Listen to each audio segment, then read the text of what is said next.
Oh, yes, we should take a roll call. Michelle, would you do that, please? Yes, I'd be happy to, Mr. Mayor. Councilmember Kohler. Here. Councilmember Cutrano. Here. Councilmember Goddard. Here.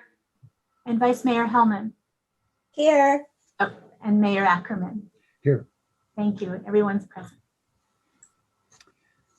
So our applicant is Diego Gonzalez for the Fairfax Open Space Committee. There's one applicant and one space on that committee. And I see Mr. Gonzalez is on. Would you like to speak for a few minutes, Mr. Gonzalez, to give us say whatever you'd like to say? And we've read your application. Thank you for coming in. And Hi. I've turned on your video for you, Mr. Gonzalez. So Hi, thank you. It doesn't seem to be kicking on for me. Let's see. Mhm. We can hear you though. That's good. That is good. I see two. It'd be nice to see you if you'd like. You, whoops, you disappeared. There you are. Oh, you can see me? I can see a box that says you're there, but your video is not on yet. Yeah, same. And when I turn it off, then my name appears. And then when I turn it on again, then it's a black square. Is your, oh, I'm not gonna try to troubleshoot. Well, it says my choices are to stop your video, so it must be on, but for some reason your screen is black. Yeah, I apologize for that. Maybe my camera's not set up properly for Zoom right now. Is it?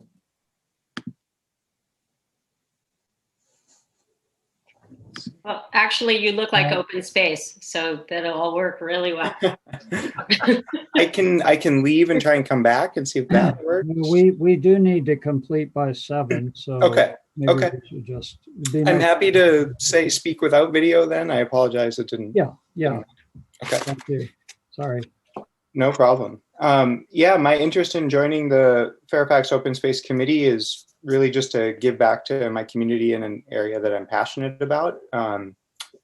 I've lived in Fairfax for 7 years, and my first place happened to be at the very end of Cascade. So I could walk out of my door and go to Elliott Nature Preserve, and that was really my introduction to the open areas around here. And it's wonderful, of course, and a gateway to so many more places.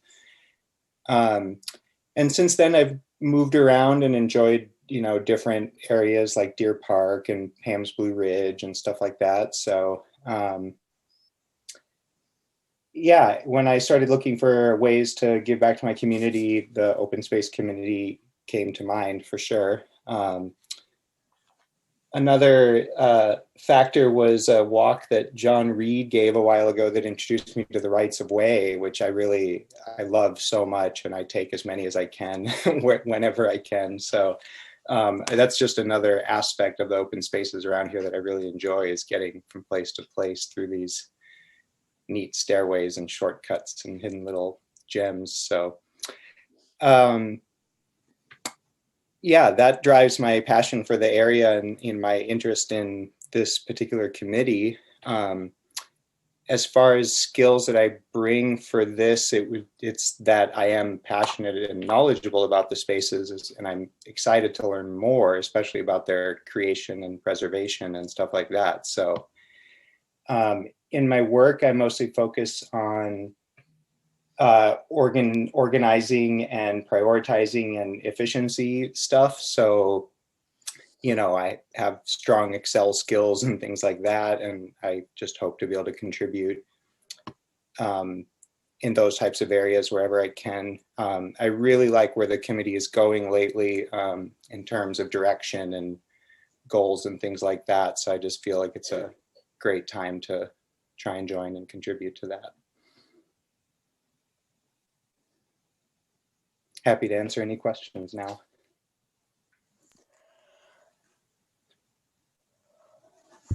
Sorry, I was muted. Renee. Yeah, thanks. Nice to meet you. I'm sure that we'll get to see each other sometime soon. Mr. Gonzalez, I had a question. I was just reading over your application again, and it popped out at me that you said, I'd like to see levels, no, I'd like to see Fairfax retain its reputation as a haven for all types to enjoy the outdoors. Yeah. And tonight we're reviewing and actually celebrating the work of our age-friendly Fairfax committee and community. And I started thinking, and part of what they really aspire to is making sure that older adults also have access to our outdoors and our beautiful open spaces. And I just wondered, any thoughts, any ideas about how we could make that happen for more of our older adults as we have such an aging population? Maybe that's a little too like, pokey and everything, but I really am curious because it does seem like you're really into inclusion. Yeah, that's a great point, and definitely an aspect I was considering when I wrote that. Accessibility is two components. One, I think, is getting people there. So that's one aspect is, transport to open spaces and parking questions like that, shuttles, etc. And then, of course, then the question of accessibility within the open space itself, which, can't obviously be universal for all types, but certainly areas can be designated to be age-friendly or built in such a way that a portion of them is age-friendly always, and things like that, like have leveled paved paths in certain areas, and then where that's not sustainable, back to dirt paths or whatever. So Cool, yeah, thank that's you. just my gut reaction. Mm-hmm. Excellent, thanks. Any other questions? Barbara? Hi, Mr. Gonzalez. I'm on Age Friendly as well as I was on Open Space for a number of years before I got on the council and was a liaison for a while. Is there something, your application looks really interesting. Is there something in particular that you feel that you could contribute right away? I mean, the Excel is great because a lot of people don't have that skill. But anything in particular that you're sort of burning to do or you feel that you can jump in on? Well, from the sessions I've attended so far, it does sound like treasurer is open and might align with my skills. And I also happen to live near town hall, which makes it convenient to do some of the aspects of the work. I live at Creek and Dominga on Wesson, that little dirt road at that intersection. So that would be perfect. That's great. Thank you for first of all stepping up. It's a really good group to be on, and it's really going in some nice directions right now. So thank you so much for stepping up. Absolutely, happy to.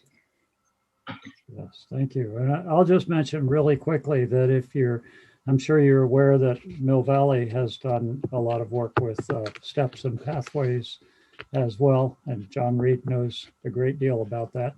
But there's also a place a little farther afield if you happen to ever be in southern Arizona, right on the Arizona and Mexico border. There's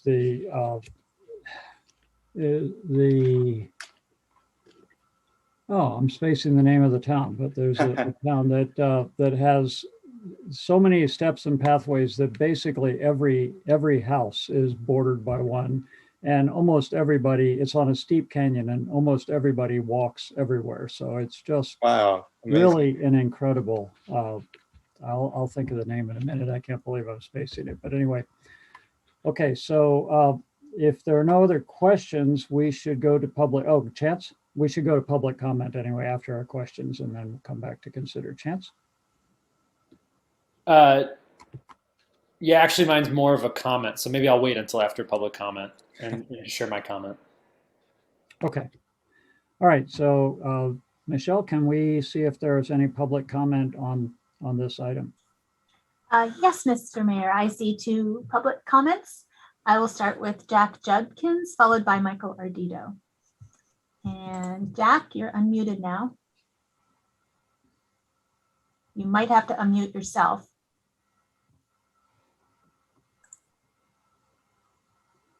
Can everybody hear me? Yes.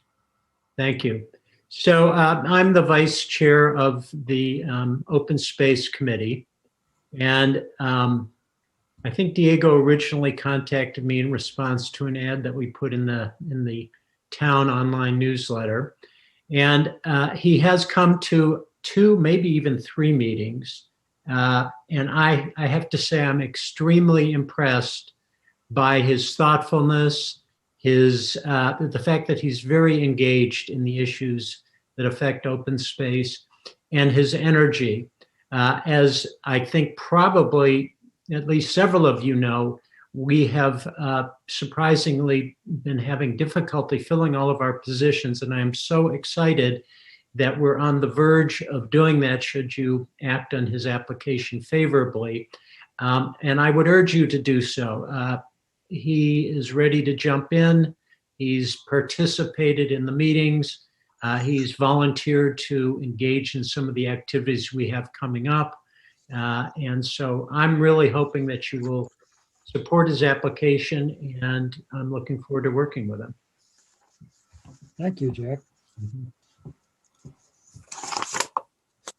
Okay, the next speaker is Michael Ardito, followed by a phone number.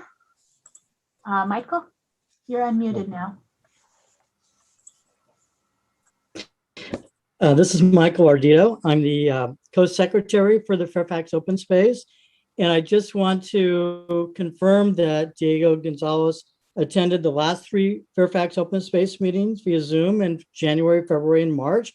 And we're actually able to see him. His Zoom camera was working those days.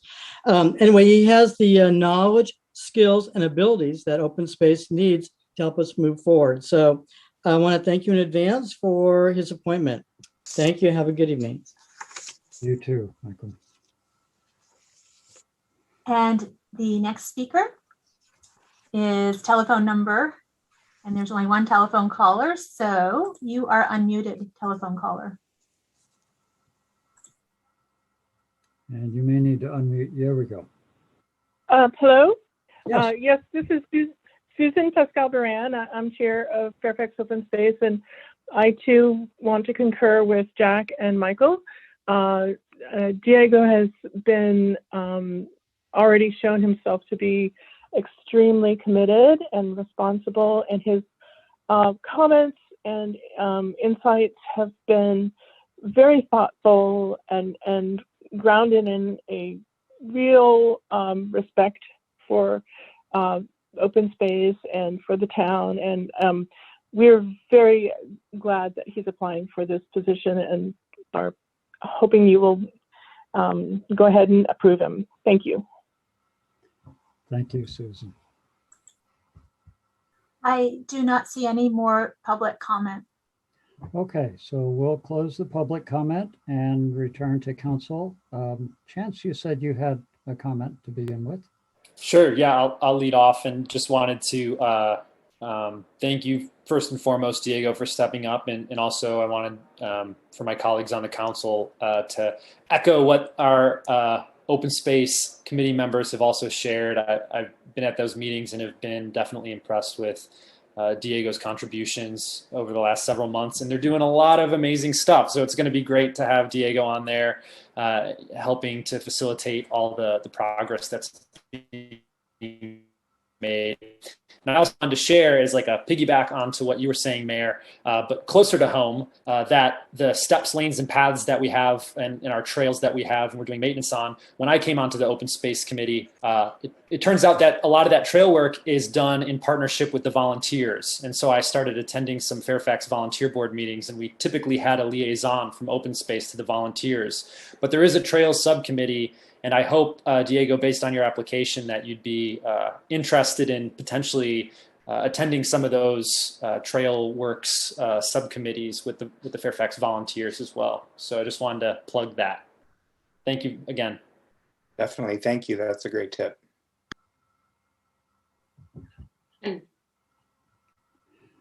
Any other comments? And I will. Can really quick? Yes.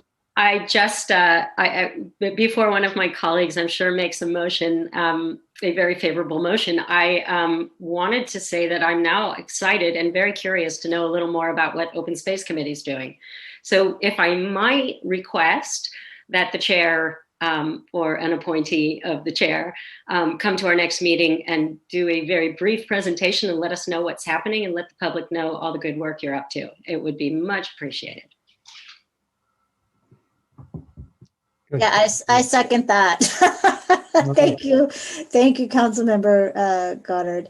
I really appreciate everything you shared, and I think you are more than qualified, and really appreciate what you said about, your desire to give back to the community. I just admire and really, really just love that. So thank you so much, because we do need people like you to step forward. And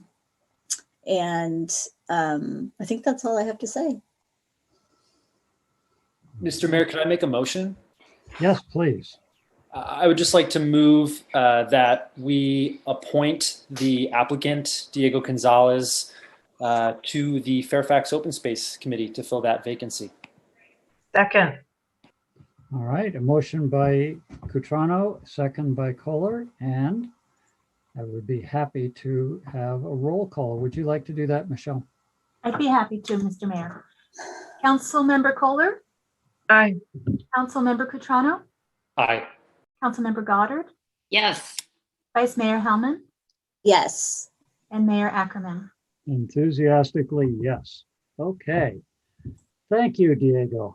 We all really appreciate it. We hope to see more of you. And as was just said, maybe a report from your committee. We'd love to hear more. Great. Thank you all so much. I appreciate it. All right. And our timing is perfect. We've got 1 minute until we begin the next meeting. All right. So we will now call to order the regular meeting of the Fairfax Town Council on April 7th of 2021. Good evening, all. And getting organized here.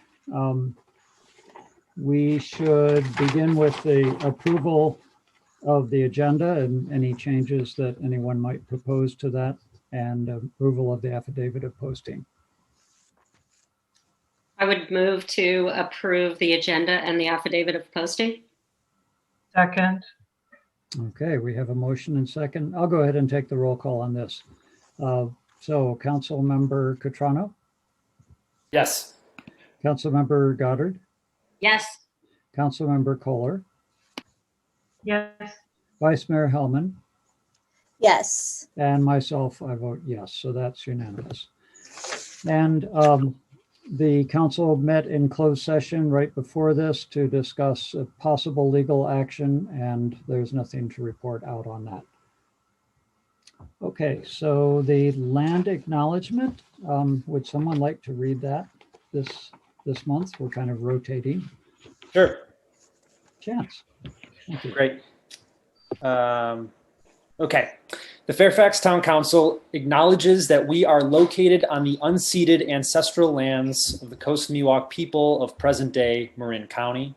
We honor with gratitude the land itself and all of its ancestors, past, present, and emerging. Thank you. So our meeting protocol, I'll just briefly read. The mayor will maintain order at the meetings. The council and the audience are both expected to refrain from using profane language and or ridiculing the character or motives of council members, staff, or members of the public, and to maintain standards of tolerance and civility. The town council will review the agenda at about 10 p.m. to ascertain which items might be continued to another meeting, and any matter not started by 11:30 will be continued to an adjourned or regular council meeting unless the council votes to suspend that 11:30 rule. So we have a number of announcements. In the agenda are the following announcements: that there is a drug take-back day that's scheduled for Saturday, April 24th. That'll be in front of the Fairfax Police Station. So you can bring prescription drugs, drugs for pets, anything of that nature. to be safely disposed of. Please don't dump them down the toilet. That's not a good thing to do. Vacancies on boards and commissions, and applications are available for all the boards and commissions on the town website, or you can contact our town clerk, Michelle Gardner. The Climate Action Committee currently has up to 4 vacancies. Open Space Committee, we now have just appointed Diego Gonzalez to that right before this meeting, so we don't have a vacancy on that anymore. Volunteer Board has 1 vacancy, and the Racial Equity and Social Justice Committee, ResJ, has 3 vacancies and 1 youth vacancy, although that might change tonight. It might be 2 vacancies and 1 youth vacancy. The Fairfax Food Pantry continues to do their great work. Saturdays, 8:30 to 10:30 a.m. at the Fairfax Community Church. That's at 2398 Sir Francis Drake Boulevard. And I'll add one other that's not on the agenda. The Climate Action Committee is asking for comments on the draft Climate Action Plan. That was discussed with council at a recent meeting and will be discussed with council certainly again. ClimateFairfax.org. That's ClimateFX.org is the website to both see the draft and give any comments that you'd like to on that. And I believe Councilmember Goddard had announcements to make as well. And you're muted. Thank you. So I have 2 announcements this evening. One is, if you will recall, the council requested that staff put together a survey.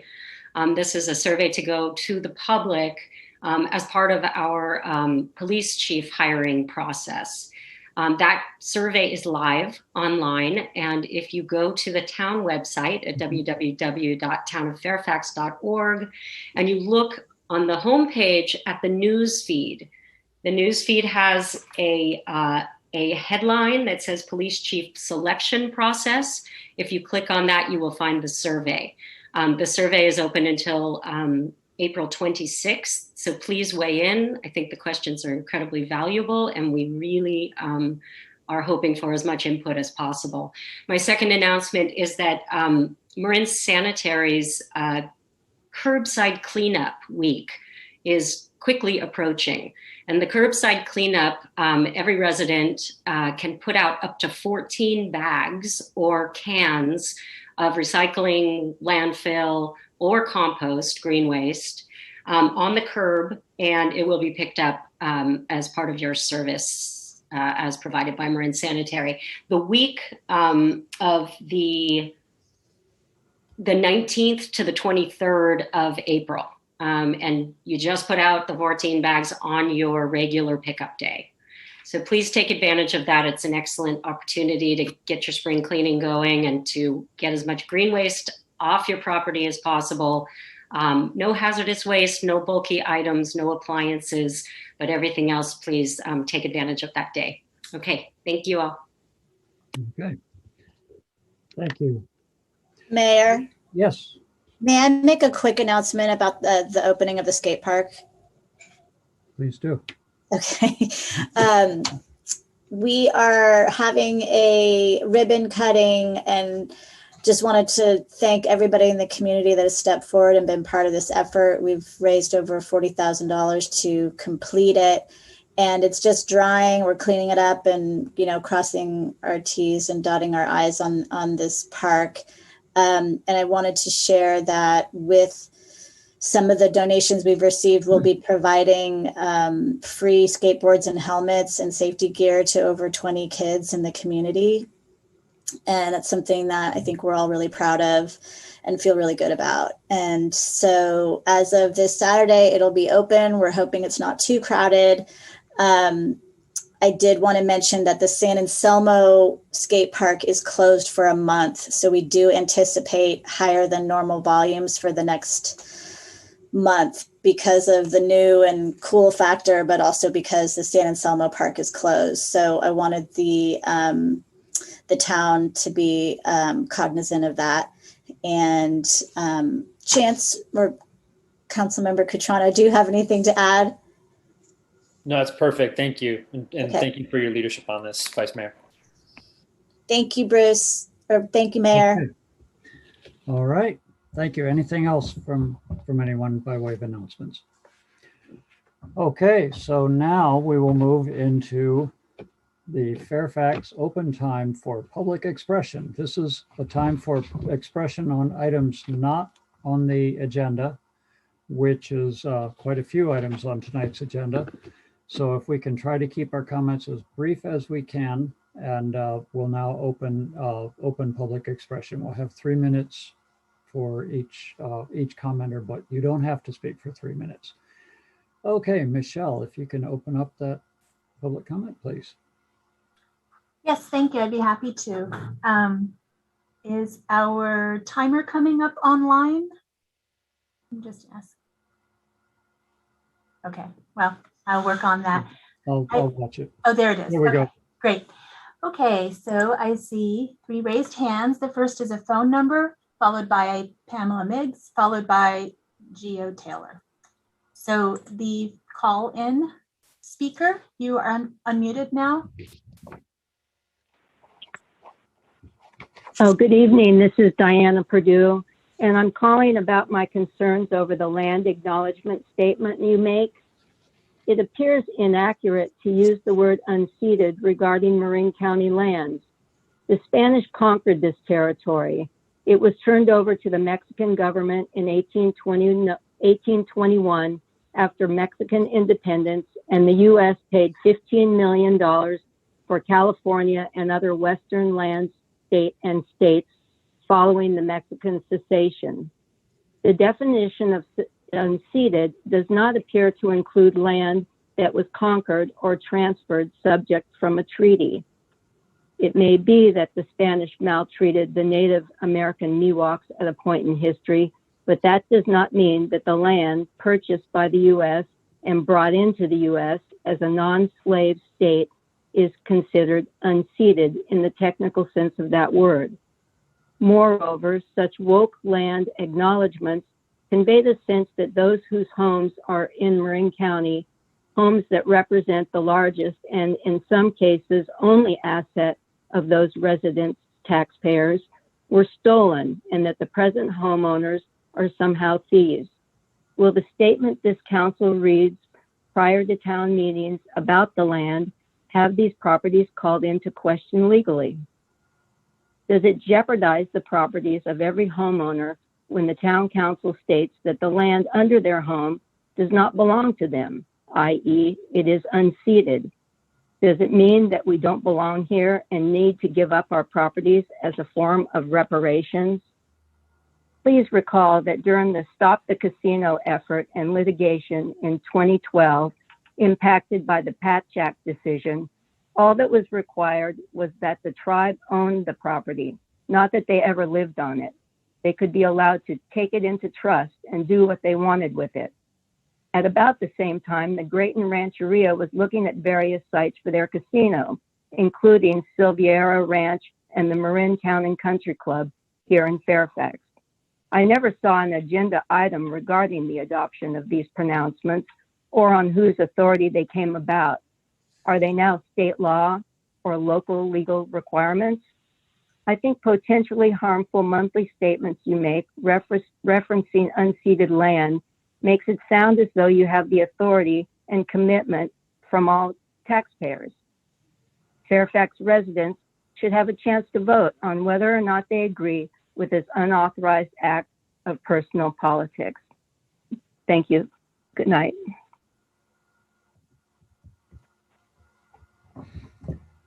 Thank you. And the next speaker is Pamela Miggs, followed by George Taylor. Pam, you're unmuted now.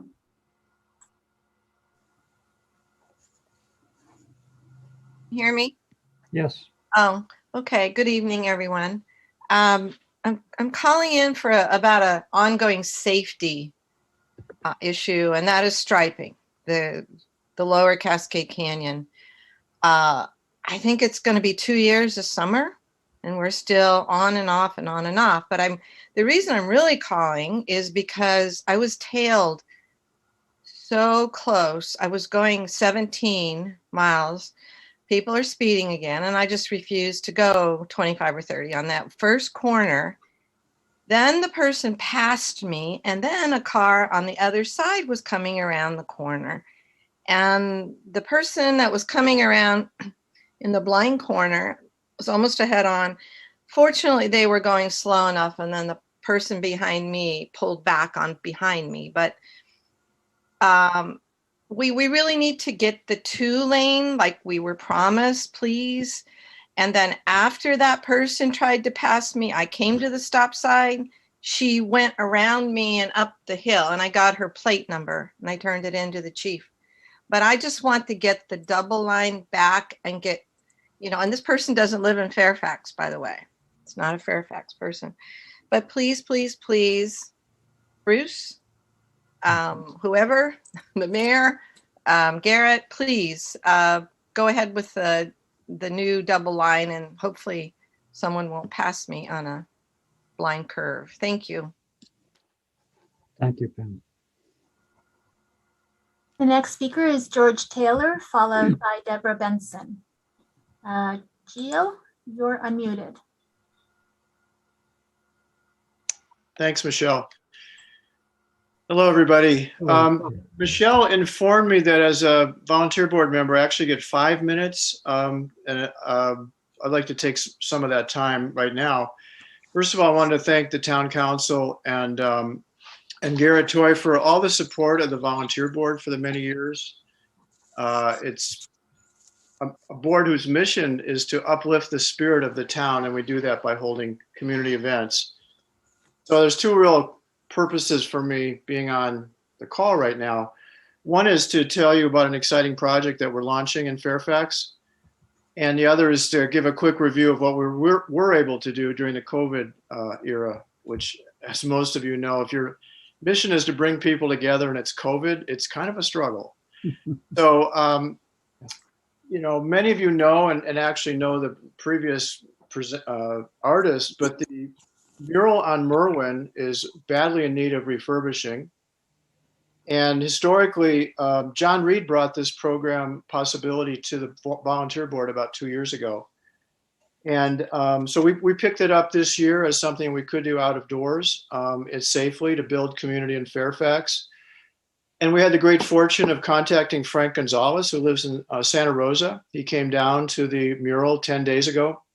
I think he was really excited that we would refurbish it under his guidance and consultation. And he really amazed the 10 or 12 people that gathered with him with his reports on community and how he created a pretty large, it's actually 2,000 square feet mural with dozens and dozens of amateur artists. And when I saw the pictures of the original mural, I was actually amazed at how beautiful it was. So we're hoping to recreate that currently with a new core of volunteers. And the hallmark of Frank's project, which was in 1993-94, as far as we can figure out, was not only the creation of this beautiful art object, but the creation of community through the dozens and hundreds of people that got involved in it back then.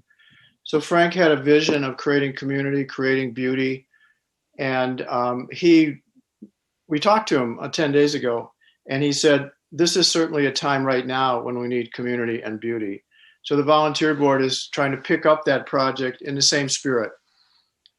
And we've already had a fairly magnificent response from the community of artists and volunteers in Fairfax. Our first cleaning day is this Saturday. We already have, thankfully, a strong crew of volunteers. So the project is ongoing. The volunteer board has enough funds to get that launched. We'll be paying for logistics, or not logistics, but materials and handling the logistics. We'll be organizing dozens and dozens of volunteers over the next several months. And to me, it's just an exciting project for Fairfax to build a community of artists that can work together, a community of volunteers, and something that the town can be proud of. We want to create a beautiful object that people can come to and visit and see, and come and see the volunteers. And it's a perfect project for the volunteer board right now in this COVID time. And so I think that's pretty much all I wanted to say about it. I also wanted to thank Maria Baird, who's kind of the linchpin of our organizing and has done a lot of work on the mural project. And she's the contact at Town Hall. If anybody out there that's watching or wants to get involved, you can find us on the website, Town of Fairfax website, or through Maria Baird at the Town Hall. So briefly, I want to also summarize the other projects we were able to commit to and accomplish in the last year as a way of giving an example to people that are watching of the kind of projects that we are involved in. And again, as a way of maybe inspiring you all to think of projects you could do yourselves that could help the town of Fairfax, and you would come to the volunteer board and we would try to support you. So briefly, we supported the coronavirus task force. We had to make a small version of our wreath making project. So we did wreath making kits, which we distributed to about 60 or 70 families. Same thing with Easter. We distributed about 60 Easter baskets for children of Fairfax. We've helped set up the Mono pop-up restaurant, whatever you call it. We've assisted in the Bolinas Park cleanup. And probably a project that was already mentioned, the food pantry. The volunteer board helps in some small management roles with logistics and funding. So we were able to keep the food pantry going this whole year, a tribute, of course, to Larry and to Holly. So I think I'll end there. Just want to, again, extend my thanks to the board for your continual involvement in projects and your support as the managers of the town, and also to Garrett. Thank you, Garrett, and Maria. And so to everybody that's watching, come on down and see the mural. See it now, and then coming back in a few months and see it again. Thank you. Thank you, Gio. Okay, we have another raised hand. That's from Deborah Benson. And if I may make a small announcement, Mr. Mayor, it appears that there's some technical difficulties on the CMCM site on their website, which is where our meeting streams live. Their TV channel is working, so you can watch the meeting there, and people can also watch it on Zoom, of course. They're working to fix the problem as soon as they can. Okay. Thank you. Okay, so just a reminder, it's channel 27 if you want to watch it on TV. Sorry, Michelle. Sorry, thank you. And I think it's, yeah, isn't there another channel too? Channel 99? On AT&T, it's 99. Thank you. All right. Deborah Benson, you're unmuted now. Deborah Benson, Fairfax, Cascade Drive. That's lovely news from George that Frank is coming down from Petaluma to recreate his mural. He's a wonderful man and an inspiration. So that's really good news. I would like to say that I share Diana Perdue's concerns about this announcement at the beginning of the meetings that we're living on unceded lands. It seems to me a little bit perhaps dangerous to have our government officials saying that we are living on land that we don't own, in a sense. So I share Diana's concerns. And then I wanted to thank Michael. I've looked at his financial reporting, and he has managed to get memos in there. So thank you very much, working with this new software. Agreeing with Pamela Miggs and thinking every day as I drive down Cascade Drive, when are we going to get Cascade Drive back to having our double yellow line? We're all waiting for it. And I'm wondering, I did see a bunch of McClellan trucks out there a couple of weeks ago, right at Meadow Way. I don't know if they were a false start, but I'd like to see that get on the way. So thank you all for hearing me. Thank you, Deborah. And with that, it looks like there's no more open time comment at this time. Oh, nope. Nope, we've got the last one. No, there's one more. And that is Mark Bell. You're unmuted now. Thank you. So Ling Xin's going to speak and then I'm going to speak. So that'll be 2 3-minute slots. So Ling Xin Bell, 63 Dominga. Let's see, there was a couple of things I want to say. One is that I would love to be able to have fiber optics on our street. There are a friend who lives on Wood Lane she says that fiber optic is available there, and she says it's the best internet service she's ever had. It's such much better technology than any waves traveling in the air and causing a lot of trouble for some people who are allergic to it. And anyway, fiber optics is a really good technology, and apparently it goes to Sir Francis Drake Boulevard, which is still called that, and then all it would take would be to have connections from there into the various streets. And I would like, if there's any way that the council can inquire about the possibility of having those connections be made so they would be available to the residents. It's a much greener, much better technology. So please, that would be a great achievement. And then the other thing is about the music that's been going on Mono in the afternoon. I think it's great that people are singing and playing music and all of that. But what happens is, I've said that before and I'll say it again, is that when music gets amplified like that and travels through the air, it gets really, it's just very ugly by the time it gets to our house. There's no way around it.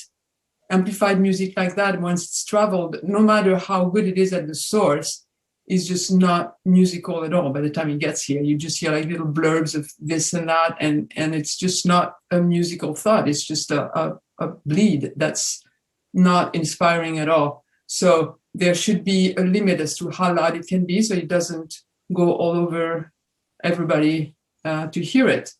Because it's just for a few people who are just there. It's not for everybody to have to hear it. And Fairfax, the sound really travels all over the place, so it's something to be aware of. And I think that's it. Thank you.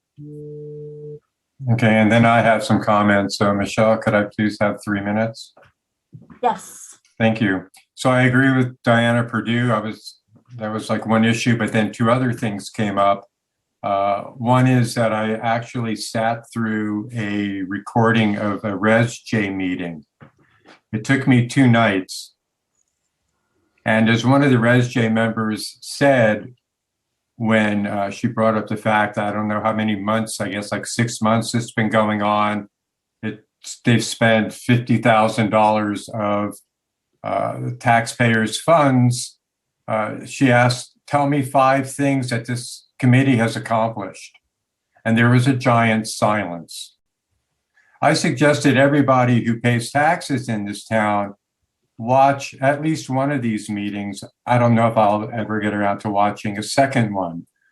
What I'm looking at is $50,000 went to a facilitator for like 6 months. The people in the committee still haven't figured out how to have a conversation amongst themselves. There are huge gaps of silence when nobody says anything. We have the facilitator say, well, I know 100 different ways that I could really help this conversation move along, but I'm not going to tell you any of them. And then she goes on and says comments like, well, you know, I've done a lot of pro bono work regarding this committee. Well, if I had made $50,000 in 6 months at a part-time job, I'd throw in a few hours for free as well. So I think everybody really behooves them to watch this committee. It's like a group therapy, and we're paying for a psychologist or a psychiatrist, and I don't see it working at all. The other thing I wanted to talk about is the noise that is coming from the Mono parking lot, as my wife said. When it gets here, it just sounds horrendous. Basically, it sounds somewhere between somebody gutting a cat and someone with intense food poisoning, in between dry heaves coming up to groan. This is 3.5 days of this. And then luckily at some point yesterday, it changed. It changed to a woman So by the time it got here, it sounded like somebody eviscerating a cat and a woman having food poisoning. I sent you all an email on this asking you to deal with this. I had mentioned this before, saying that why don't you deal with this now when you opened up the parking lot? If people were going to play acoustically, we wouldn't have this issue. It would be environmentally green because they have to charge their loop stations and their portable amps. That's taking electricity. So why don't you just make it acoustic, or we're going to have the entire town, parks, etc., with people setting up. I know my 3 minutes are up. Thank you, Michelle. Thank you, Mark. So I'm going to. Okay, there is another speaker. Ellie, you have been unmuted now. Hi there, can you hear me? Yes. Hi, I just wanted to chime in and actually really thank you guys for doing the land acknowledgement. I think it's important to remain humble and situate ourselves in historical context. So just thank you for that. And I also just want to thank the Regis J for the work that they are doing. And as has been said at their meetings before, nothing good comes from doing delicate work quickly and not creating a strong foundation. And I think people coming from different experiences necessitates going as slow as is necessary to just to really create a cohesive group that can actually do meaningful work. So I just want to thank you all, and I'll see you the rest of my time. Thank you, Ellie. The next speaker is Jess L. You're unmuted now. You'll be followed by Mallory Geithheim. Hi, everyone. I just also wanted to echo the previous person who commented. First, thank you for doing the land acknowledgement. It is essential and incredibly important. And I realize there's some people who do not understand it, but it is absolutely something we need. And I'm grateful that it happens at every meeting and that we're moving in the right direction. And also want to thank the ResJ for all of their work as well. And it's a long process. It's not easy to completely dismantle racism in Fairfax, but the ResJ is taking a very brave stab at that. And despite what challenges they've been met with, they have continued to persevere. And I suggest those who are interested in it watch meetings from the beginning. And others may or may not understand that process, but it is a process. So again, thankful for the work that the ResJ is doing. And last, I have some comments that are about the consent calendar, but I just want to make sure there will be time for comments after you guys mention the consent calendar, but before you vote on things. Is that right? Yes, there is a comment period for the consent. Okay, Yeah. that's all I have. Thank you. All right, see you later, Jess. The next speaker is Mallory Geithheim. You're unmuted now, Mallory. Okay, can you hear me? We good? Yeah. Number one, I want to thank whoever was in charge of clearing the passageways, especially the one between Maple and Willow, because I walked by it in the last couple of weeks and I noticed people can actually get through if there's any kind of emergency. So I just want to thank you for that. And if there's any, whoever's in charge of doing the cleanups for the parks or the creeks, feel free to do it later in the afternoon and I'll be there. And that's it. Anyway, thank you guys. Thank you, Mallory. I see no more speakers. If you want to close the open time. Okay. Yeah, it looks like that is holding. Okay, we will close the public comment for the open time. Sorry, the open time for items not on the agenda. Each item on the agenda will have a period of comment associated with it later on. Mayor, excuse me, can I just ask 2 questions of staff? Okay, yeah. I know that we approved going back on Cascade Drive with the striping, and I was wondering if there's a schedule for that, because I think that was a couple months ago. And the other piece was I believe I asked if we had issued permits for music in the monolot, and I was told no. So I'm not sure if we can just get a very brief sort of update on that, on both those things. So monolot, yeah, there's no permits for music. My understanding is it's just people showing up playing. And so we've clarified with Gestalt House that there shouldn't be any amplified mics or amps for people showing up. If they want to play their acoustic guitars, that's fine. With regard to Cascade, we just got the revised striping plan, so we need to actually go and get estimates now. Thanks. And Thank I'll respond to one item in public comment that Ling Shen had mentioned, and I completely agree. Fiber optic is a great way to get internet. We now have it wired through most of the town, but I am also running into the issue where on my street, it's here, I can see it right out my window, but it's not working yet. So I'm working with AT&T to try to get them to get it working. And I will be reporting back to council as soon as I understand what's going on with that. It is not easy to get clear answers out of them, but I'm working on it. So thank you, Lin Chen, for bringing that up. Okay, so going forward, we now have 3 presentations actually this evening. They should all be quite interesting. So let's get into the first one. And that would be a presentation from MMWD from the Water District. And I believe that's going to be begun or introduced by Larry Bragman, who is on our call here tonight. Larry? You're muted. Okay. Can you hear me now? Yes. Absolutely. Okay, excellent. Well, good evening, everybody. It's a pleasure and an honor to see you all and my former colleagues and staff.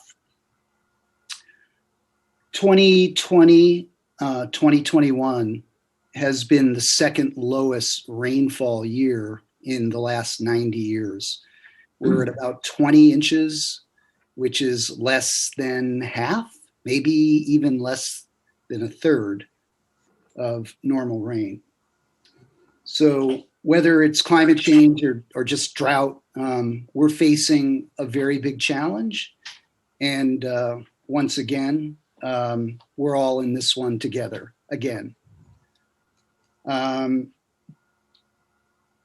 is my pleasure right now to introduce Carrie Pollard, who is the Conservation and Water Efficiency Manager for MMWD. Carrie brings 16 years of experience from Sonoma County, and we were lucky enough to attract her southward and take the position here in Marin. And she came in the nick of time, or maybe she fell into a very difficult situation. It's a big challenge, but as I think you'll see in Carrie's presentation, we can do this. We will do this. We've done it in the past. And Fairfax has always led in conservation efforts. And I'm going to stick around to answer any questions or take any comments that you guys might want to direct my way. But without further ado, I want to introduce Carrie Pollard. So thanks for Thank you. us be Thank you, here. Dr. Bragman. Michelle, can I have, I have a presentation I'd like to share. If I can get control of allow screen share, that would be ideal. Just a moment, please, while I do that. I believe I enabled that already. It's not allowing you, huh? Nope, it's not allowing me. Check. Okay. How about now? Yes, perfect. Thank you so much. Okay, so we're going to jump right into it. I have a brief presentation I'd like to walk through.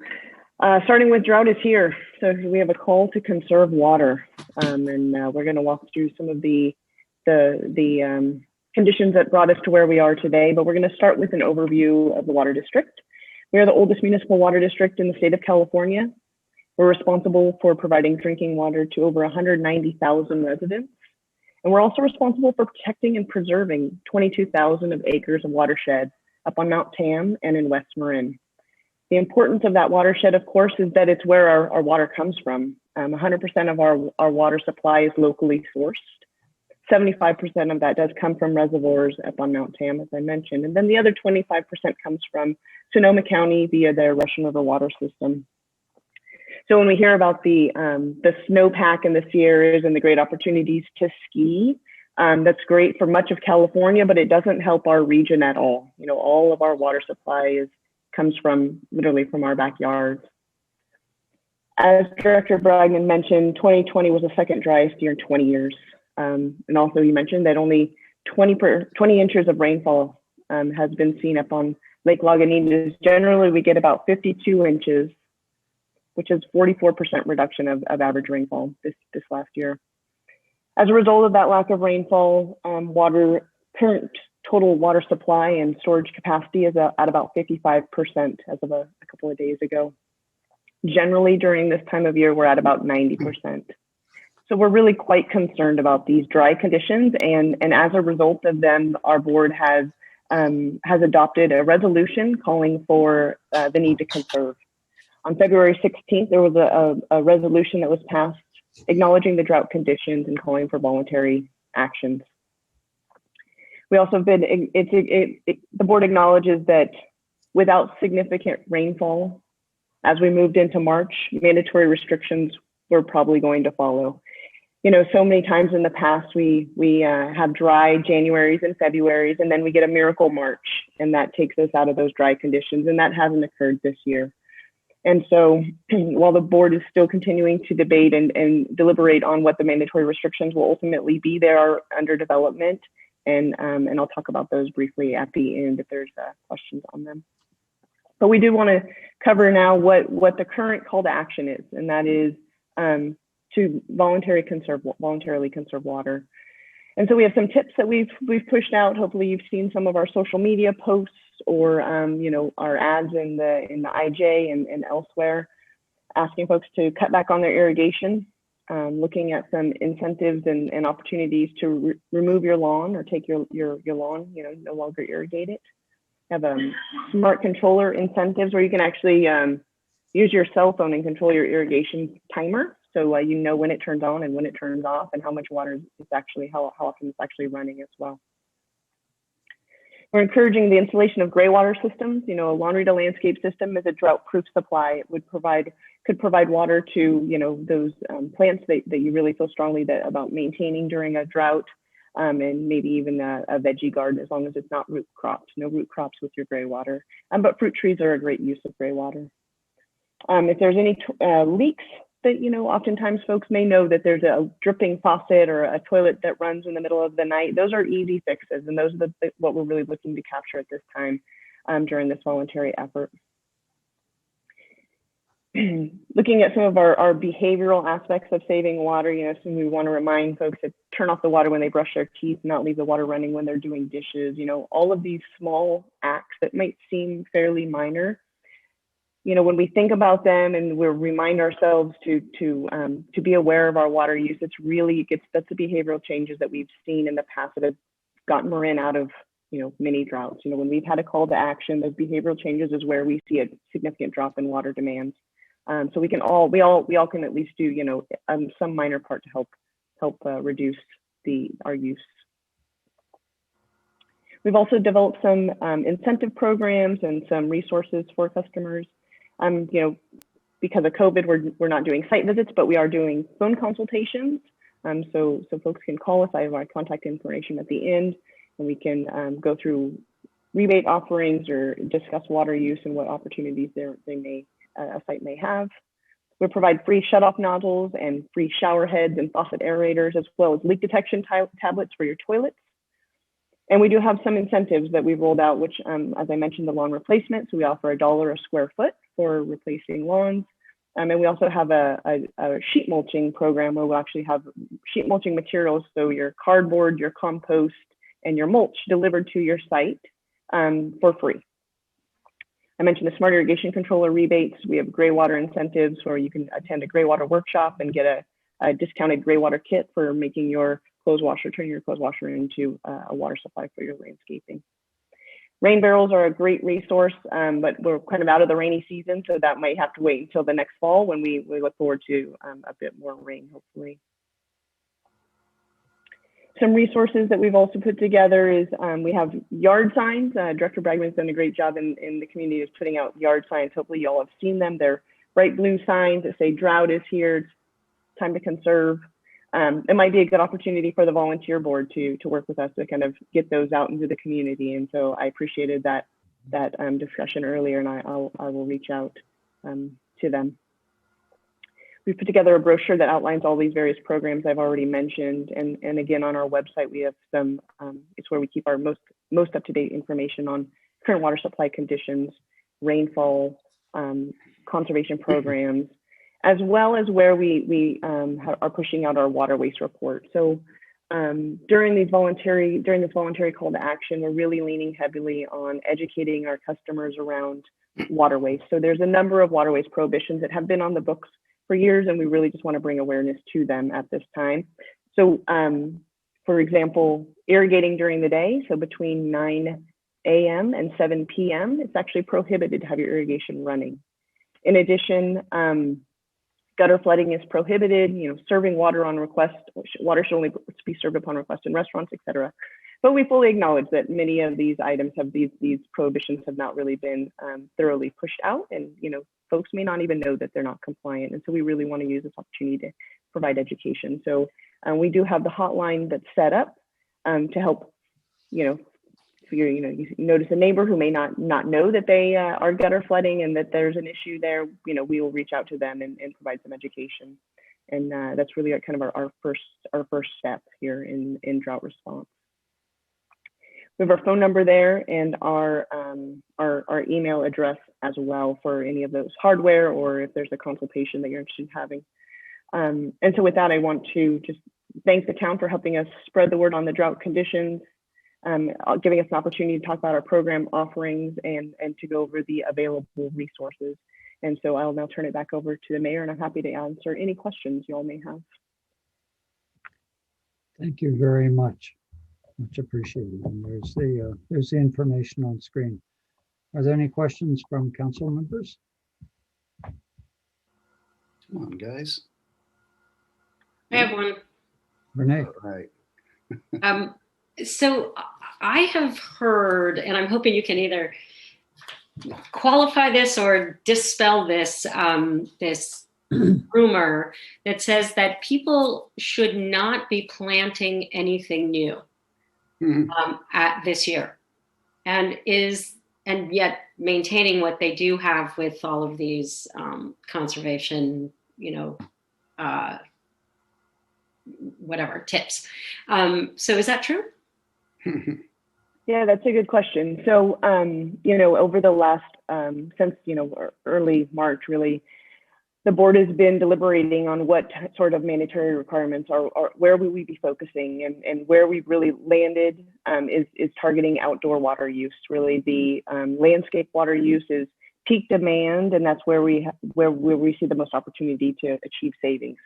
So while right now at this moment today, putting in new landscaping is absolutely allowed. Last night, as our board meeting, we did present a proposed option of limiting irrigation to 1 day a week as assigned by each town. So if you do put in new landscaping, irrigating only 1 day a week is not going to be enough to sustain that landscaping. So it's acknowledging that if you can hold off, you really should. And also further acknowledging that 1 day a week irrigation is not going to suffice. And we really need to maintain that water supply for our drinking water needs. Great. Thank you. Very clear. Stephanie. I just have a handful of easy ones because I was trying to capture some notes here. Regarding car washes, do most car washes use recycled water? I was just curious about that.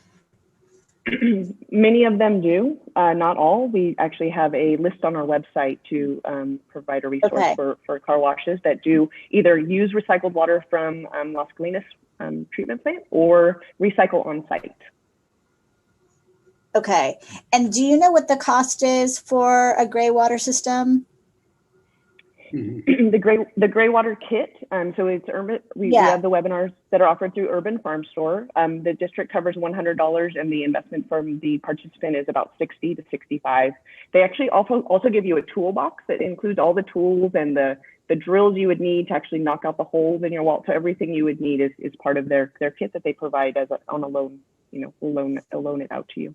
It's a great resource. Okay, thank you. And then I didn't capture the hours that are prohibited for irrigating. Is that more? Did you say morning? Between 9 a.m. and 7 p.m. So when the sun is out and it increases evaporation is not when you should put in irrigation onto your landscaping. Okay. And I was just curious if you have any program in place to work with the school districts, because I remember I grew up here in Marin, and I remember very well just being indoctrinated. It was the late 70s, I think. I don't know when that drought was, but I still remember the lessons that we learned and all the different practices that I still, well, not all of them, but many of them I still use today because it was just so imprinted in my mind. It's the best way, right? When we kids today, they know how to turn the lights off when they walk out of a room, and they know how to turn the water off when they brush teeth. Yes, absolutely. We do have a school education program, and it touches on all various levels of schooling. So high school all the way down to grade school. With COVID, it's been really difficult, minimizing Zoom calls. So this last year was, somewhat of a loss, but we absolutely have programs in place. Not only that, but we also work with Marin County Office of Education for landscaping needs and fixture replacement and, increasing the efficiency of the schools as well. So kind of a twofold there. Yeah. Thank you so much. Sure thing. Yeah, and we're also trying to work with the towns like Fairfax. So, it's working with our public partners on that sort of institutional level too, as she mentioned. So some of the school districts and the towns are big water consumers, and we know we can help save water, save money, and, extend the supply. So that's another cut at the problem. I'll just mention, since we're talking about suggestions, that there are some amazing water-saving shower heads, and they are not all created equal. And I think they tend to have a reputation of giving you a lousy shower, but I know of several that are really quite amazing, and they're the only shower heads I ever use. So I can't really advertise a specific product online here on the public dias, but if anybody wants to contact me, I'd be happy to tell you my favorite shower heads. You can also just turn off the shower while you're soaping up, and it just makes a tremendous difference. That's actually far more than your toilet as far as the usage of water, I believe. Yeah. May I ask a question? Yeah. And just to add to that, you can put a bucket in there and catch the water as it warms up and use that to either flush or, throw it in your garden or reuse it. So, it shouldn't just go down the drain. That's a big waste. Yeah. There's also quite a bit of different options as far as water heating, which some of those options can really help you to not have to run the water in order to get the hot water to the point of use. So there's a lot to be looked at with there. I think the Climate Action Committee might be able to help with, and Sustainable Fairfax to help with some of those options. Chance?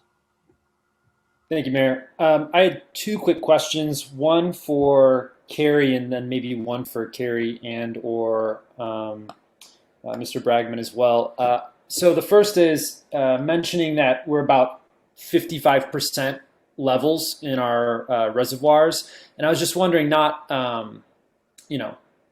trying to create any fear, but just for members of the public, like, what does that actually mean in terms of like the amount of time that water would be able to sustain us if we didn't get more rain? So that's my first question. That's a great question. So we annually we deliver about 22,000 acre feet of water a year, and we're at about 45,000 acre feet right now. You know, we pull our water from reservoirs, and so not all of that is necessarily available, directly available. You know, not every last drop can't necessarily be pulled out. So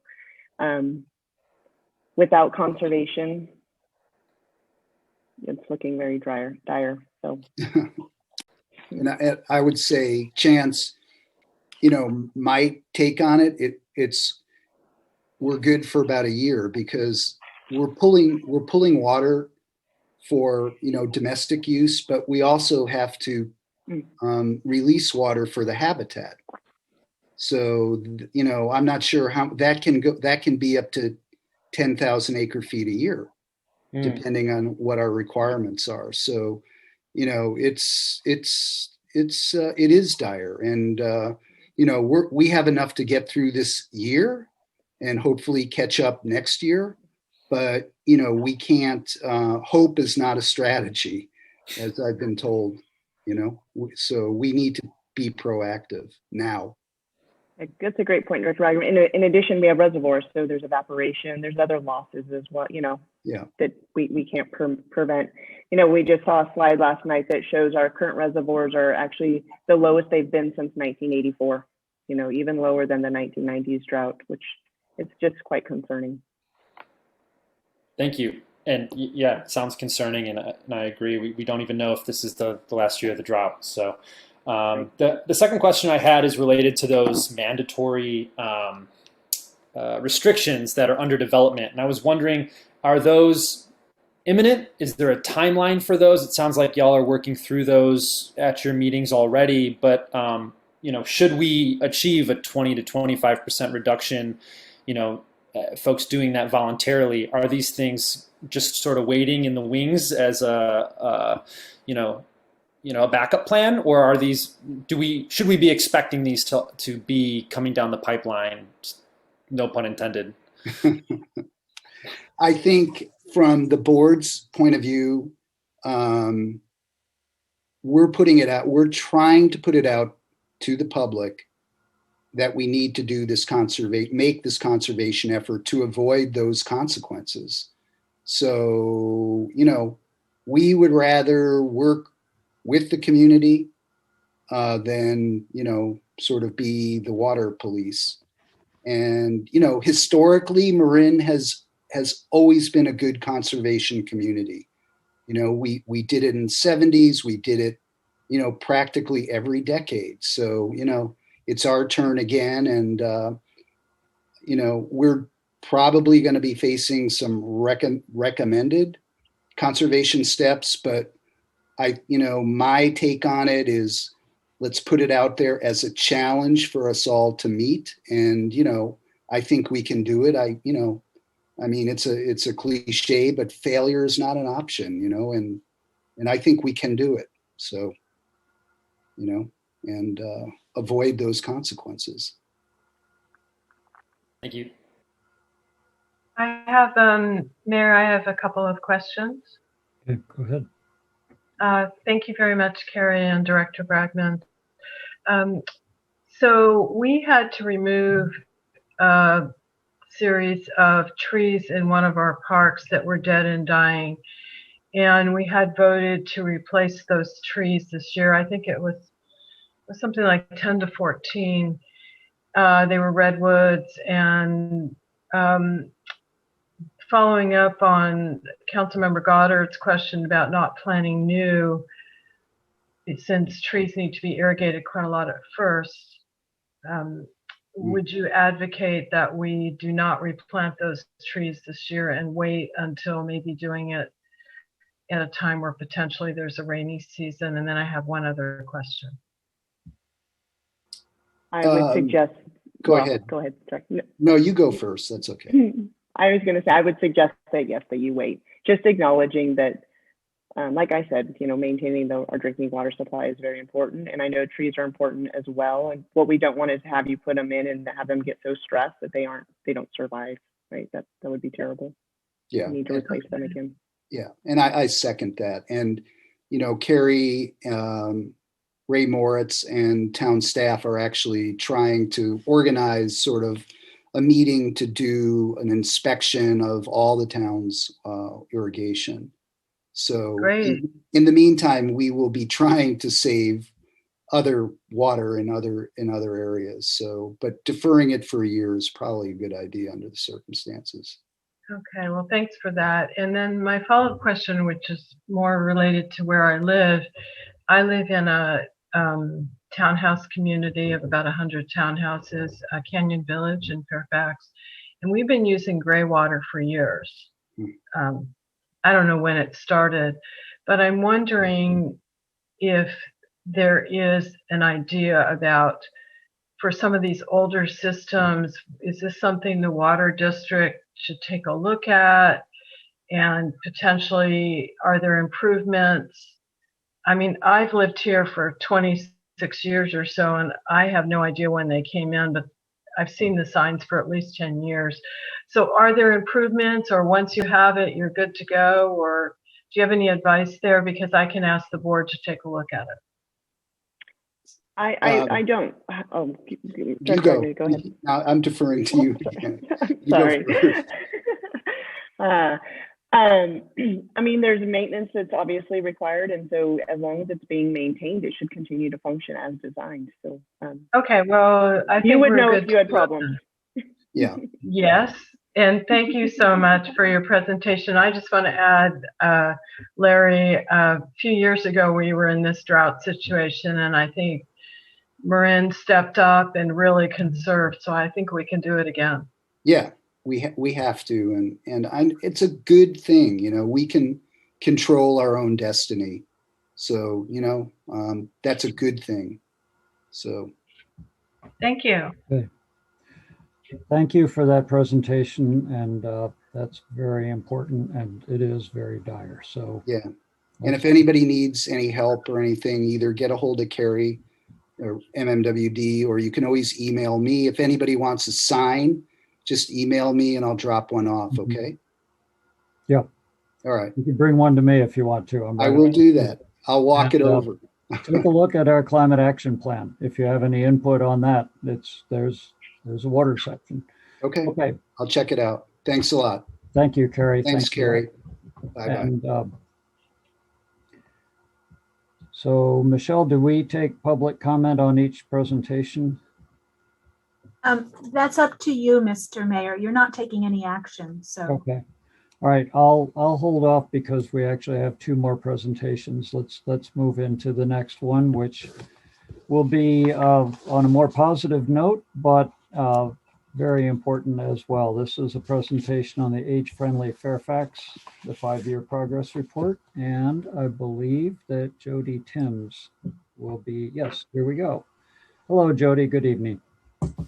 Hello. Michelle, I'm ready for the PowerPoint whenever you are, but good evening, everybody. As you know, I'm your town representative to the Marin County Commission on Aging, and I do have this short presentation for you tonight. I believe, Garrett, are you doing that? Oops. Am I supposed to run the PowerPoint for Jody? Okay, hang on, give me a second. I thought you said you were, but I could do it. I had timed this to be less than 5 minutes, so I might go over. You won't count this time, sorry. Well, while you're waiting, I'll just say to the public that there is also an agenda item tonight on consent to accept the 5-year report, and there's a very nice report in the staff report as well. So there's some other good stuff to look at. I could just get started, I suppose, and then the slides will follow me. So yes, let me just mention that the International Age-Friendly Movement got started actually in 2010, and we were the second town in Marin to join. We were designated age-friendly then by the World Health Organization in 2015, and we joined the National AARP Age-Friendly Network in 2017. So the designation, as I think many of you know, represents the town's commitment to look through the lens of aging and to address ageism and ableism, both structurally and individually via policies and programs and activities. We see ourselves, the task force, very closely aligned with the work of ResJ.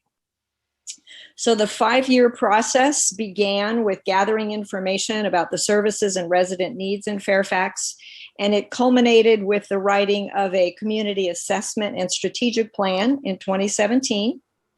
And we have a wonderfully well-supported presence on the town's website. So you can go there to see that document and to get further information and resources. Let's see, that's slide 4. So there we go. That's where I'm at.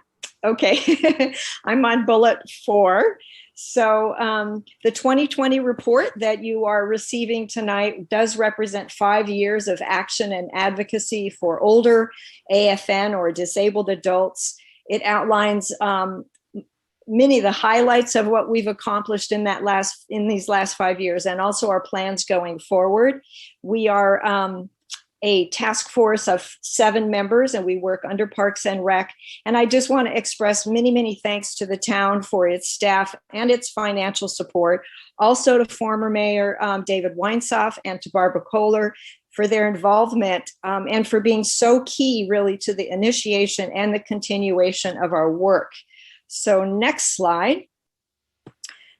During these first 5 years, we have used these 8 domains that came from the World Health Organization originally. So you'll see that our report is organized in these areas with outdoor spaces and buildings, transportation, communication and education, civic participation, respect and social inclusion, health services, and community supports, social participation and housing.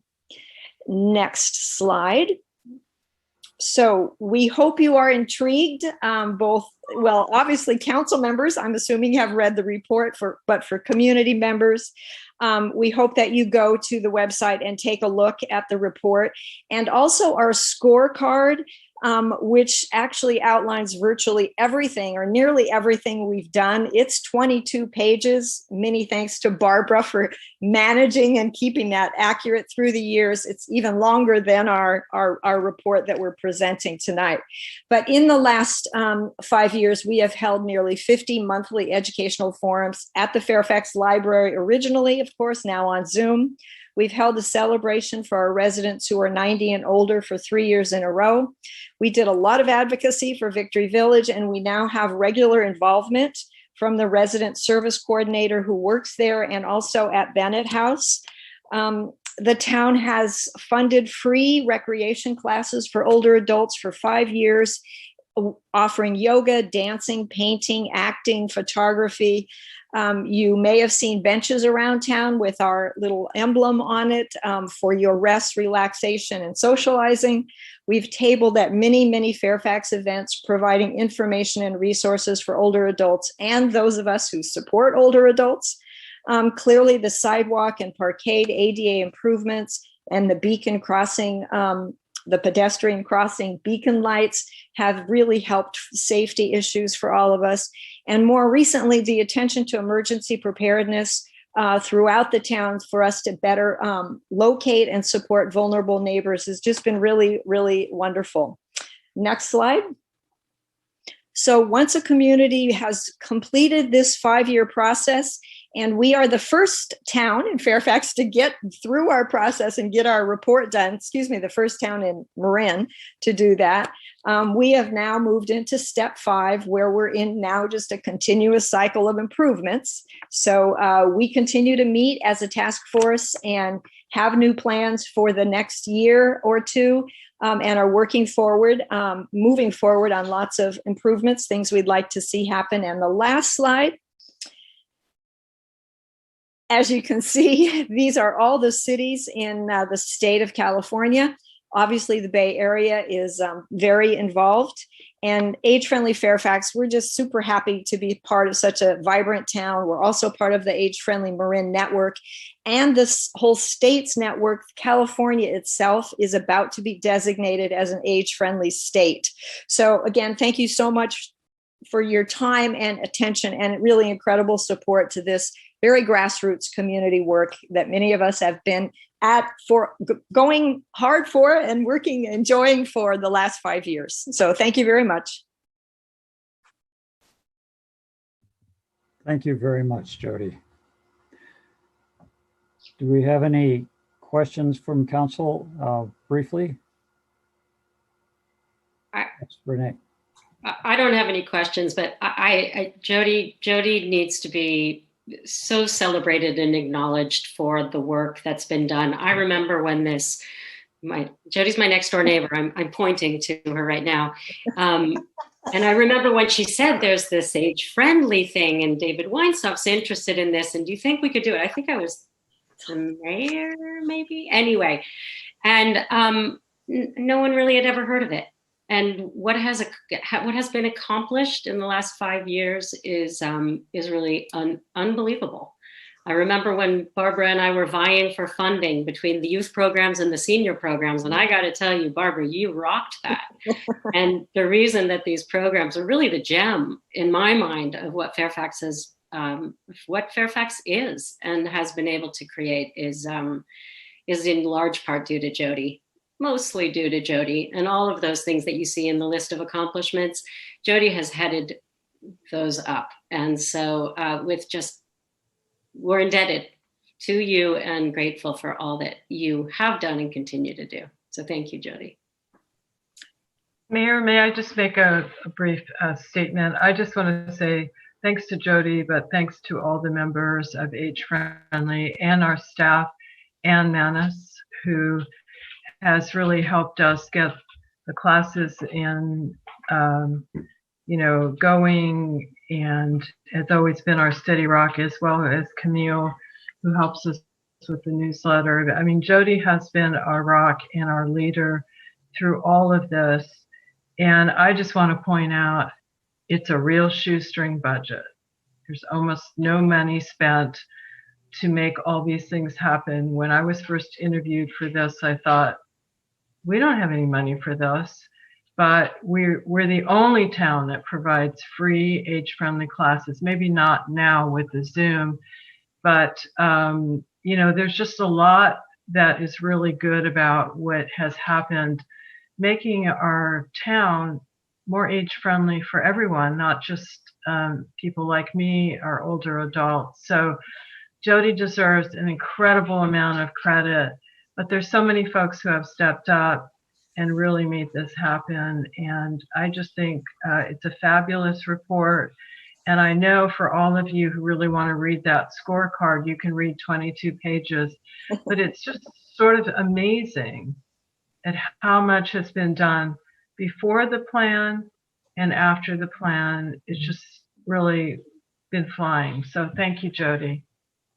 Yes, you're all very welcome. It definitely takes a town to do it. I'm really proud to be part of this one. Stephanie? I just wanted to quickly say that, and I sent Jody a note, I was so impressed with this report. I learned a lot. I did not know about a lot of these deliverables that were at the hands of this age-friendly group. And it's incredibly impressive, all the accomplishments. And I really appreciate this report too. I just thought it was really well done. So thank you everyone who's part of it. It's such important work. Great, thank you. Again, for the public, this is in our staff report tonight on I can tell you which item it is that you can see that report. That would be the 2, I think. Item 10. Oh. It's on the consent, but to receive that 5-year progress report. So if you look at the staff report for item 10, that was also prepared by the Age Friendly group, no doubt, mostly Jody, I would bet. Beautiful presentation there as well with some different information in it. Okay. Garrett, yes. So just to provide a little clarification on public comment, you do need to allow public comment on the presentations. But what we encourage people is if you have questions related to the water district presentation, really, they should just contact the water district directly since they have the most knowledge. And for age friendly, they really to contact Jody directly. And I do apologize to Jody for I completely forgot I was supposed to run the PowerPoint presentation. And then it took me a few minutes to find it. So I do apologize, but that's related to public comments. So you can open it up, but we do encourage people to keep comments limited and talk directly to the sources of information. Okay. All right. So we'll open it up right now for public comment on both of those presentations. But as Garrett said, if you have questions or even a certain amount of comments, it would be probably better to go directly to the sources on those. Because we do have a long agenda tonight. So Michelle, could you open it up for public comment? This will be on both the water district presentation on the drought conditions and what we can be doing about them, and the age-friendly presentation on the 5 years of amazing progress. Yes, Mr. Mayor. I do not see any raised hands to make a comment on either presentation. Okay, well, we'll bring it back to council. Thanks, Garrett, for that. Okay, and so we have Jody, if you're finished, and thank you very much. Can't say that enough. So we will go on now to a third presentation, which is on a very different topic. This will be on new state housing laws. This will be an overview of the housing element and its place in Fairfax's process and some key requirements and on the regional housing needs allocation. So Garrett, would you want to tee that up? Yes, thank you, Mr. Mayor. Before I turn it over to Isaac Rosen to make the presentation on state housing laws and the housing element, I just wanted to point out that this item was originally scheduled for your March 17th meeting, and then we continued it to this meeting. And again, I wanted to point out to the community that specific questions on our actual housing element process and schedule, that's actually be addressed at your joint planning commission meeting, your special joint meeting with the planning commission on April 21st, and that starts at 5:30. So I want to point that out. And I also want to point it out that after Isaac does his presentation, your planning and building service director, Ben Bernal, has a brief presentation on the regional RHNA numbers, regional housing needs allocation numbers. And so you have the option to ask Isaac questions after his presentation or wait till Ben does his presentation and ask questions of both. So I just wanted to point that out, but now it'd be appropriate to turn it over to Isaac. So thank you. Thank you, Garrett, and good evening to the mayor and to our town council members. It's nice to see you all, although it is remote. I am going to attempt to share my screen for this presentation. Great. That worked. Yeah, which is, it's great for me. It doesn't always. So again, good evening. I was before the town council in December of 2019, which feels certainly like a lifetime ago. I wish I was up there in person to see you all this evening. This presentation is essentially an update to that previous presentation, and I understand we do have some new town council members.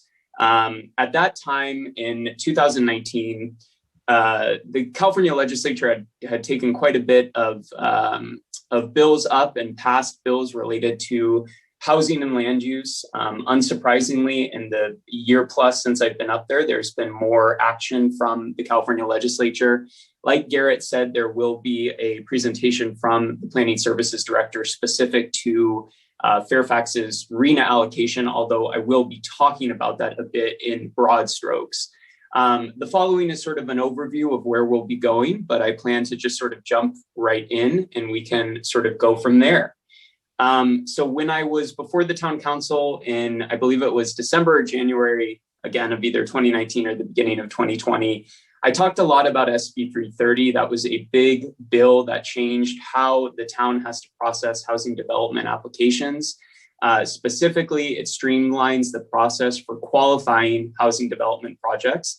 And I use that word because it's a term of art under some of the laws we'll be talking about tonight. That means multiple residential units. It means certain mixed use developments in which at least 2/3 of the square footage is devoted to housing uses. It means some supportive and transitional housing as well. But essentially in 2019, in the fall of 2019, SB 330 amended the Housing Accountability Act in part, or the HAA. And one of the big changes that was instituted was to essentially allow housing development applicants to vest their rights under the municipality's then existing land use regulations once they had submitted a preliminary application deemed complete. So what this meant is under state law, there's a list of, I believe, 17 requirements for a preliminary housing development application. Once an applicant submits that for a housing project with multiple units, and it's deemed complete by the town, they get a freeze, a development freeze, or what's known as a vested right with the existing regulations in effect at the time it was deemed complete. It's important because it means if the town were to amend its zoning ordinance, its general plan, or seek to institute specific development impact fees on the project, it would be barred from applying it to the specific project that had received a preliminary application approval. The other component of the HAA that I just want to mention in relevance to the recent changes that the legislature has come down with is it otherwise limits local discretion to deny, condition, or delay certain components of these housing development projects. I wouldn't blame you if you didn't remember. We talked back a year plus ago about the fact that under SB 330, the town would be limited to 5 total hearings. That includes study sessions, that includes any appeals. So it shortened the window in an attempt to sort of streamline these housing development projects to approval in a more streamlined fashion. So more recently, SB 1030 made a couple of tweaks to the Housing Accountability Act that I wanted to flag for our town council. The biggest of which is I just spent some time describing this preliminary application process. At the time that SB 330 was passed, the developer had that vested right or that development freeze at the time that a preliminary application was deemed complete. It was basically a rubber stamp from the local agency because there was no sort of discretion involved.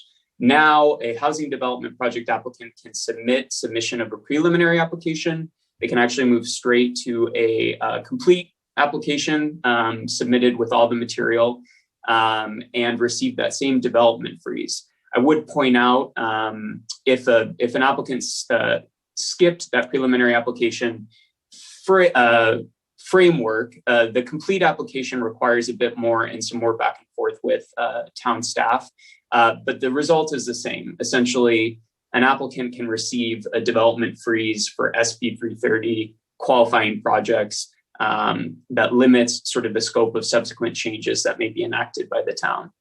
I also want to mention, and we'll be doing a little component on density bonus later in this presentation, that SB 1030 made clear that if a housing development project is eligible for a density bonus increase in the number of units or the total footprint of the housing development project that is more than 20%, that doesn't mean they need to resubmit their application. Previously under SB 330, if you received this development freeze and locked in certain town standards in place, but your project during the application process swelled and was more than 20% bigger than it was at the time you submitted it, you'd have to resubmit and you would obviously lose that freeze. So essentially the state said, and again, we'll be talking a bit about density bonus, but to just make clear, if a project increases its footprint because it's eligible for density bonus under state law, then they can still retain that development freeze.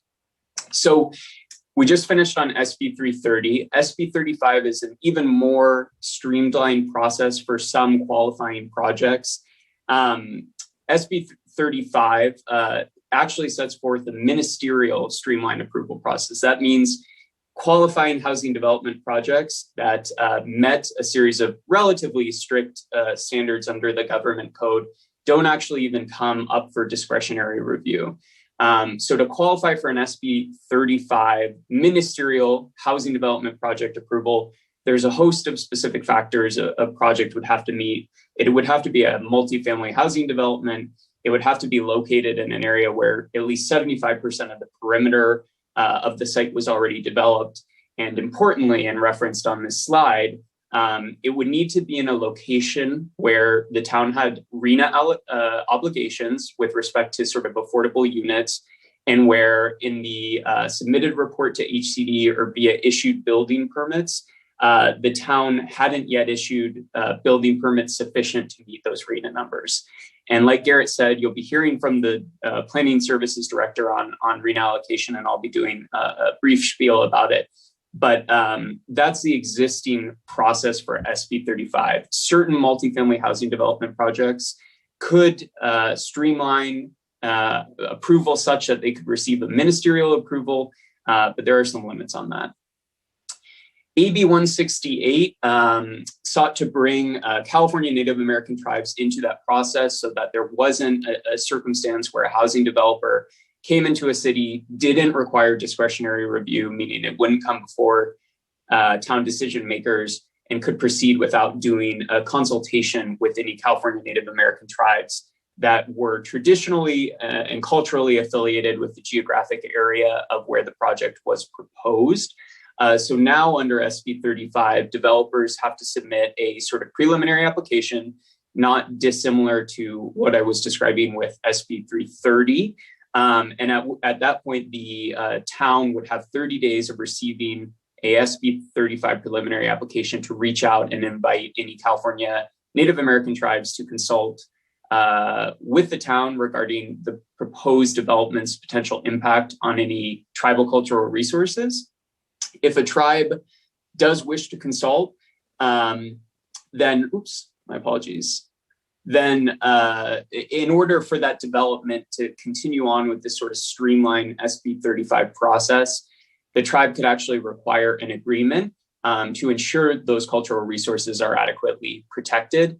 And if the developer was not willing to enter into such an agreement with protection of tribal cultural resources in mind, then they would no longer be eligible for that streamlined ministerial SB 35 application process.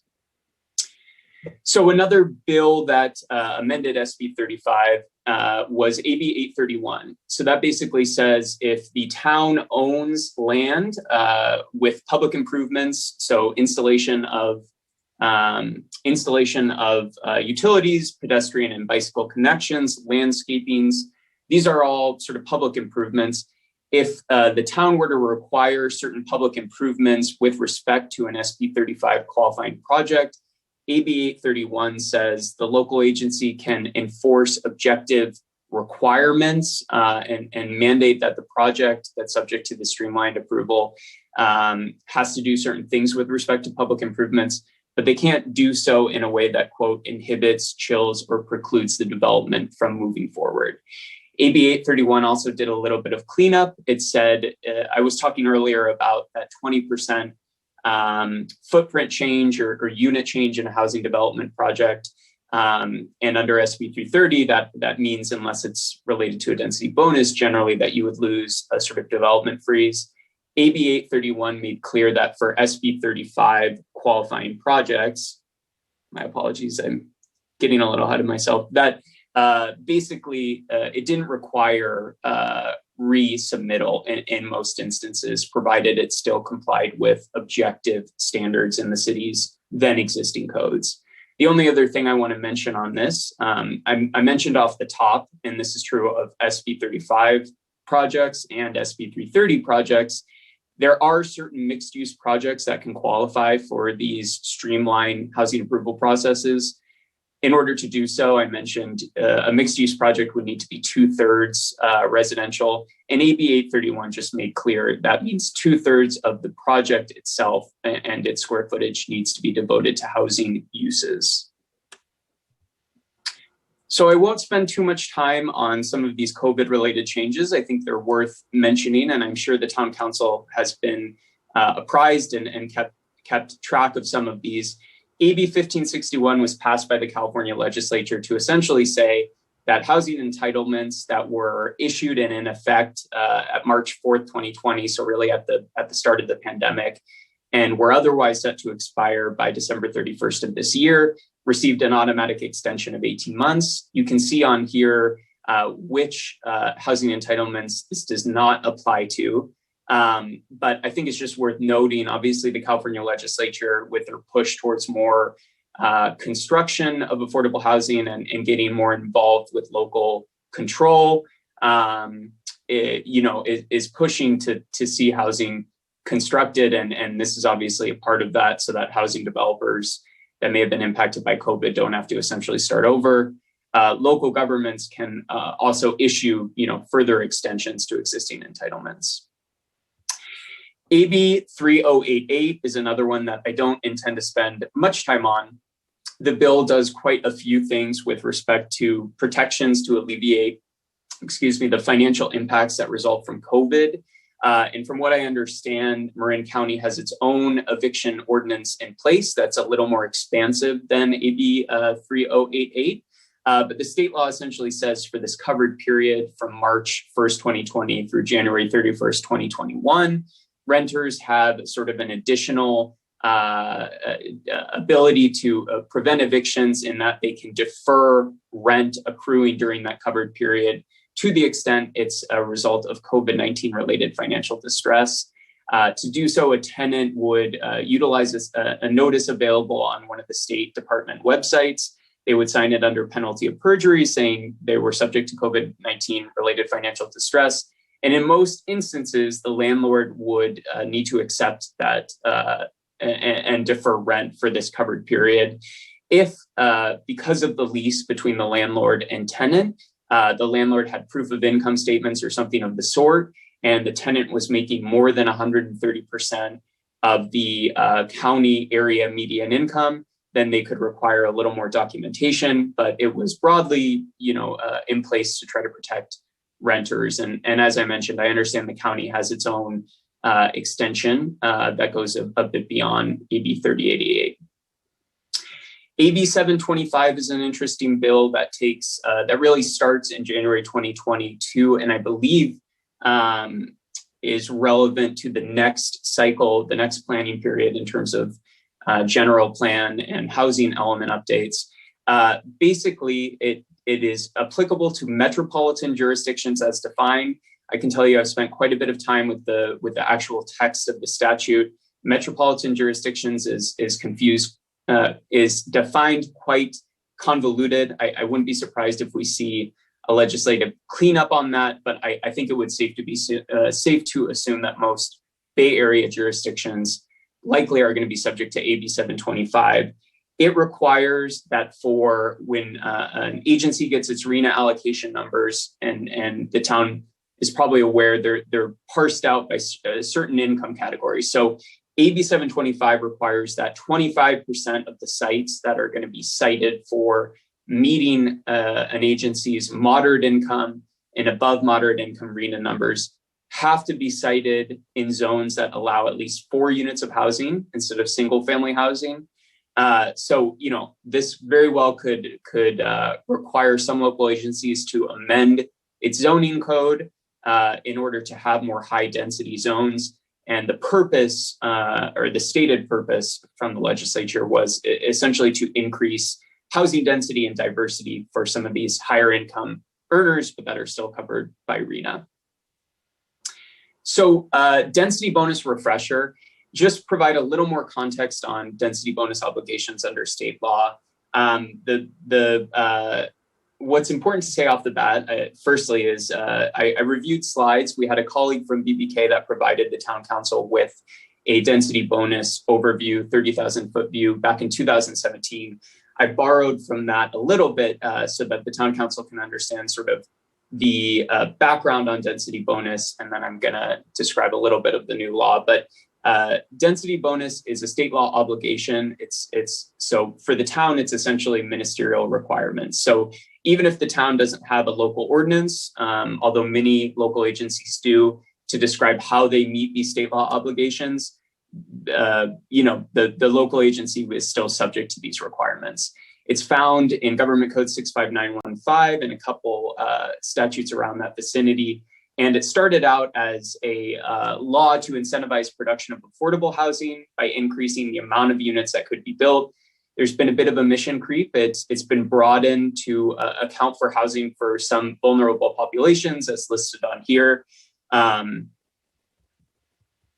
the definition of density bonus, it means essentially that under state law, if the housing developer is going to come in and build a certain percentage of affordable housing, either for one of those groups on the last slide or just generally restricted to low income units or other sort of RHNA income categories, they are by default and under state law permitted a density increase above the otherwise maximum allowable gross residential density.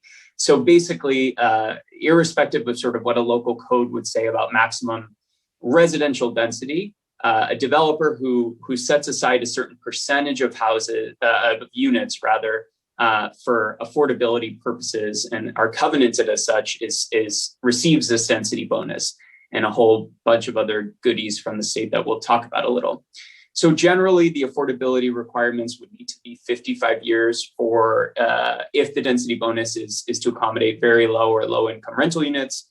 There's a note in state law to say, some project financing for housing development projects that do an affordability component might require a longer time period. And often, and as contemplated by state statute, that would be deed restricted for those units over this relatively long covenant term to ensure it's maintained affordably. So in exchange, the town would get affordable housing or another qualifying project guaranteed to remain affordable units over a specified duration. And in exchange, the developer receives a series of, like I said, some goodies. So in addition to the density bonus, a developer receives a certain amount of concessions or incentives, depending again on the percentage of affordable units they plan to construct as part of a housing development project. A concession incentive can really be anything. It really means a reduction. Often it means a reduction in site development standards that would otherwise apply. And really it's dealer's choice. So a housing developer could come in and seek, if they were going to build 10% affordable units for low income and were subject to perhaps one concession or incentive, they could come to the town and say, we would like a concession on the setback for the site, or we would like a concession on height. So the maximum height could be increased a story as part of this density bonus or something similar. The standard to approve the concession or incentive requested is pretty narrow. The town is pretty limited. Essentially, they would need to make findings to say that either there would be a specific adverse impact on the public health, safety, or environment, or that the requested concession or incentive doesn't assist in reducing costs for the developer. A developer can also seek an unlimited amount of development standard waivers. Development standard waivers are limited to instances where the developer is representing that without that waiver of the town's existing development standards, they would not be able to physically construct the project. And the standard to deny a requested waiver is similar to a concession or incentive in that it's limited to a specific adverse impact, and the local agency has to make certain findings. And it's developer friendly in that if a developer wants to challenge a denial and it gets taken before a judge, if the judge, the burden of proof firstly is on the local agency, and if the judge rules against the local agency, they automatically pay court costs and associated attorney's fees. I don't see parking reductions as much in my practice with density bonus, although those are also set out under state law, so that if the cost of parking is a burden to the development of affordable housing, there are certain ratios and reductions that can be provided under the state law. So all of that was primer to say we have a new bill in town, AB 2345, that amends density bonus and ups the ante, and it's effective as of January 1st of this year. It increased the maximum density bonus from 35% to 50%, which is not insignificant. That means conceivably a developer that did a significant portion of a housing development project covenanted affordable could receive up to 50% beyond the maximum density bonus permitted by a local agency's code. So again, it's not insignificant. When I was before the town council most recently, we also talked about a law that was recently signed that says a 100% affordable housing project can receive upwards, I believe it's something crazy like 80%. You don't see it very often. It's financially difficult for a housing developer to do 100% affordable. But the state has taken a aggressive push to up the density bonus to try to sweeten the incentives a bit for affordable units. And the other notes here are essentially, a local agency can do more than what's required under state law. And some local agencies pass an inclusionary zoning ordinance where they have their own affordability requirements separate and apart from state law obligations.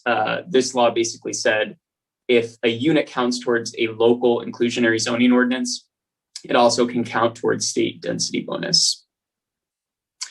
So I'll be talking a little bit about updates to the general plan, the housing and safety elements, and a brief refresher on a environmental justice component of town planning. So most recently, and importantly for the housing element, AB 1561 basically says that HCD can require a local agency to analyze constraints on housing for persons with protected characteristics that is pursuant to the state's Unruh Civil Rights Act. So protected characteristics include sex, race, disability, sexual orientation. There's quite a few. Basically, the HCD can request that a local agency look at the extent to which planning policies are negatively impacting the ability for those constituencies to obtain housing. There's also a requirement that says, as part of the housing element update, that emergency shelters need to be a permitted use in at least one zone within the city. That means that you cannot require a conditional use permit or any sort of discretionary approval. There has to be one zone at least where emergency shelters are permitted with no sort of discretionary oversight. Penalties, there has been a step to sort of increase enforcement about non-compliant housing elements in particular, and that more broadly goes into general plan updates. But the state can require, instead of the general 8-year planning cycle, that an agency that had sort of failed to adopt their housing element within 120 days of sort of the required cutoff could be subject to 2 4-year cycles in which they have to get certified, and it creates much more of a bureaucratic undertaking. The other interesting penalty that I wanted to flag is just if a housing element now isn't approved within a certain time, there is an opportunity for a housing developer to come in who's offering to build affordable housing, and the local agency's hands would be tied even if the housing development was inconsistent with the city or town's zoning code or general plan. So that's quite a big disincentive to holding out with respect to getting a housing element certified. Certainly, there's still limits on that if there would be a health and safety risk, but it's meant to be quite punishing from the state in terms of noncompliance. And HCD can also refer a noncompliant housing element to the Cal Attorney General. I'll talk really briefly in the context of RENA about what that might look like. So 3 bills that I flagged just for the safety element as part of the city's next general plan update. You can see some of these are quite a bit old, but all within the last 10 years. And the reason they're all on here is just to point out, and I know Fairfax is conscientious with respect to climate adaptation and resiliency, even just the presentation so far this evening. And these 3 bills are included here just to say that there's a focus from the state on doing the safety element concurrent and revised concurrently with the housing element. So certainly to look at the impacts to climate change and specifically in very high fire hazard severity zones and what that means for housing stock. So environmental justice, this bill is 10 years old, but I want to just flag it. And I wouldn't be surprised if the state potentially takes additional steps to try to put in environmental justice requirements as part of the planning process. There is a requirement in the land use element that disadvantaged unincorporated communities, known as DUCs, which are unincorporated areas that fall within an agency's sphere of influence. So perhaps they're still served by the jurisdiction's public utilities or certain services. For these DUCs, if they are making, if the community by average is making less than 80% than the statewide median household income, there are certain obligations for that local agency as part of their land use element. They have to come up with a list of how to better serve those areas. And so there is a focus on environmental justice. We may see more. Moving to RENA, hot topic. And again, as Garrett reiterated, the Planning Services Director, I understand, will be doing a presentation himself. RENA, of course, is our regional housing needs allocation. It is the projection of current and future housing needs.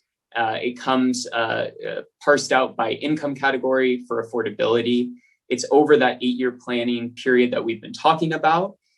Fairfax, our Council of Governments is ABAG, the Bay Area Council of Governments. They're currently developing their 6th RENA cycle. It's the planning period from 2023 to 2031. The Council of Governments seeks HCD's input. That's the Department of Housing and Community Development. So there is some interplay with the state. And the Council of Governments here, ABAG, is tasked with reviewing the methodology, which is set out under planning and zoning law, the specific reason why RENA is issued, and then to provide the draft distribution of affordable units. So this is taken from ABAG's website, and most recently their website on February 12th of this year basically said that they had finished their draft RENA methodology and allocation numbers for local agencies. In February, those were sent to HCD, who has 60 days to consult. And then after that time period, Council of Governments statewide will issue the final, what's called the final RENA methodology and draft allocation. That's, if you look at this slide, that's spring 2021. I think we'll see that pretty soon. And after that time, there's an appeals process that's contemplated for RENA, although it's quite limited. So appeal is set forth under the government code. So basically, after HCD has consulted on that allocation and methodology, and it's confusing because it's draft, but it's considered final. Once that's issued to local agencies, there's 45 days by which to appeal to the Council of Governments. I think it's worth noting for agencies that the appeal goes to the same body that issued the RENA numbers. And it's pretty limited to specific circumstances that are on the next slide. But in addition to the limited reasons under which the appeal can be made to the issuing agency with those RENA numbers, there needs to be a statement for why the revision furthers the RENA objectives, which are also known as the RENA methodology that I mentioned on the last slide. And this is set out by state law. It's sort of like the purpose of RENA is supposed to be to increase affordable housing, promote equity and to have a better connectivity between jobs, where jobs are, and housing, affordable housing. Here are the 3 permissible grounds for appeal of RENA numbers. Essentially, failure to adequately to consider the information that the local agency had submitted, failure, to comply with the state law limits on why RENA should be issued, or a significant and unforeseen change in circumstance. So in terms of the risks of failure to meet RENA, and a reminder, and I'm sure the Planning Services Director who will be talking about RENA might get into this a little bit as well, but essentially with RENA numbers, the key is that the local agency needs to cite, often with vacant or underused parcels, it needs to be able to point to the sites where those RENA units could be constructed. It doesn't mean that any specific project has to be approved, although as I mentioned with respect to SB 35, if a local agency hasn't issued many building permits or hasn't done enough of its reporting obligations to the state with respect to how it's going to meet RENA, certain affordable housing projects can receive a streamlined ministerial approval. I mentioned earlier there has been some movement by the state to provide the California Attorney General with the authority, or really any interested party, to file a writ of mandate with respect to RENA and more broadly with local agencies' housing element. So if an interested party or the Cal AG were to do so for failure to sort of cite appropriately for RENA or other issues in the housing element, a court is empowered to grant an injunction. They can issue increasing fines over, I believe, a course of a year that increase from $10,000 to $100,000. The longer a housing element is non-compliant, the court is empowered to appoint a receiver, which would be a dramatic option. It essentially means someone could come into the town and control sort of how to get the housing element there in terms of approved by the state. And it certainly also contemplates payment of costs and attorney's fees. And that is the end of the presentation. I will stop my screen sharing and appreciate the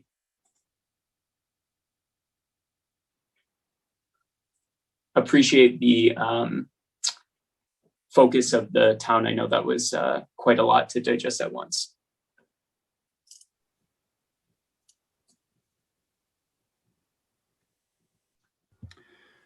Thank you, Isaac.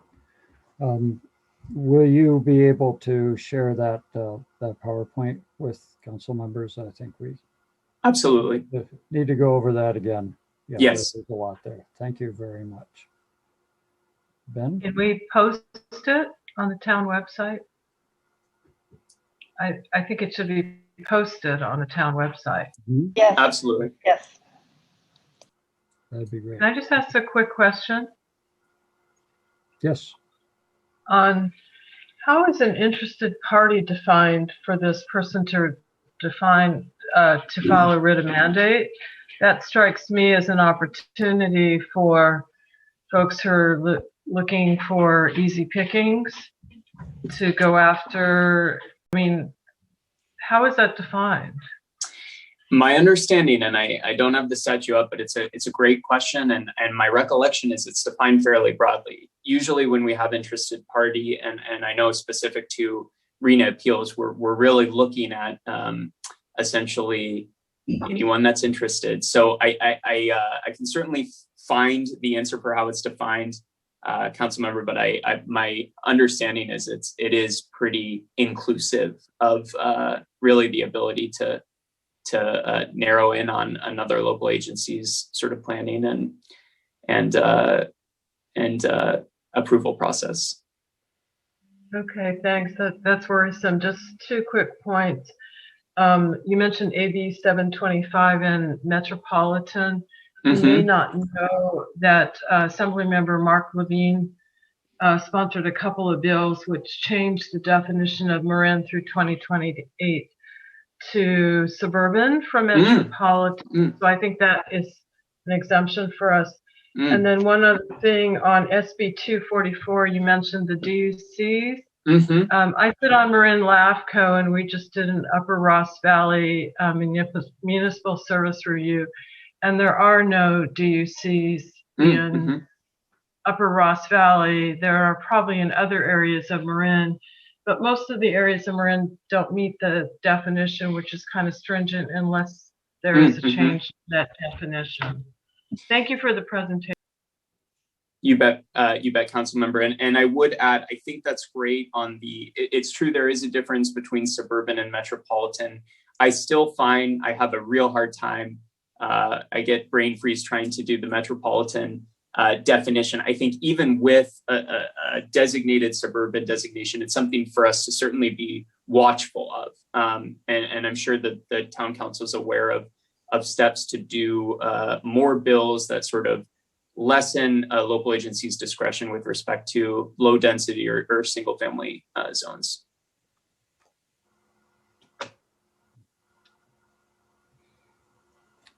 Any other questions at this point? Well, I think Ben, did you want to continue a bit with the information? Yes, sure, Mr. Mayor. And I have a much briefer PowerPoint in anticipation of a much more detailed discussion of the housing element update and RENA numbers, et cetera, on the joint meeting on April 21. But let me just go ahead and share my screen now. Okay. This is just a quickie housing element status update, locking in on how it relates to the town of Fairfax in particular. And Isaac really did an excellent job of covering all the state laws that pertain to housing and touched briefly on the RENA aspect. But to restate it again, the state requires every jurisdiction in the state to update their general plans housing element every 8 years. And that our current housing element is due to expire in the end of 2022. And therefore, the next 8-year housing element would be covering the period from 2023 to 2031. And jurisdictions will also that have, I don't know the exact date, but I know that Fairfax is subject to this, has to update its safety element and also further fair housing requirements. And just briefly on background, it needs to be acknowledged that there continues to be a large unmet demand for housing in the San Francisco Bay Area region. Our region is critically short of housing. And that's a lot of what's behind these efforts. And as Isaac pointed out, the Association of Bay Area Governments allocates draft allocations for new housing units for the Bay Area region. That number is 441,000 units, supposedly to be built in the next 8 years, starting in 2023. In the town's allocation of 490 units, and this was arrived at as part of the Regional Housing Needs Allocation, aka RENA, for the San Francisco Bay Area. And one of the reasons why Fairfax saw such a dramatic increase, and indeed all of the Marin County and most of the Bay Area counties, jurisdictions in the Bay Area saw such a dramatic increase, is because the methodology has shifted to emphasizing high opportunity areas. For example, good schools and proximity to jobs. And of course, Marin has an abundance of both. And you can see where we're at in terms of our current RENA allocation. Thanks to the gift of getting Victory Village approved, we're actually doing outstanding on our low income housing production, whereas the RENA allocation for this current period is only 11 low-income housing units. We ended up with 63 and very low units. The RENA allocation is 8, and we've constructed 13. Extremely low, which was part of the 5th cycle allocation, is no longer applicable. Those numbers have been combined with the very low. So what you see is the 8 and the 8 for the extremely low and very low, amounting to 16. And that's why we're considered to have 3 very low housing units still remaining to be built. And these numbers are coming directly from the state. So there's probably a little bit of discussion that may occur vis-a-vis the units that are out in Victory Village in that regards. Other allocation versus constructed aspects include moderate housing, where the current RENA allocation is 11 units. We've built 4 with a remaining allocation of 7 units.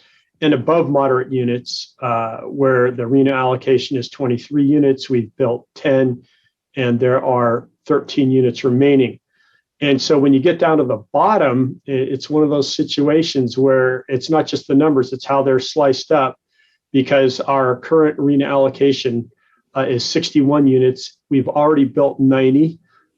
Given the rate at which we're processing and people are building accessory dwelling units in town, that number will be higher by the end of 2022, make no doubt about that. And yet we still have 20 housing units of a particular type required to be built. We are looking carefully at the accessory dwelling units for how they may satisfy our above moderate income housing allocation. Staff is somewhat hopeful that we can achieve compliance with that because it just seems unfortunate that we're 50% higher than our RENA allocation already, and will be even higher than that by the end of the current RENA cycle, and yet we may still not be in complete compliance with the RENA requirements. And then we go into the next cycle. And basically what we're facing in Fairfax is a 700% increase from the 61 housing units to, you can see the bottom is 490 units. And as has been pointed out, that's basically the amount of housing units that's been built in Fairfax in the last 50 years. How that's split out, as you can see, very low 149, low 86, and moderate 71. And moderate is actually approaching, or in some cases exceeding, average household income. Low and very low are only a percentage of average household income in the county. Combined, the three of them approximately 300 units, which is a real challenge for this town, and indeed every jurisdiction, given the subsidies that are built into providing those type of units. But and then above moderate, i.e. market rate units, a total of 184. In terms of where we're going, obviously tonight on this agenda, we have consideration of the housing element consultant that the town has, staff has selected for your council's consideration of their contract. And that with approval of their contract, we would be starting basically the kickoff meeting for development of our next RENA cycle housing element at the April 21st joint Town Council and Planning Commission meeting. And I'm prepared to answer any questions you may have. Renee, go ahead. Just real quick question. So does that 20 from the 5th cycle carry over? Is that captured in the 6th cycle, Rena? It's an interesting question. I was at a League of California Cities webinar recently, and the person who's the housing policy director for Housing and Community Development, the state agency that's basically in charge of all this, implied that if you're above your projected totals, there may be some ability to get credit for that. I'm not 100% sure what that means yet, but we will certainly be looking into it. I think that, good deeds such as what Fairfax has been able to achieve already and will continue to achieve above RENA numbers should be recognized, but it remains to be seen. Great, thank you. Can you put us back on all together in gallery view, please? Barbara? Yes. Thanks.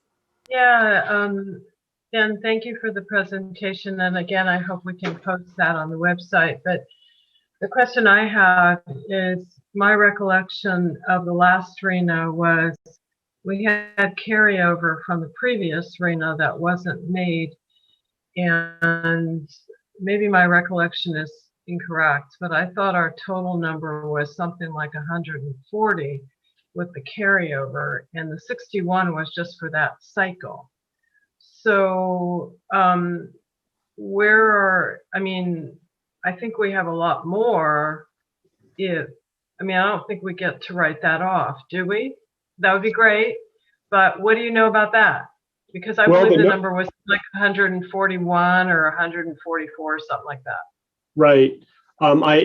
You're correct in showing or referring back to our current housing element numbers, which did acknowledge the 144. However, conversations with the state seem to indicate that carryover from the prior housing cycles allocation, i.e. the 4th housing cycle that terminated in 2014, may not actually be carried over in this cycle, and certainly not into the next cycle. And that's something that staff will investigate. But the preliminary information we have is that those numbers, there isn't a carryover.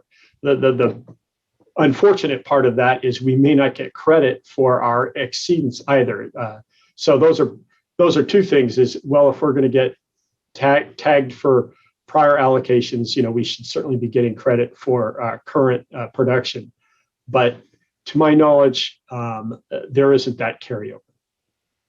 Okay, great. Well, that sounds good. Maybe when they increase it by 6 times or 8 times, they probably figure they can afford to give you a break on a little bit. Who knows? Thank you.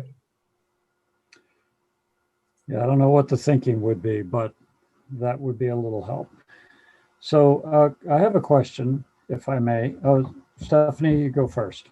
Oh, I had a question about carryover, but I think it's been answered. So thank you, Ben, and thank you for these slides. I think they give the public a lot of context and important information about where we're headed with this huge effort. And as you know, this is my first time going through a housing element update. So I just really appreciate the educational information. Could you apply, so back to this AB 725, could you put that in the context of Fairfax for us? I'll turn that over to Isaac.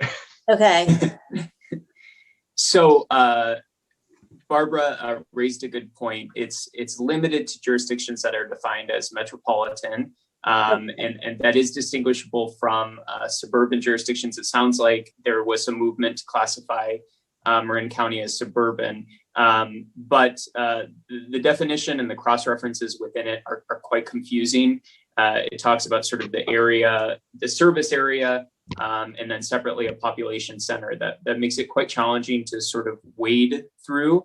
But I think the takeaway remains probably that even if AB 725 is the opening salvo with respect to a requirement like that above moderate and moderate income RHNA numbers have to be met outside, at least 1/4 have to be met in sites outside of single family zones, we are likely to see at least additional attempts by the legislature to broaden that and make it more broadly applicable to try to increase density and move away from relying on single family residential zones for purposes of meeting housing obligations under RHNA.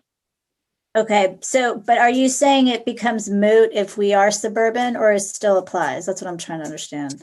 It applies to metropolitan, so it's separate and apart from suburban. Okay. Yep. Thank you. And then as far as the RHNA schedule, so it's a very long one, and I'm trying to understand, because we've already issued a letter of dissent, right? And then, you know, as far as I understood, this 490 was more or less final, but is there still opportunity for, like Ben was saying, maybe some grace on the carryover? Or I'm just trying to understand, like, what's the process for it to become final? So Ben may know more ear to the ground. My understanding is, although Fairfax has received its numbers only after this 60-day period where the state HCD can weigh in, does it become final? It's still draft, so it's confusing. But in terms of the appeal process, what sets off the appeal process, it's after the numbers come back and HCD has had the chance to weigh in. And it sounds like what Ben's saying is potentially they may be subject to change. I think we've heard of other jurisdictions where they have bounced around a little bit. After, and according to ABAG's website, it went to the state on February 12th, and they have a 60-day consultation period. So I would expect that in the near future, after HCD has a chance to look at the numbers, they go to the local agencies, and at that time they can be appealed. And they're still called draft allocation, but it's what can be appealed. So it's There's another opportunity for appeal after the 12th. The only opportunity for appeal will be after HCD has has blessed the number or potentially changed it. Okay. Thank you. Yeah.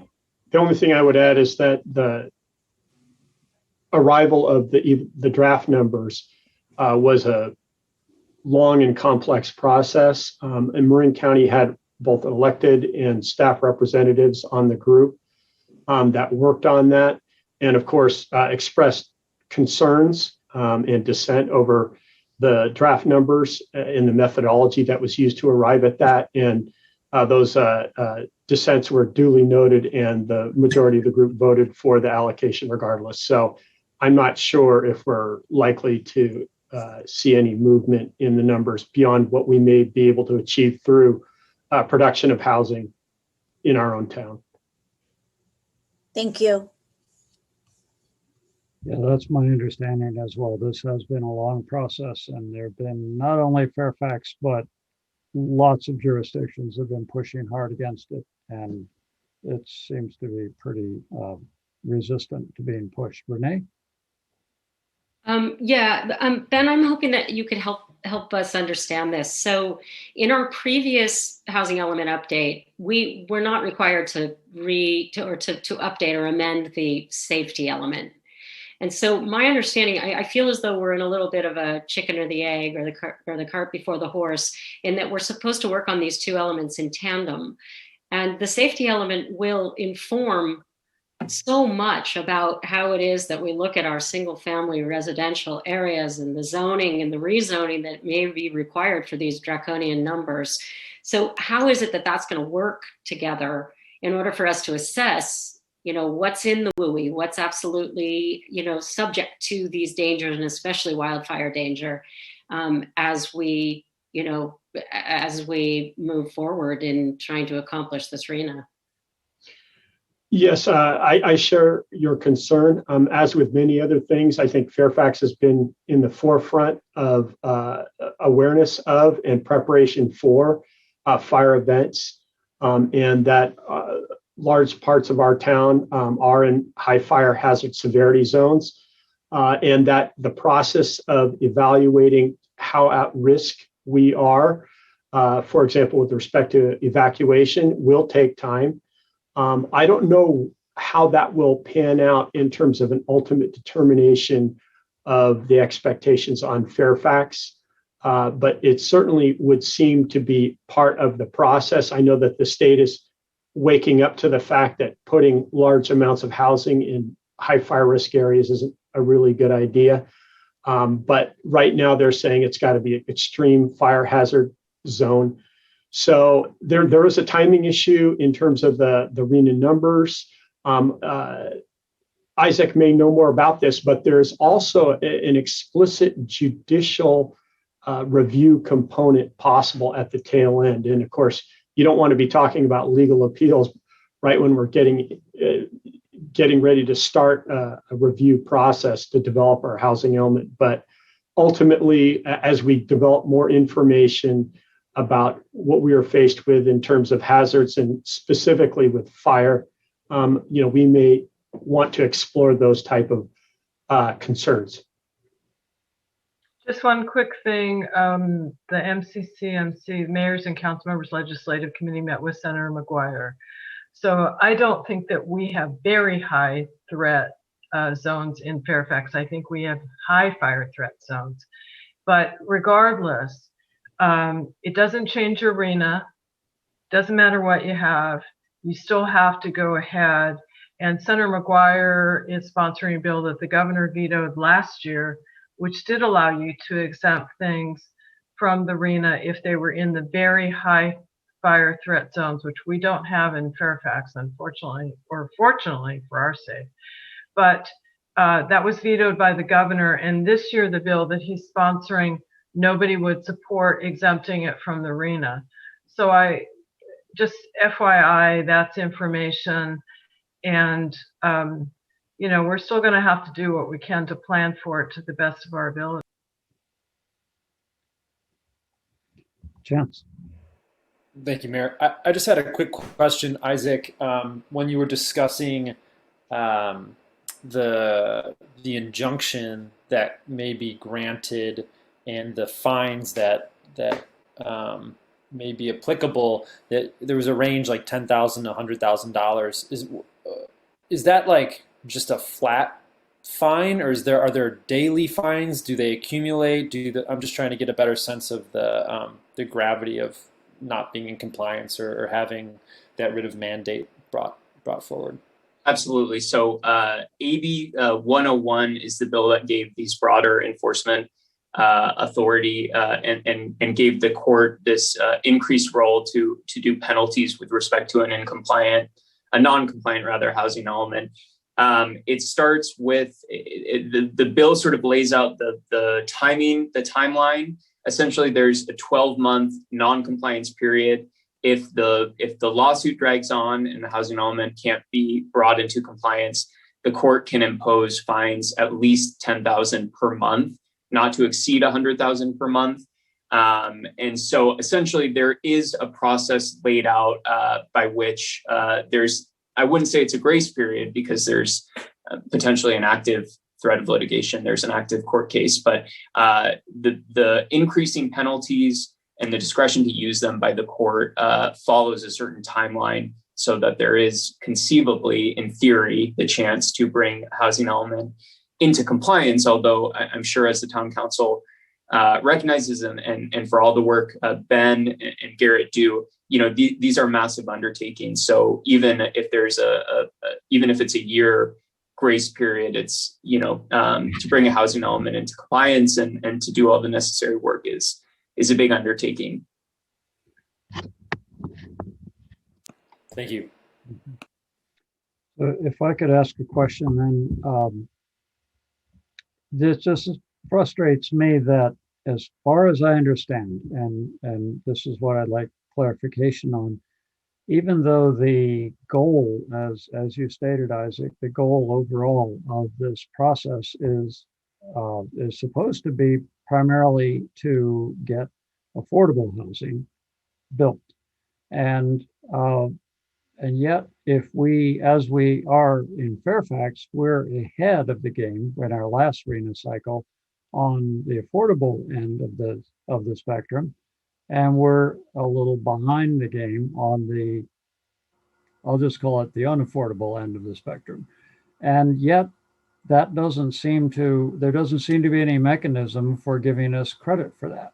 I mean, I could understand, I think, the position that higher income housing has to be included in the numbers, because if a jurisdiction only zones for low income housing, there just might not be the economic ability for any developer to build strictly low income housing. Although amazingly enough, we have Victory Village, which is 100% lower income, but that was possibly a pretty unique circumstance because the land was available. But is that really the case, that there's no mechanism for, if you build more than you need to on the affordable end, getting some credit on the higher income end because you actually did even better to reach the stated goals of the state? I think what Ben said is spot on. There's certainly the hope that there's going to be some recognition from the state in terms of all the impressive work that the town has done, as you mentioned, Mayor. I think the thing with the RENA numbers and the way, as you mentioned, that they sort of parse out between what constitutes low income and what constitutes moderate income that's part of the broader methodology.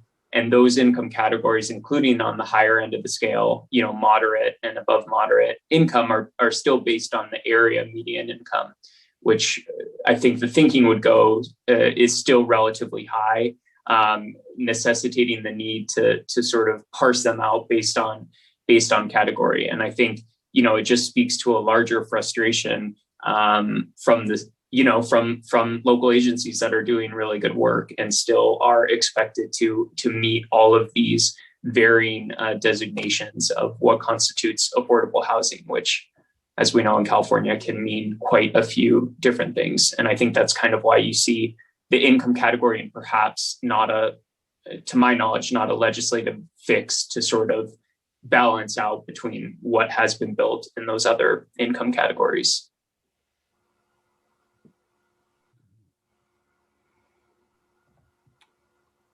Okay, well, I don't have any further questions at this point.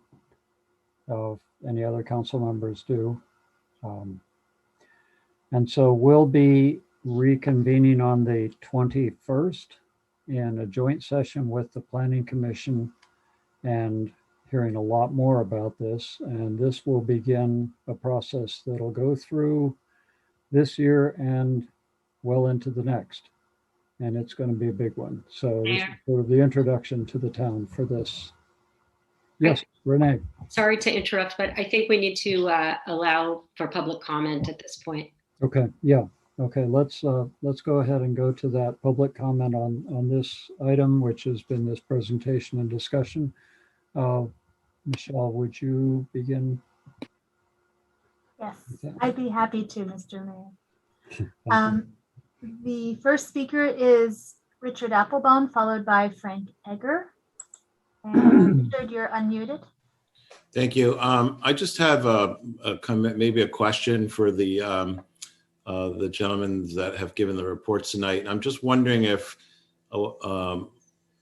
what Marin, obviously we care about Marin and Fairfax specifically, but are there movements afoot, any kind of legal things happening, anything forming with kind of, legal muscle that is pushing back in any way against some of these things? Because it seems like there's not a whole lot we can do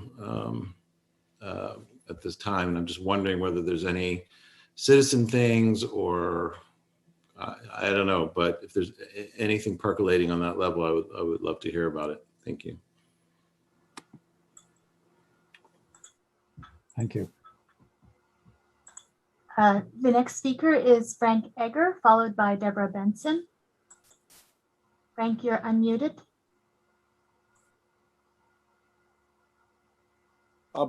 Thank you very much, Mayor and council members. State legislation is intended to end single-family zoning as we know it. Corporations are buying single-family homes throughout California. It's not just folks coming in buying a house to live in with their family, but big money's coming in and buying these single-family homes because they know what's about to happen in California. Fairfax must join with other small towns, hire a land use CEQA law firm, and challenge the state housing laws written by special development interests.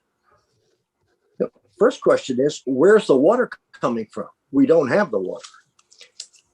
We need to use Fairfax incomes, not Belvedere's or Ross's, to determine what is affordable in Fairfax.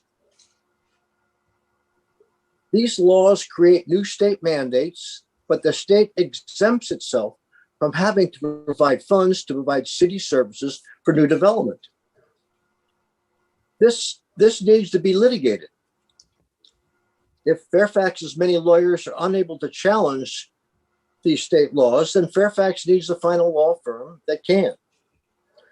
There is no case law that I know of that is supporting these draconian state housing laws.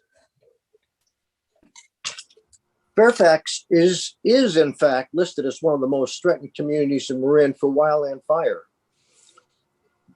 With the state density bonus laws in town, where in town do our current lawyers think we can add from 500 to 735 new units? Currently, Livable California is organizing to possibly challenge these new state housing laws. We in Fairfax have challenged state housing and zoning laws 4 times in the past, all the way through appellate courts, and prevailed. So we can't shy away from challenging these draconian state housing laws, because if we can join with other small towns, we may well be able to have some of them set aside through the courts. Thank you very much. Thank you, Frank. The next speaker is Deborah Benson. Deborah, you're unmuted. Thank you, Michelle. Thank you, Council, for hearing me. I am in complete agreement with what Frank just said.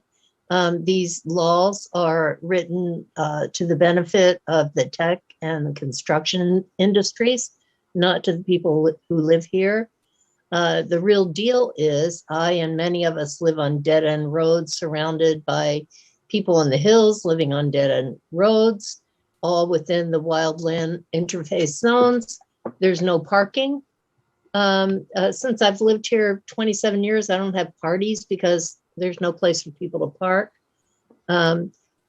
We don't have room for evacuation. We have no infrastructure. We're in drought. It's time to fight back. If we put in 460 units, I'm going by rental units. We could build a 25-story building with 20 units per floor.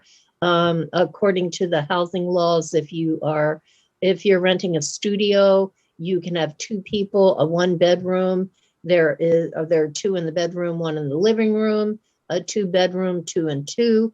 So we could be adding 2,000 people, a third, increasing our population by a third. I read a recent article from in the IJ, Dick Spotswood, who is opposing all of this generally, referred to a California Constitution, 6A, Article 13B, that requires the state to provide infrastructure if they're mandating housing and population growth, and court rulings kind of muted it. He suggested that the towns get together and have a bunch of people sign and ask for a proposition to prohibit the state from making us provide the infrastructure to balance the mandates that they place on us. We don't have water. We don't have school. We are built out. So it's time to fight back. It's not time to write a new housing element that follows these draconian laws. So please stand up and be Fairfax. Thank you for hearing me. Thank you, Deborah. The next speaker is Beth Vertical. Beth, you're unmuted now. Hi, everyone. I didn't realize I was next. Hold on. Here, let me turn off my thing. Okay, hello. I love the idea of us having to make more housing, and here's why.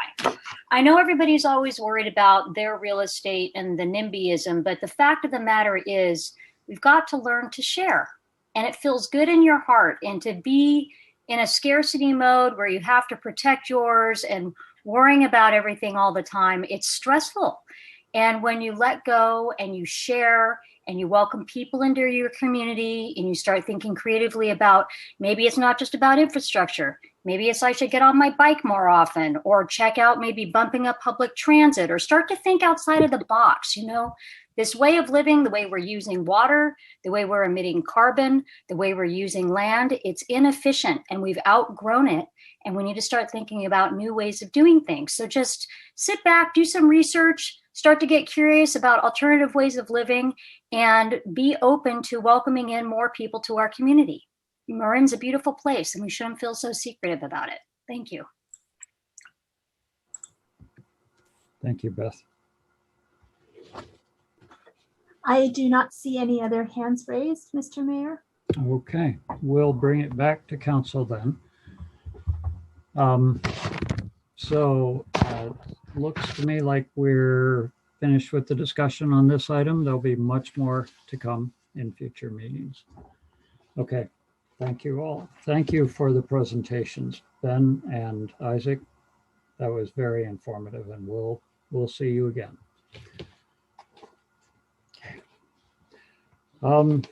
So we are, let's try to at least tackle the consent. Okay, yeah, Renee. Yes, I was going to actually ask as a point of order if we might look at the agenda at this point, because I see there are a lot of people here, and I can see lots of people that I think might be here for different items. So maybe we could go through and let people know it's already 9:30. Okay. But we think we'll get to as best we can. Okay, before so we just jump right in. Yeah, I was wondering whether maybe we wanted to do the consent calendar just so that we find out whether, I'm hoping nothing gets pulled, but if anything gets pulled, then that should inform our look at what the rest of the agenda looks like as well. Okay. But let me just ask that. Is there any council member who's considering asking to pull anything from consent? Let's just find that out. I just have a comment on one thing, Yeah. not necessarily pulling it. I have a few comments on different things, but not to pull. Yeah, and I do as well on one thing. Yeah, Stephanie. I'd like to pull number 11. Okay. And the reason being is it's a significant amount of money, and I think we need to talk about it. Mhm. Okay. So we have the consent calendar to look at with the public comment on that and a few comments that we have on that. And then we'll have at some point in the agenda, item 11 and item 20, 21 and 22 and 23. So 5 more items after consent on the agenda as it currently stands. It's currently 9:30.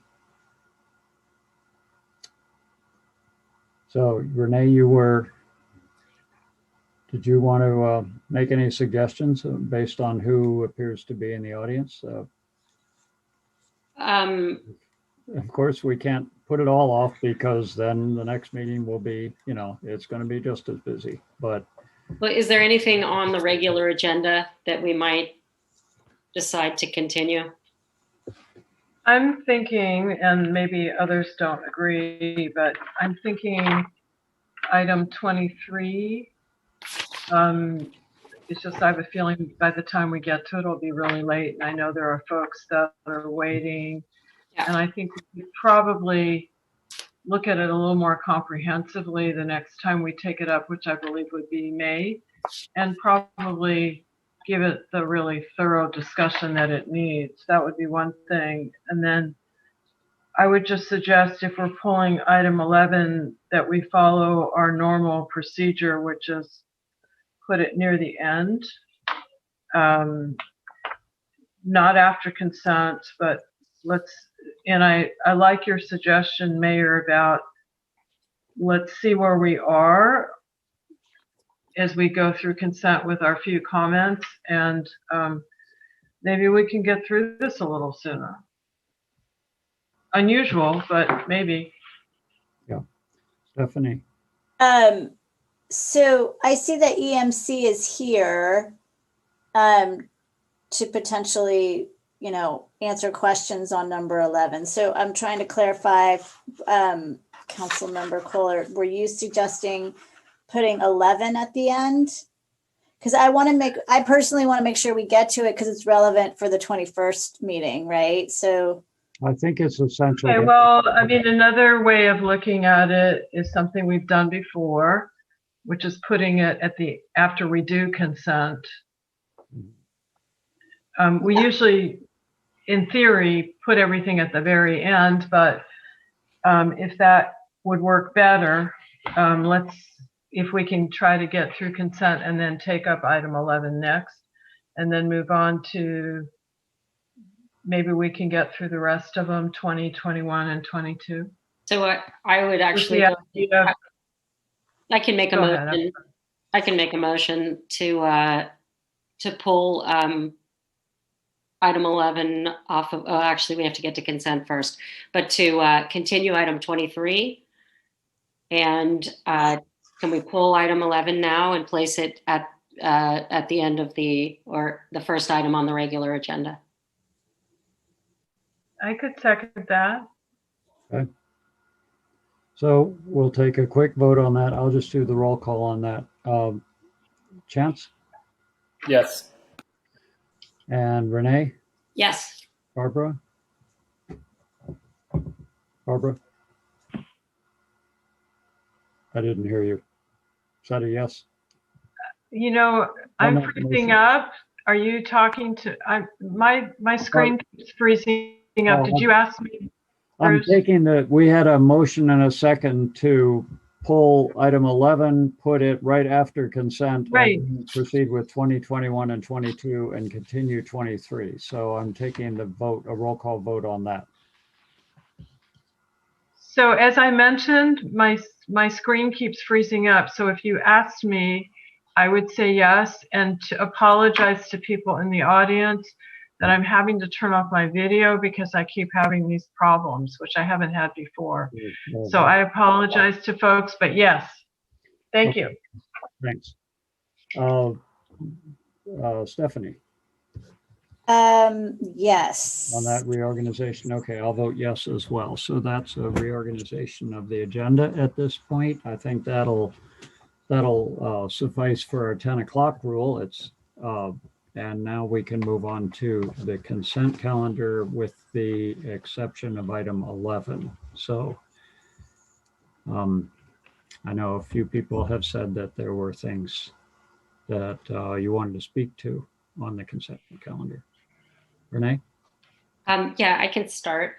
On item 16, I just want to make sure I'm clear. So this is on the town's residential rental assistance program. What we're looking at is, let's see, my question is with the Fairfax program, we're only providing those grants to extremely low and folks who are at risk of homelessness. And in the county's program, it looks like they've developed a slightly different program for their second round, and it's an online application for landlords and or tenants. So I'm wondering if we're going to maintain an independent program separate from what the county's doing, in terms of just focusing still on the extremely low versus going into providing assistance for landlords and tenants. Didn't we use the same criteria though for renters as the county? That's what made it so turnkey. Just to clarify what the county's doing, the county the whole idea is for the rental assistance program, it pays for 80% of the person's rent. The landlord portion of it is the landlord has to be willing to waive the 20% payment. So it's not helping landlords specifically with funding. It's just saying in order for this to work, the landlord has to waive that 20%. That's what that piece is. Okay, so nothing's changed in that. It's just the way it's written in the staff report. Well, it's probably a little confused. And the other piece of that is the last I heard, the money has to be used by August. I don't know if it's the end of August or early August, but it's use it or lose it. So it's a real sprint. Garrett, did you have some clarification? Yeah, so I just wanted to clarify. The recommendation is let the county and the different nonprofits figure out how it's all going to work, because there's a lot of money. And as Councilmember Kohler indicated, the landlord tenants, they go online because they have to verify who owes what. Landlords have to forgive 20% of the back rent. Then they could pay the 80%. However, what's going on, my understanding with the program, is that they're also trying to address a lot of equity issues here. What was the interesting thing that I learned was that they found that many people that own back rent happen to be white U.S. citizens. People of color, they found, had less tolerance for having to owe rent for fear of being evicted for whatever reasons, whether legal, illegal immigrants, or whatever. So what they're trying to figure out is if they pay back rent for people that are predominantly white, but people of color maybe don't owe back rent, but they borrowed money to pay their rent, then what's an equitable way in order to provide those people assistance too, that didn't take advantage of the law as it was structured? So they're looking for ways to use the existing federal money and state money that's coming in, because it's right, use it or use it or lose it, $16 million. And so they're trying to develop a program. And so when I talked to them, we decided that let's put the Fairfax program on hold, and then let's use all this other money first.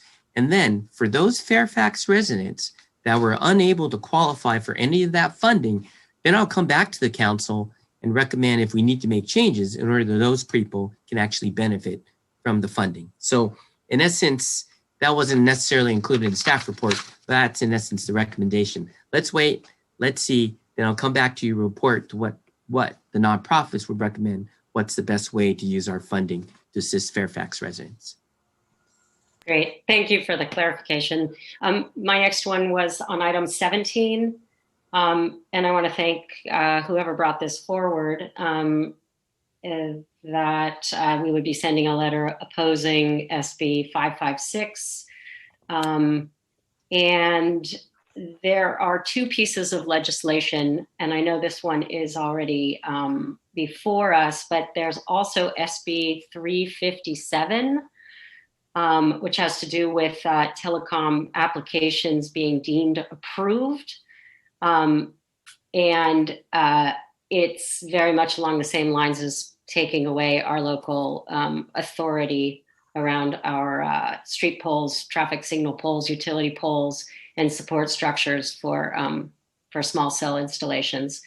So if we could keep an eye on 357, which I think is moving through committee, not to do anything tonight, but when that's before us, to maybe staff, if we could keep an eye on that so that we could take similar action in authorizing the mayor to send a letter in opposition or after discussion at council.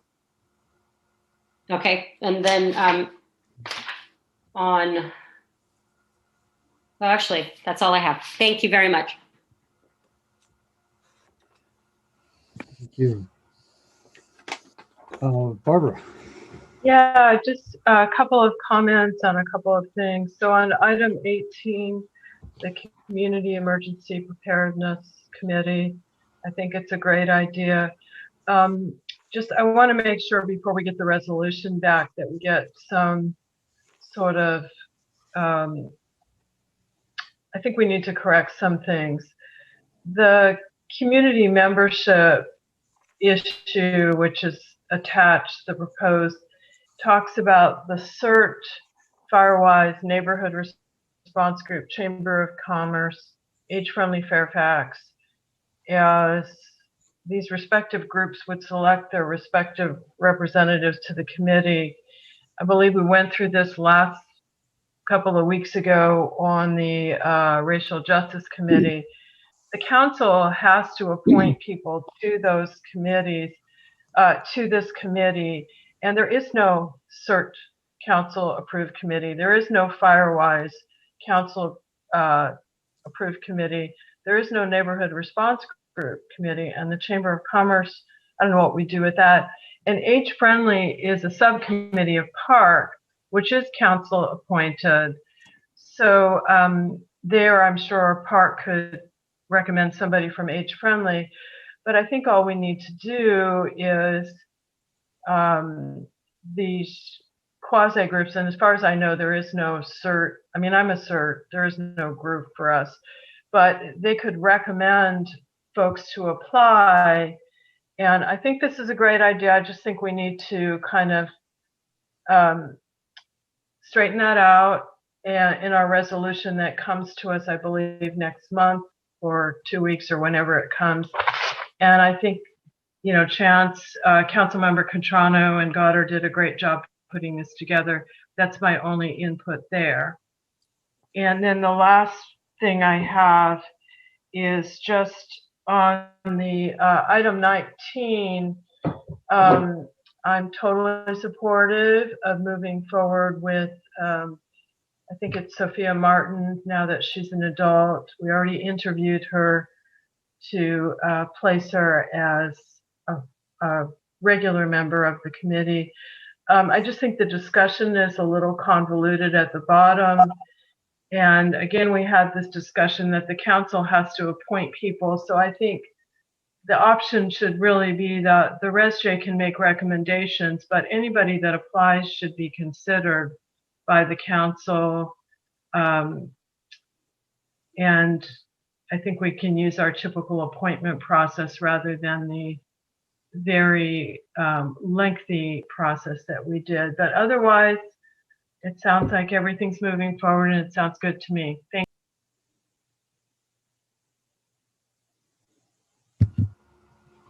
Okay.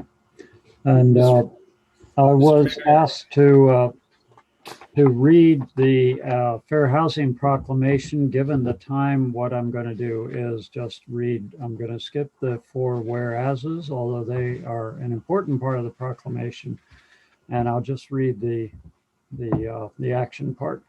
So on the Fair Housing Proclamation, which is item 9, now therefore be it hereby proclaimed by the Mayor and Council of the Town of Fairfax that the month of April of this year is Fair Housing Month in the Town of Fairfax, and all residents of our community are urged to personally adopt the spirit of equal housing opportunity and adhere to the letter and character of the fair housing laws.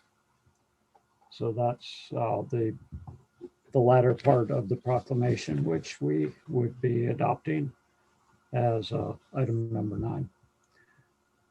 Jens, did you have a comment you wanted to make on something? Yeah, thank you. Yes, thank you. Yeah, I just wanted to add an additional comment to what Councilmember Kohler brought up, just for the public and for council as we're considering this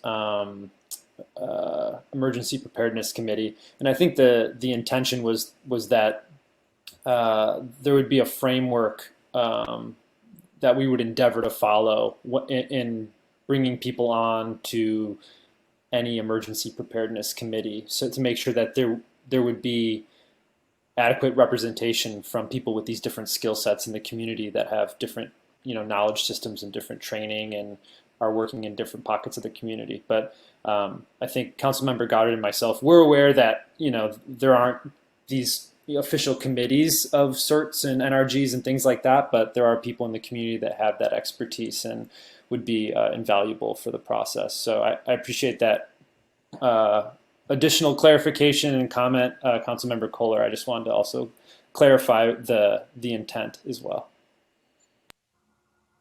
Mm-hmm. That sounds great. Thank you. Okay, and if there's nothing else in the way of clarifications and questions, we should go to public comment on the consent calendar items. We ready to do that? Okay, Michelle, would you bring in the public comment, please? Yes, I'd be happy to. If people want to raise their hands to comment on anything that's on the consent calendar. Right now I see 1 hand, 2 hands. So Jess Lerner is first, followed by Frank Egger. Jess, you're unmuted. Hello, Council. This is Jess Lerner, and I'm glad we just got finally through the consent calendar. I have 2 items I wanted to speak on real quick. So the first one is item 17 that Renee brought up about SB 556. I'm not familiar with the other legislation Renee mentioned, but there is one, Assembly Bill 537. That's AB 537, and that is actually going to have public comments that close tomorrow at noon, and it's going to be discussed the following week. And the deadline for the comments on SB 556 are next week, so they are a week following. And I just want to say thank you to the council for writing the letter in opposition. As many of you know, who worked with all of us on the ordinance in town, on the wireless ordinance. It's incredibly important stuff, and we would lose every single thing that we worked for if we lost local control through these streamlined bills that they're trying to pass that would take away all local agency and the ability for communities to decide what's good for them in these situations, and inviting big wireless and corporate interests into our communities without any legislative oversight whatsoever. So I just want to encourage you, in addition to signing on to that letter, and along with the League of Cities, I think it is, to reach out to the legislators to make your voice heard and to be clear about how important our local community and agencies and the ability for the council to have say in this kind of decision making. And for anyone who is on the council who wasn't here during that ordinance process, of course, please reach out to me. I'm happy to talk to you more about this and have tons of data and feedback I can share with you about that process. And for anyone who's listening and doesn't know what this is all about or why I'm talking about this, please contact me. I'm happy to talk to you more.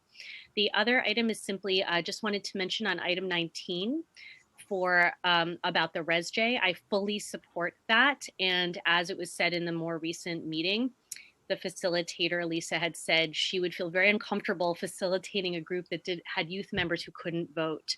And I really echo that concern and feel strongly, and everyone on the ResJ seemed to agree that was critical. The youth need to be able to be active voting members. So I just want to second that and agree with that and support that. Thank you very much. Thank you, Jess. The next speaker is Frank Egger. Frank, you're unmuted now. Thank you, Mayor and council members. Frank Egger, Medaway. And I'd just like to quickly speak to item number 13, the police chief recruitment process. The Fairfax Police Department has been functioning shorthanded with an interim chief since mid-December. That's almost 3 months. By the time the 7-member community panel is seated and they start their process of reviewing the questionnaire, it will be June. And for other issues, including reimagining police services, those discussions will run into July. Major battles took place over the years to keep our own Fairfax Police Department and stop consolidation. The timetable means Fairfax Police will run shorthanded and under stressful conditions for at least 6 months. I urge you to move this process along at a much quicker pace. The interim chief needs to be made permanent as soon as possible. Thank you very much. Thank you, Frank. The next speaker is Deborah Benson. You are unmuted now. Thank you, Michelle. Thank you, council members, for hearing me. I also would like to speak to item number 13. I won't say it as eloquently as Frank did. I would say don't work it to death. Have some respect. We know who we have in Rico Tabaranza.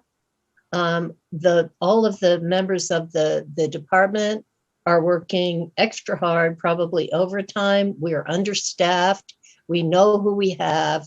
And this seems like to me, a bit of a ridiculous dance that is tied to issues that are not really local. I would urge you to go forward with formalizing his appointment as chief and not subjecting him to, I won't even say some of the things that I've seen that he seems to, some of the committees are suggesting he be subjected to in the interview process. Get on with it, hire him, and let's knit the holes in our force and our town and deal with people's hopes and dreams after the fact. Thank you. Thank you for hearing me. Thank you, Deborah. I see no more raised hands, Mr. Mayor. Okay, we'll close public comment on the consent. And if there's no further discussion, we could have a motion. Can I make the motion? Oh, I'm sorry, Renee, would you like to make the motion? I will second your motion. You go for it. Okay, I'd like to make a motion to approve the consent calendar with the exception of item 11. And so that is items 4 through 19, except item 11. Thank you. And I'll second that motion. Okay, motion by Kohler, second by Goddard. And would you please take the roll call, Michelle? Yes, I would. Councilmember Cutrano. Yes. Councilmember Goddard. Yes. Councilmember Kohler, Yes.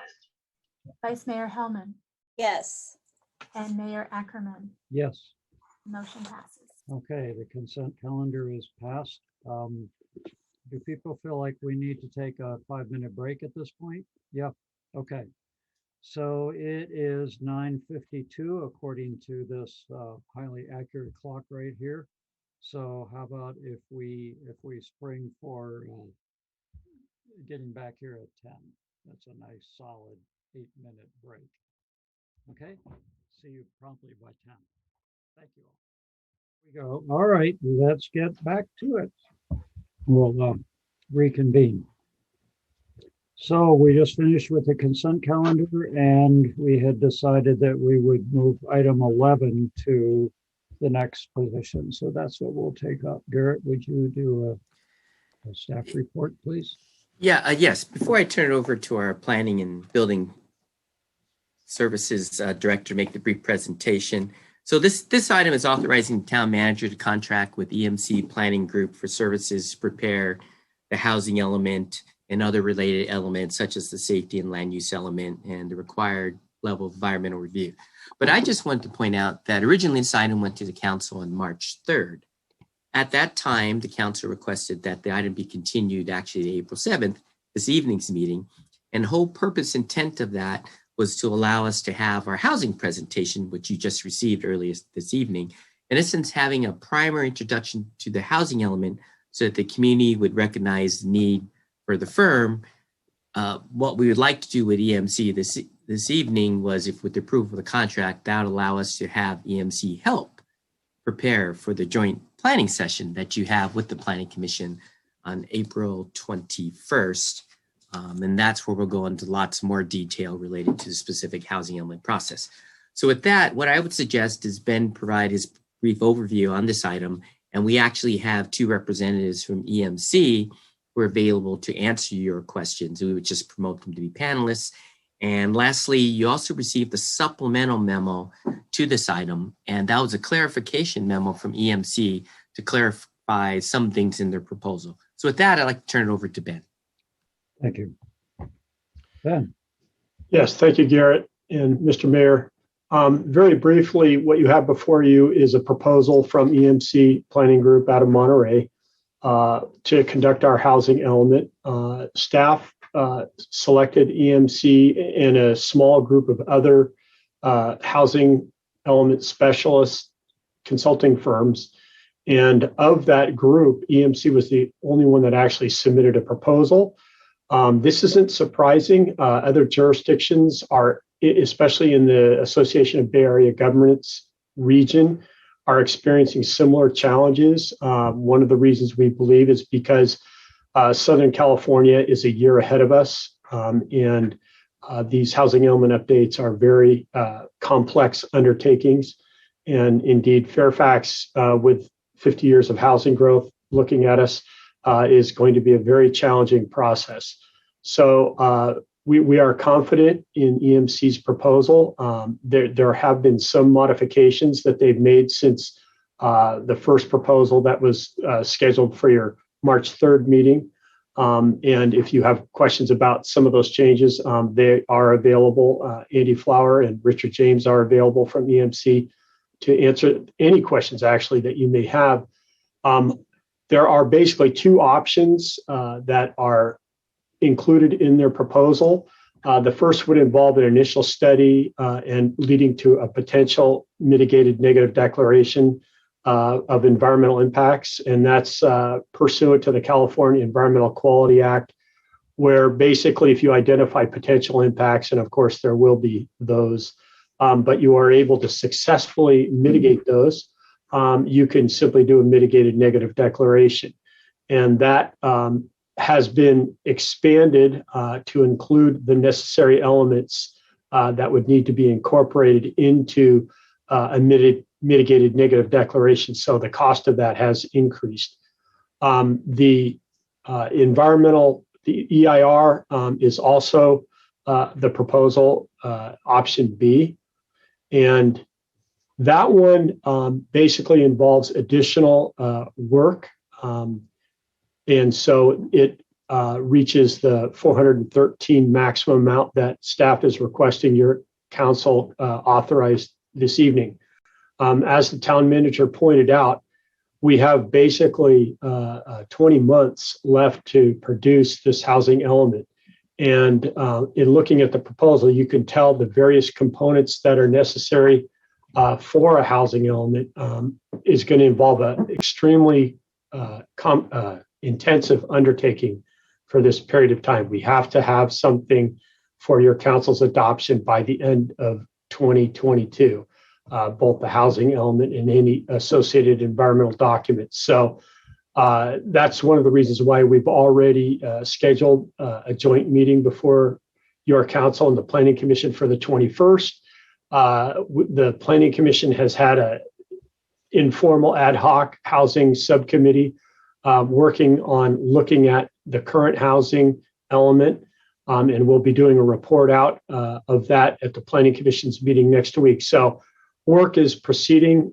Staff strongly encourages a decision on hiring these consultants, which, as staff already said, we believe are fully qualified and that their proposal is adequate to meet the task. And I'm available for questions, and the consultants are also available. Thank you, Ben.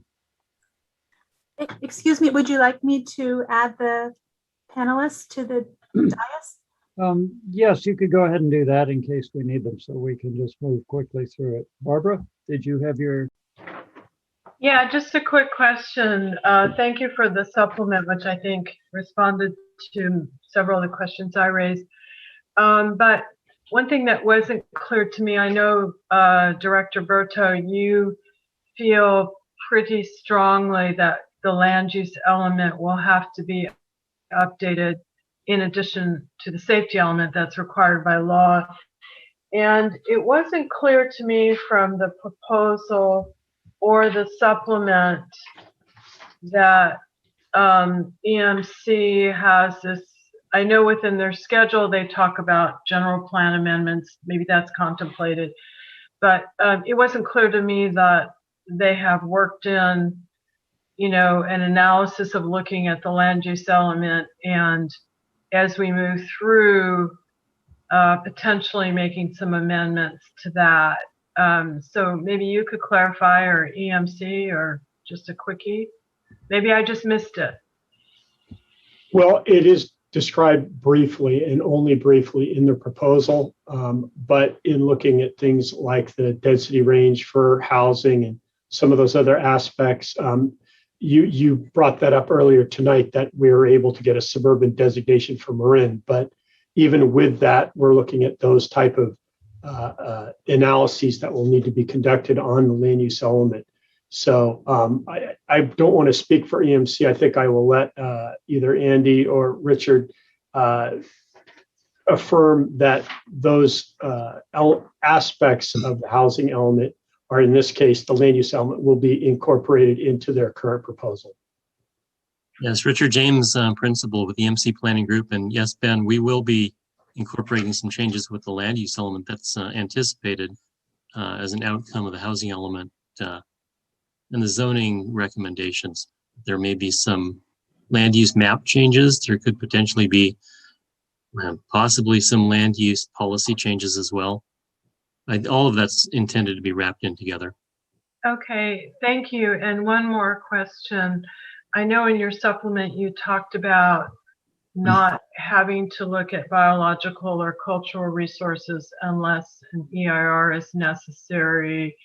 And one of the things that, because I don't think you typically have worked in Marin, and particularly in Fairfax, is we have quite a few cultural resources in Native American remains or pottery shards that have been found throughout buildings. So I'm not sure that, you know, I realize we're just planning for, but there are some areas that we do know are really highly suspect.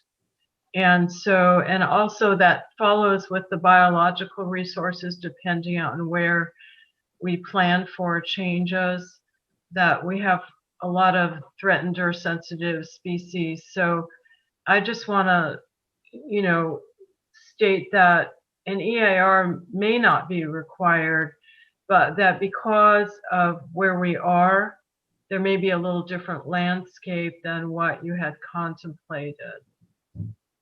And I don't know if you need to react to that or just take a few notes on that. Okay, I've taken the notes. We do have biologists on staff, and I believe we have some biologists budgeted. We have in the past had an archaeologist. We don't currently have an archaeologist on staff. But one thing to point out is that because these are general plan elements, that the CEQA review will be at a programmatic level. And so we aren't looking at specific sites and specific resources necessarily at that type of a level. That would often be deferred, and CEQA hates the word deferred, but it would typically be deferred to a project level analysis of a site. However, we would definitely want to look, if there were areas of known sensitivity, we definitely want to look at those, at least in the broad programmatic level. Okay, thank you very much.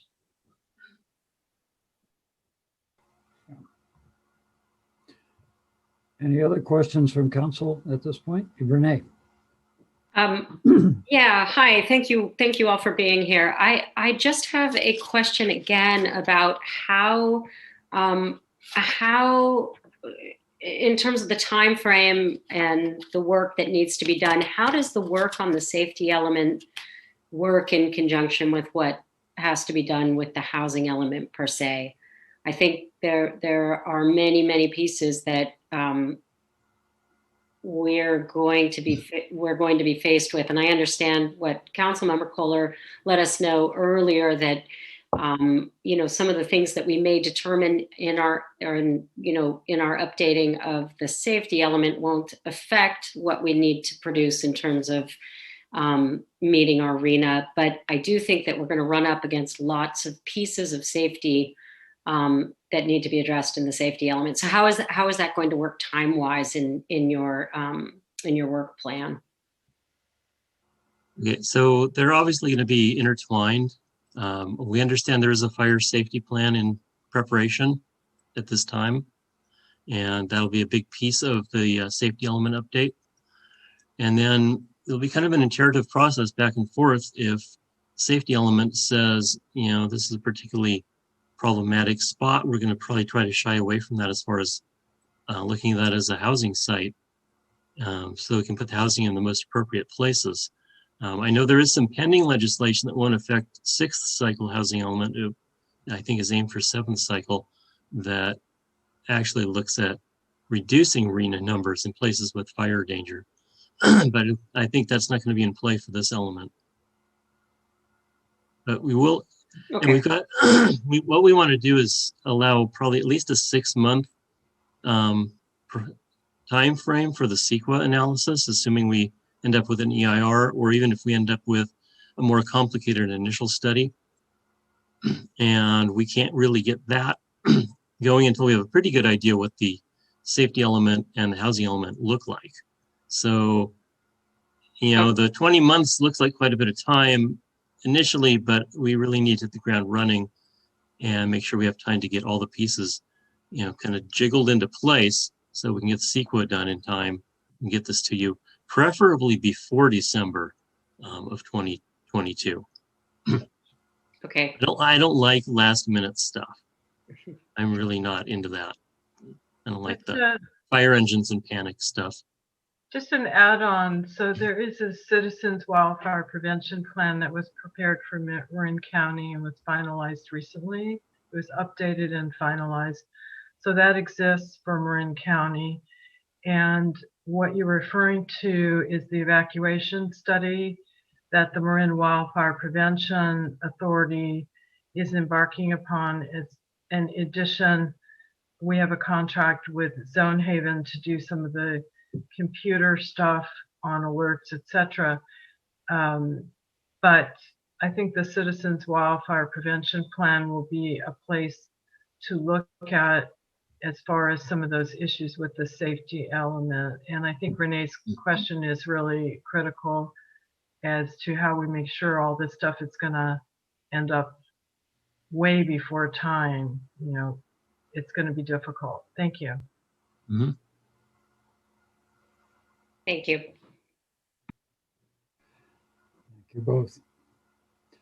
Yeah, and I will certainly express my apologies for the fact that we, as a council, had to put this off for one meeting, but we really, it was felt that it was important to get the public presentation that we heard earlier this evening in advance of this agenda item, because we need to make sure the public understands what we're looking at here. But this is big, and you know that it's big.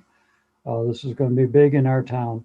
I was quite involved in the last housing element update because I was working on the General Plan Advisory Committee at that time.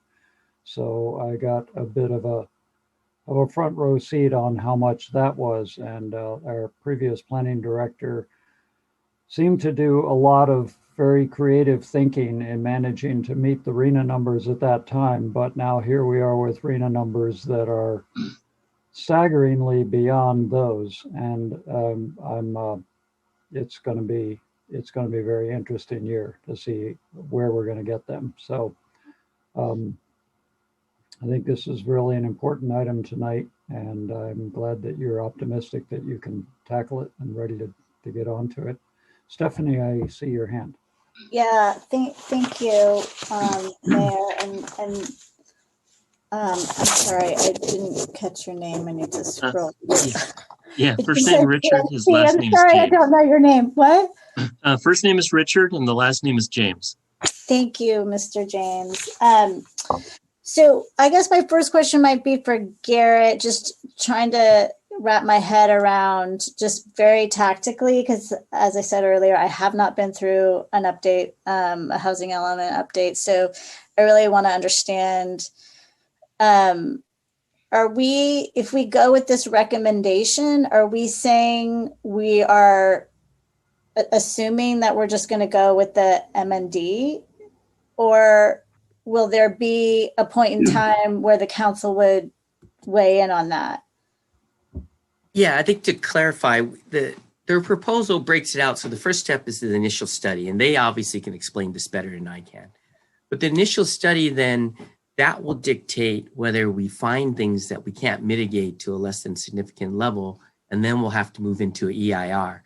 But we fully anticipate at that initial study stage, before we move into an EIR, there'll be a check-in with the council, let you know what we're going to do. So, and the initial study, we would already have mapped out, if you will, or identified, if you will, all of the regions or zones where that 490 could be allocated. Is that right?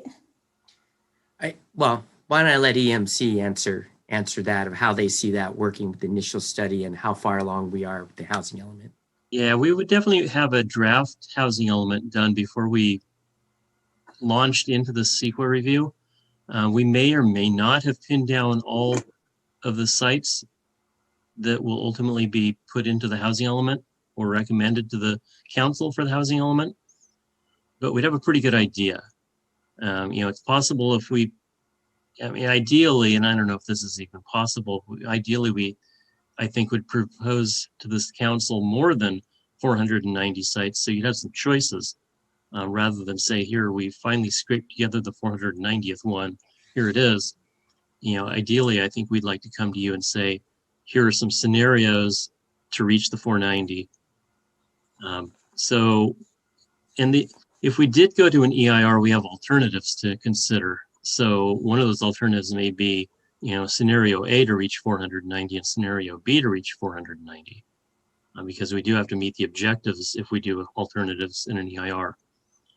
Obviously, attaining 400 sites for 490 units would be one of the objectives of the housing element.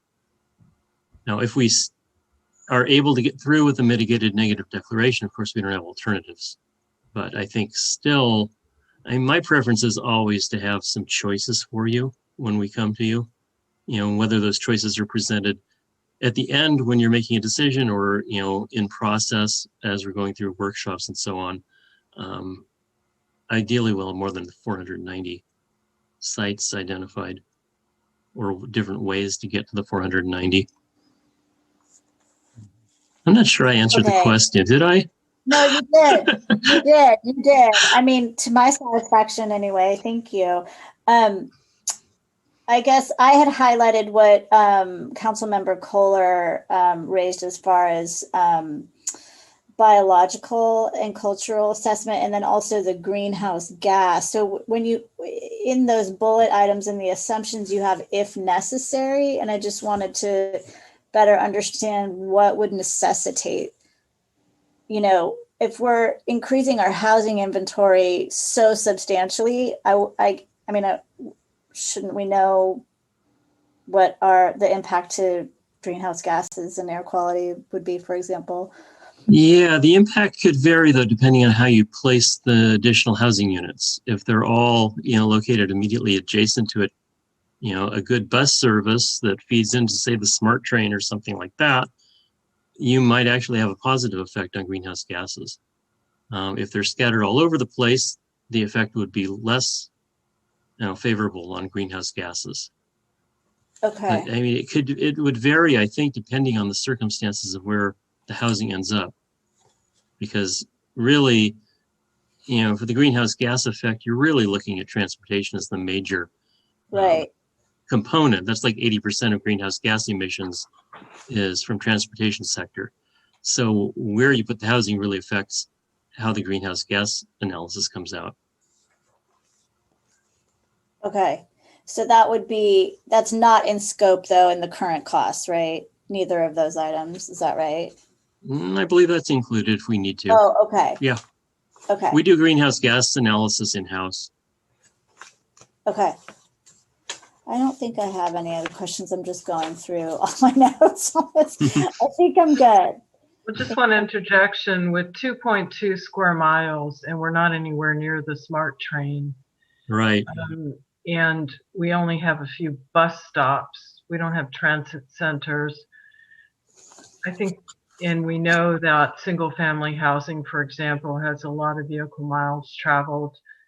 I just think there is going to be no way to get around that, as Councilmember Hellman sort of alluded to, but we don't have a lot of space here. So 2.2 square miles and a lot of hills. Mm-hmm. Have you visited our town yet? I have been through, but it's been quite a few years. Okay. I've bicycled out to Samuel P. Taylor and on up the coast and so on. So I've been through Nice. Fairfax. It's been a long time though. Okay. Well, we welcome you back. Yeah, I would suggest that you, when you visit, check out some of our windy streets up, check out Scenic Ridge Road, and just get a feel for what the town, when you stand downtown, it sort of looks like we're surrounded by green hills, but actually that's just because we have enough trees to cover most of the houses. But all those hills are filled with houses, and in between those houses are very narrow roads. And on those narrow roads are an extremely large number of cars, and we're in a fire zone. So, being built out really has a number of different layers, and it's challenging. Yeah, indeed. I'll be personally familiarizing them with some of the locations and issues in the very near future. Absolutely. All right, Chance. Yeah. Yeah, thank you, Mayor. I had one quick question, and thank you all for what you've provided to date. I was just acknowledging that Figure B, the meeting schedule diagram, it started out, hopefully, it was looking to March as like a kickoff time potentially, and just acknowledging that we're, getting on in April, and by the time we probably have the first meeting with the Planning Commission, Town Council, it'll be towards the end of April. I was just wondering for the overall timeline, how do you see that affecting how you all plan to how you would plan to sort of switch up the schedule. Are there different sections that would have to be condensed? How would that impact? Oh, I think we still have you. Okay. We're gonna one of our first tasks. In fact, we'll be working on it on Monday next week. Is to put together a more detailed schedule for the project. Kind of identify some of the critical paths so that we know where we need to squeeze things a little tighter and work a little faster, so we get to the end on time. There's a 45-day, I think it's 45 days, 45-day state review of the housing element at 1.2.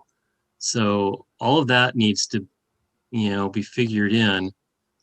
I think ideally we would get CEQA done on a draft, the same draft that goes to HCD. I think that would probably dovetail the best, but we'll sort out all those specifics when we put the schedule together next week. And then we'll have that available for you on the 21st. Yeah, and I'll also say that because this proposal involves intensive outreach and some really innovative approaches towards that, that I've already been discussing with them in advance of their contract kind of approaches and bringing in the various groups that will be important stakeholders in this process, the town's various groups, as well as the groups like the Affordable Housing Committee and the Planning Commission. So yeah, there's a myriad of pieces that are going to need to be put together and in order to hit those critical milestones. And they're well aware of it, and we're going to be working very hard on that.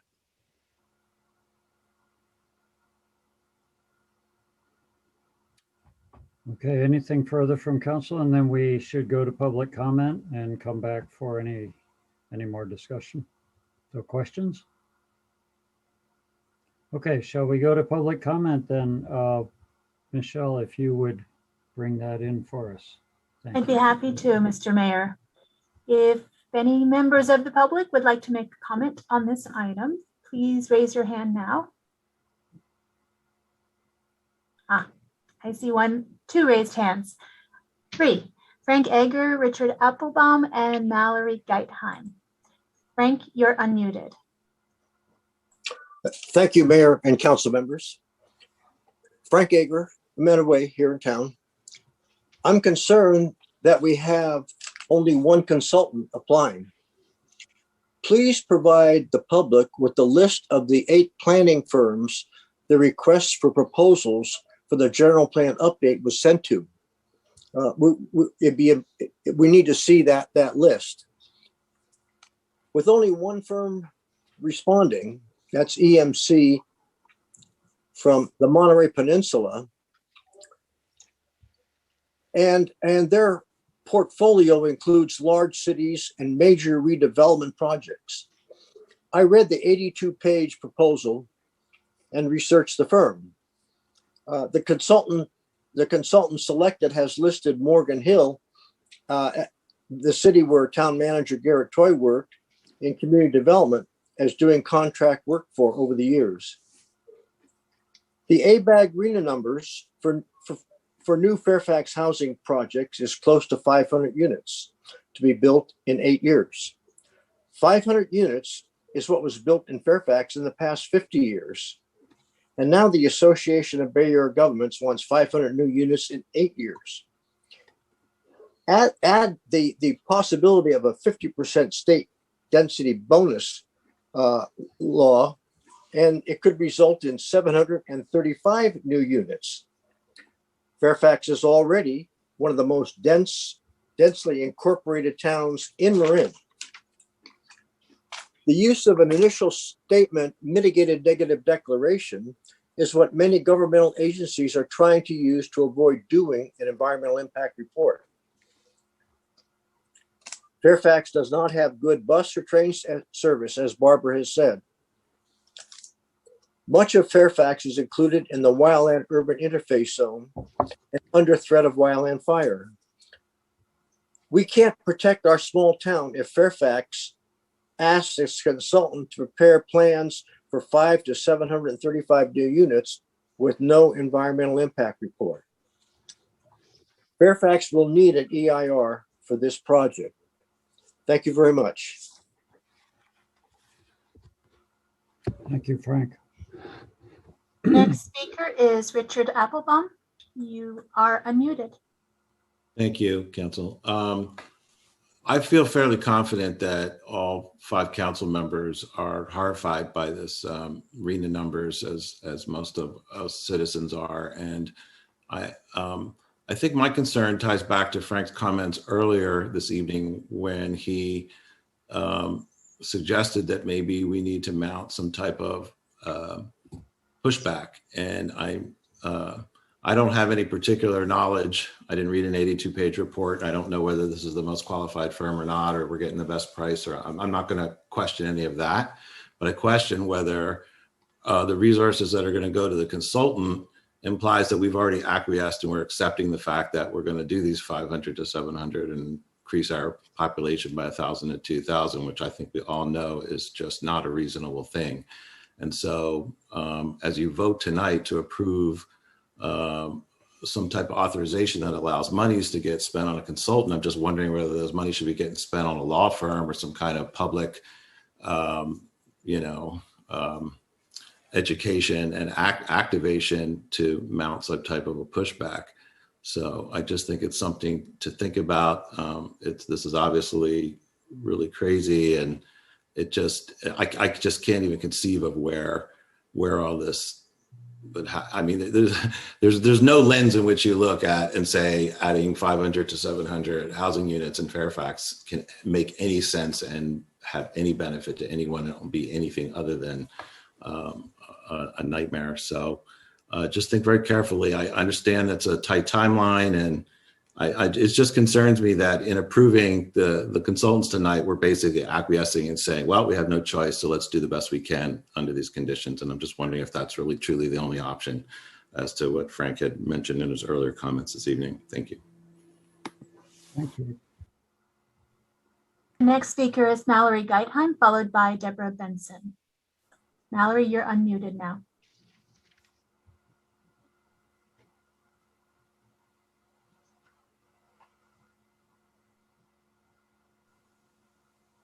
Mallory, you need to unmute yourself, I believe. We're not hearing you. Mallory? Okay, got it. Oh, very good. Okay, I thought I was unmuted. Sorry. So I just want to say that everything that Frank and Richard talked about, I want to echo, and I completely agree with. I would also, am I still unmuted? Yes, you are. We can hear Okay, you. all right, because that little thing came up. But I think Fairfax used to be a town that really knew how to push back. And I want to just go on record for saying, yes, we should be pushing back against this.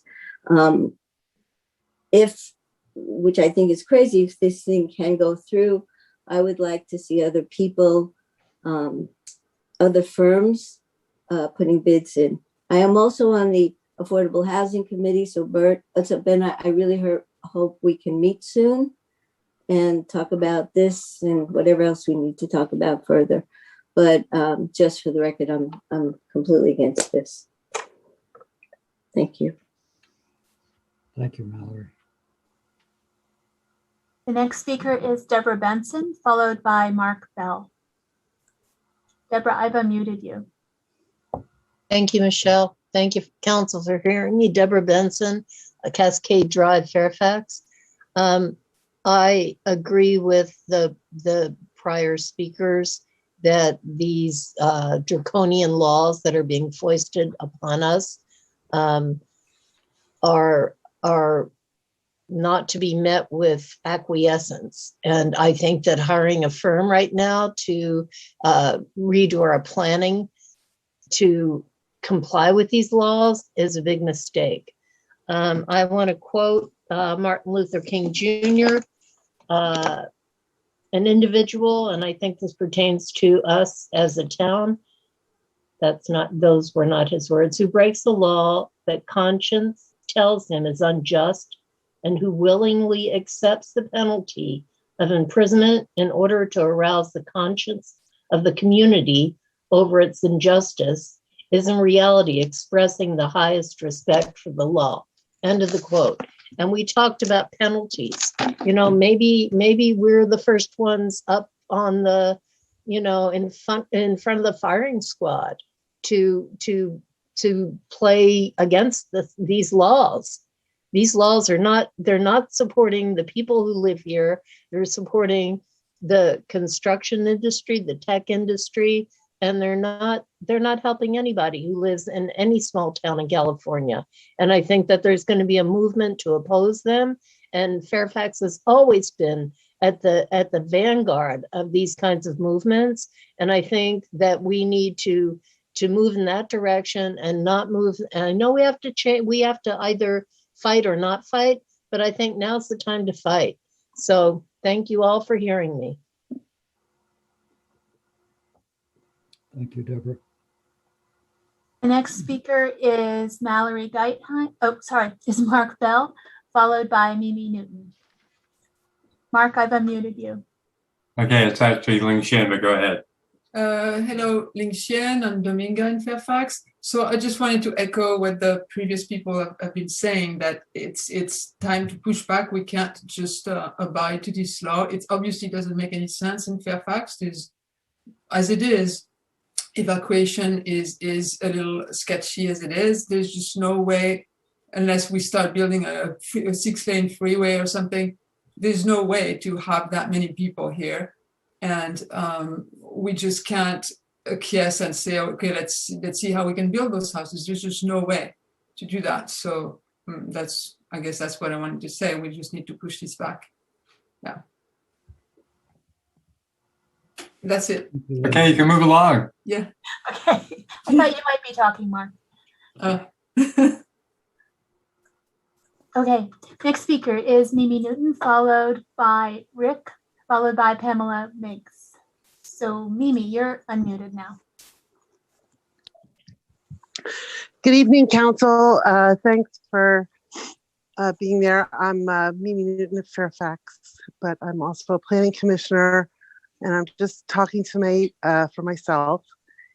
And I was thinking that regardless of whether we meet the RENA numbers or not, doesn't it make sense that we would have to update the housing element, and that the work the consultant would be doing to help us gather data and analyze the ability of the town to meet the RENA numbers could just as easily help us if we were to actually challenge the requirement in the first place. So I'm in favor of moving forward with hiring the consultant, because I think it will help us develop whatever the right options are for the town later on down the road. Thanks. Thank you, Mimi. Next speaker is Rick, followed by Pamela Miggs. And Rick, you are unmuted now. I think you brought Pamela in. There we go. Here we go. Can you hear me now? This is Rick Hey, Rick. Hamer. Yeah, we can hear you. Hi there. I really think that we need to draw the line in the sand here in Fairfax, and that this number of units is kind of crazy. We need to push back, and I would like to see that the town directs this consultant or some other consultant to invest a fair amount of their effort to explain why this can't be done. For example, the dozens of buses that would need to carry all these new workers, because if we have the housing and we don't have the jobs, they're going to have to take their bus. And being a commuter who takes buses sometimes here, we're talking about dozens of new buses every rush hour moving down Drake. And we really need to push back at this. This is just crazy for our town. Thank you. Thanks, Rick. Thank you. Sorry, my mouse is kind of being funny. So the next speaker is Pam, and you're unmuted now. You might have to unmute yourself. Yeah, I think I did. You can hear me, right? We can hear you. Yeah. Okay, so Bruce, I remember those days on the, you Yep, know, we worked on this. We've been through this. Yep. tons of work and very creative though. I have to say, Fairfax has been through this. And Fairfax is, I mean, look at us now. What has that been? 10, 15 years back on that other housing element we worked on. So I'm just going to say, you know, Fairfax has its way of thinking outside the box. I think a consultant is wise. I'm also thinking about water. Where are we going to get the water for all this housing? You know, it's nuts. So I kind of feel like Mimi is, we need to move ahead in some ways. Yes, we can fight back, but let's do it in a very intelligent and creative way. Thank you. Thanks, Pam. Okay, I do not see any more raised hands. Okay, we'll bring it back to council at this point. And if anybody else has any comments from council, I do have one. Stephanie, and then Yeah, just Chance want to go first. Either way, it doesn't go ahead. matter. You. So I wanted to raise a couple of things. One is I think this was already raised, but EMC was the only response we got back to our RFP. And as I understand it from a conversation with Garrett earlier, that Mill Valley didn't get any responses.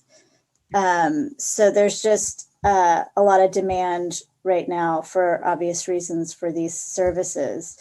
And then I guess I'm a little intrigued by what Planning Commissioner Mimi Newton raised as far as was that notion, we'll once we update the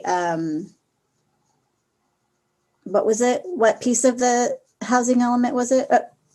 Once we update that could potentially give us the, you know, ammunition we needed if we wanted to push back. Is that what that notion was? I was trying to make Well, sure. as I understood and recall what Mimi was saying, I think it was along the lines of we should not delay in bringing EMC in, because even if we want to push back, and that my comment was, I'll make it in a bit with regard to pushback, but we shouldn't delay getting going on this because it's real and it's not going to go away very, very likely. So I think that's what I heard Mimi saying. And Okay. Yeah. And I mean, I think we all are horrified by this number, but what I've learned is there's not a lot of opportunity for pushback. So I'm in agreement. Go ahead, Councilmember Cutrano. Thanks. Yeah, I just had a question for Garrett too, because I know some members of the public brought up the cost of this, and you know whether or not it makes sense to use those monies for, you know, other sorts of public engagement or legal things and whatnot. But just wanted to re-clarify something you put in the staff report, that like, you know, the range could be on the low end $250,000, correct? And of that, a pretty significant chunk, like almost 185,000 or something, was various grants that we received in order to do this work, correct? So it's only like 65K that we would be investing of our own monies to essentially get a landscape analysis or a roadmap to figure out what is and is not feasible. Is that correct? Yeah, I think if you're saying, could we get a draft housing element and have the initial study for that cost, I think that might also include a mitigating debt. But set that aside, yes, for under 250, you get a draft housing element and an initial study that determines what your level of environmental review would have to be. So I would say you're correct. Got it.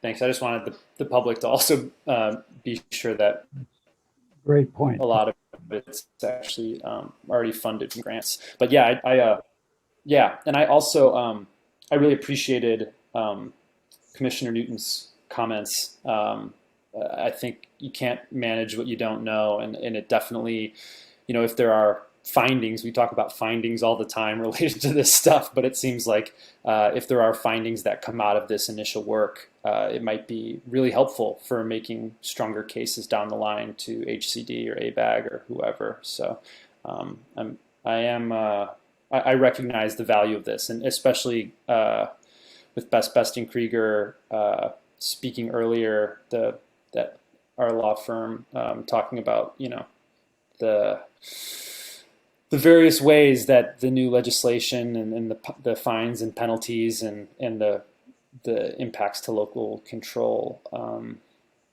how all that's kind of coming down on us still. There's a lot of pressure to at least move forward with a process. So yeah.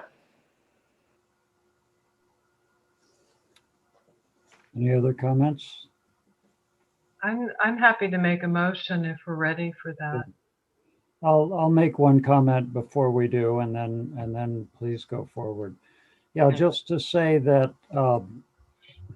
the idea of pushback, I certainly appreciate, and this was a very similar conversation to the conversation we had 8 years ago. There was a lot of, the numbers looked huge at that time. They looked impossible at that time, and amazingly enough, we ended up with a housing element that did get certified. It wasn't on the first pass, but it did get certified, and we got through it. And as a matter of fact, it led to something I believe really good. Victory Village came out of that, an opportunity site that was identified, and it ended up getting built. And as we can see, we're actually ahead on our numbers as a result.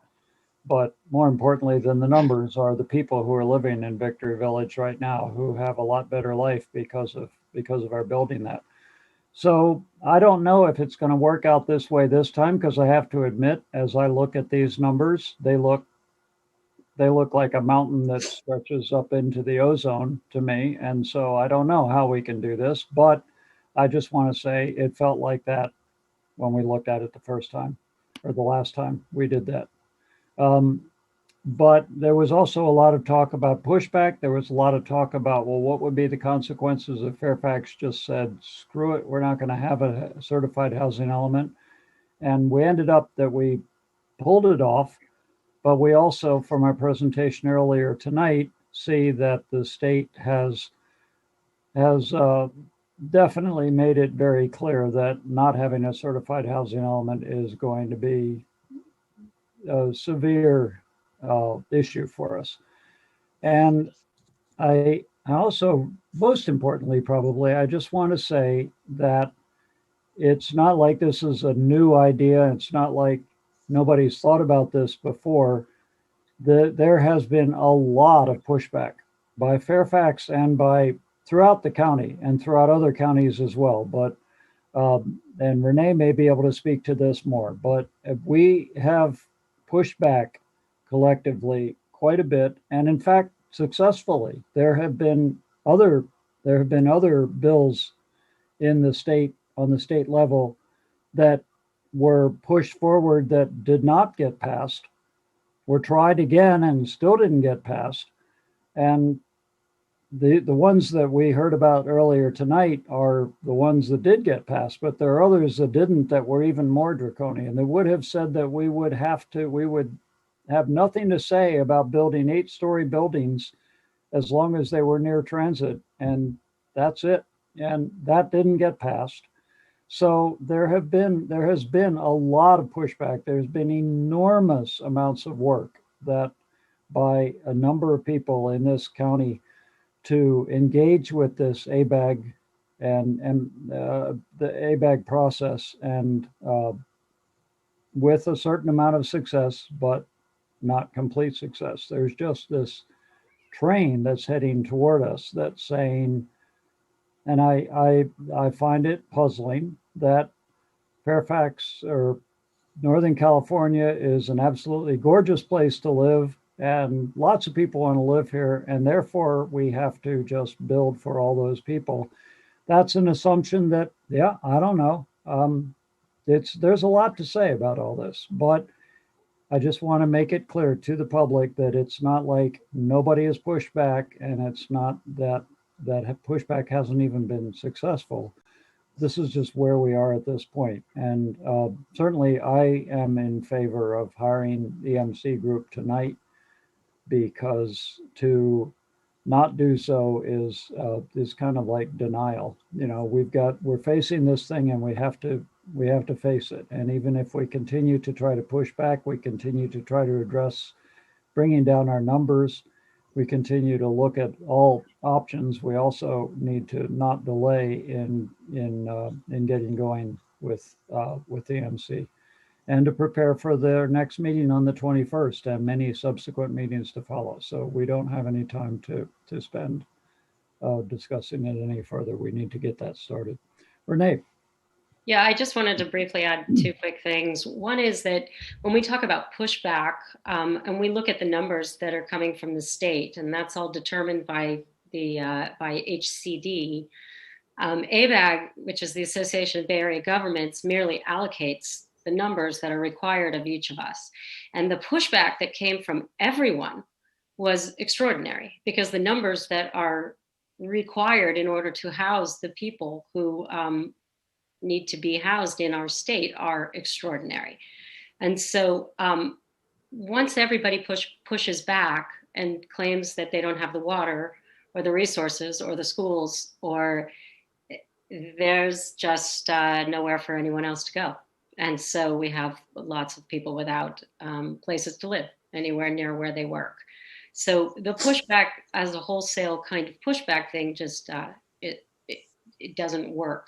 And I wanted to just add that I like this adage that necessity is the mother of invention, because in our previous experience here, there was at least one or two other opportunity sites that had some vision that came from the kind of creativity that we're about to embark on in this process. Mm-hmm. And they didn't get built. They didn't get planned for, because the pushback was so extreme that there was never a chance to think creatively about how in the world we're going to manage something. Remember also, this is to the public, that we need to plan for these things.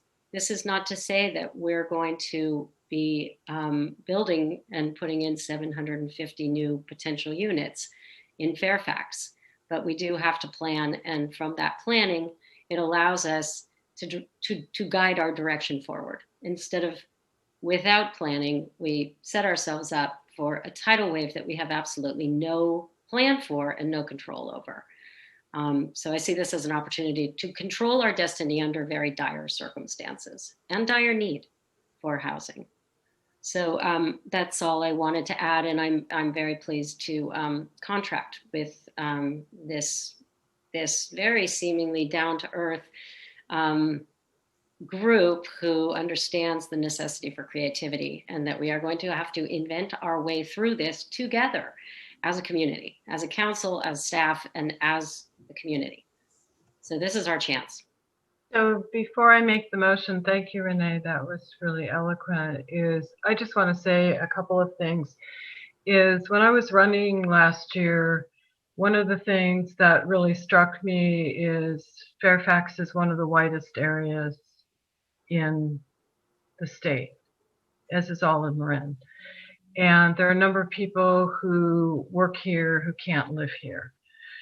It is about racial equity, and it's about social justice. We can do this. I think there are creative ways to move forward. Yeah, it's bigger than the last number, and the last number was we adopted in 2015 when I was mayor.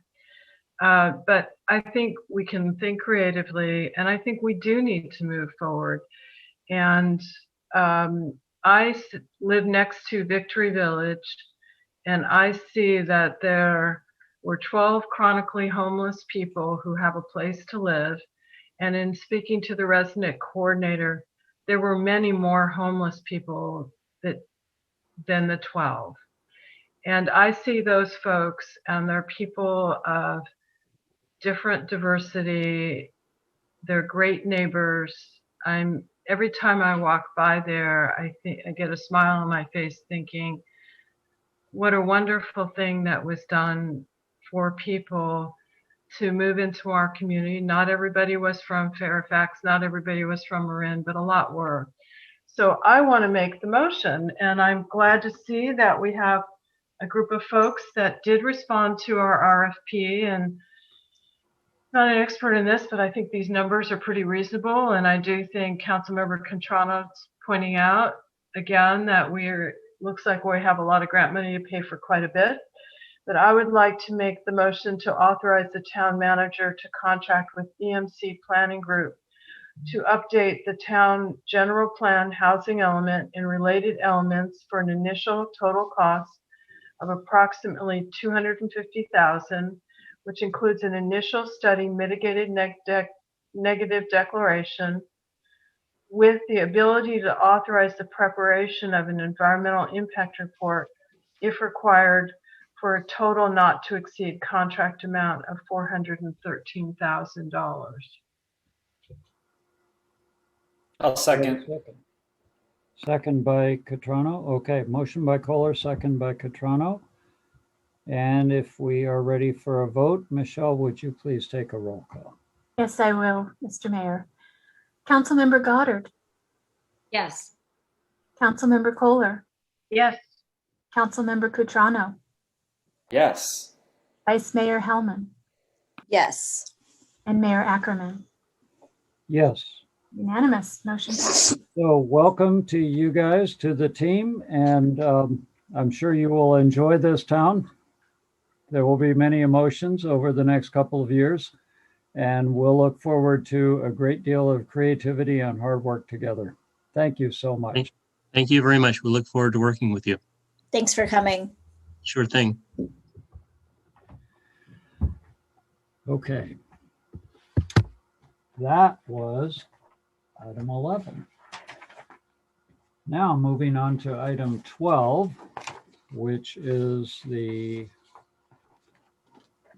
let's just ask Garrett for a staff report here on item 12. Yeah, item 20. Item 20, I'm sorry. Yeah, 12, 20, it's the same. Yeah. But item 20 is receiving a report from the council representatives to the Marin County Sir Francis Drake Ad Hoc Working Group regarding the concept of renaming Sir Francis Drake Boulevard and providing direction as appropriate either to your council representatives and or staff. So basically, as background, as you know, Fairfax is one of 5 jurisdictions in which Sir Francis Drake Boulevard runs through a community. In addition to Fairfax, County Marin, in which the largest portion of Sir Francis Drake runs through, City of Larkspur, towns of Ross, and San Anselmo. Each of those communities have 2 representatives to this ad hoc working group. So you may recall back in December, Councilmember Goddard and Mayor Ackerman reported that the working group asked all the jurisdictions to go ahead and go through your local process and report back to the working group by the end of March. And so you may call back in March, actually it was just March 3rd, after a lengthy discussion, council provided its direction to the 2 council representatives to inform the ad hoc working group that the council supported the renaming concept of Sir Francis Drake. Now, just to point out, to make clarify, is that's the concept of renaming, not actually what the name would be. That would be a whole separate process that we have to go through. Now, the other 4 jurisdictions have also taken action or no action on the matter. So Ross, specifically Ross, voted not to change the name of Sir Francis Drake. City of Larkspur voted not to change the name, but would consider a co-name, historical designation, or ceremonial name. Town of San Anselmo could not agree on what to do, so as a result, no action taken. And the County of Marin voted to not change the name, but would consider a co-name, historical, ceremonial, or historic honorary name or designation. Since that time, the counties reported a legal co-naming could be problematic, from a logistical or public safety perspective. And so they said most communities don't really do illegal co-naming. Now, because that ad hoc group just met last week, The staff report says Mayor Ackerman and Council Goddard will provide an oral update on the working group and suggestions for a next step, if any, from the Fairfax perspective. Okay, thank you, Garrett. And so as far as that update, we should probably go to that now. And we've discussed that. Renee has an update to present to us on behalf of us both. Yeah, so I am going to go ahead and read a statement just to be succinct and so that I can be as clear as possible for all of you all and then everyone who's listening. So on March 3rd, the town council directed Mayor Ackerman and myself to inform the working group that the town council unanimously supported the name change itself while centering the Coast Miwok. We reported that the town had conducted listening sessions to receive public input and provided a comprehensive resource and learning section on the town website. It is important to note that we also reported having received consistent and extensive outreach and input from Black, Indigenous, and people of color throughout this entire process. The working group met on March 26th, and each jurisdiction reported the position of their councils, as well as the position of the Board of Supervisors. As Garrett just stated, Ross voted not to change the name. San Anselmo took no action. Larkspur and the county voted not to change the name, but to consider a historical designation or a ceremonial recognition. And after a discussion, there was agreement that no further action should be taken without the partnership and leadership of the Great and Rancheria Tribal Council. Great and Rancheria is a federation of Coast Miwok and Southern Pomo groups recognized as a tribe by the US Congress, hence working one government with another government. That working relationship was never developed to the extent that it should have been from the onset. Hence, we've seen the trouble that has ensued at the high school around the high school's process of their renaming. The county is in discussion with the Great and Rancheria tribe and will schedule a roundtable meeting with Larkspur, the county, and Fairfax. San Anselmo and Ross will choose whether or not they want to participate. My biggest takeaway from months of consideration and community input is that the process is as important, if not more important, than the final landing point. Mayor Ackerman and I will continue to participate in this process with humility and sensitivity in order to assure that every step indeed centers the Coast Miwok. And so this is to say that the next step will be sitting with the county, with the Great and Rancheria tribe, with Larkspur and ourselves, and really having the discussion that should have happened before anything started in this process. So we will report back as we move forward. And that's my report. Thank you, and I concur. So basically this process is moving slowly, and that's actually probably a good thing, because some people have expressed concern of the overlap of all the stresses from COVID with this possible process. So I view it as actually a good thing that it's being slow, but it's also being slow because we're finding our way. And if I may add, though, I want to make sure that I have not relayed something that leads people to think that we are backpedaling or delaying. This is a matter of righting a process that was started on the wrong foot.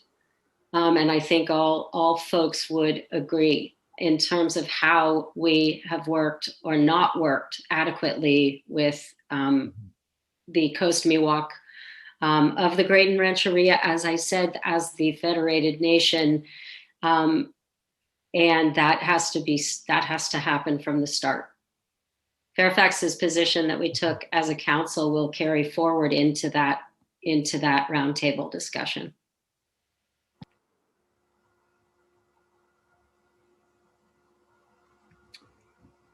Stephanie? You're muted. Sorry.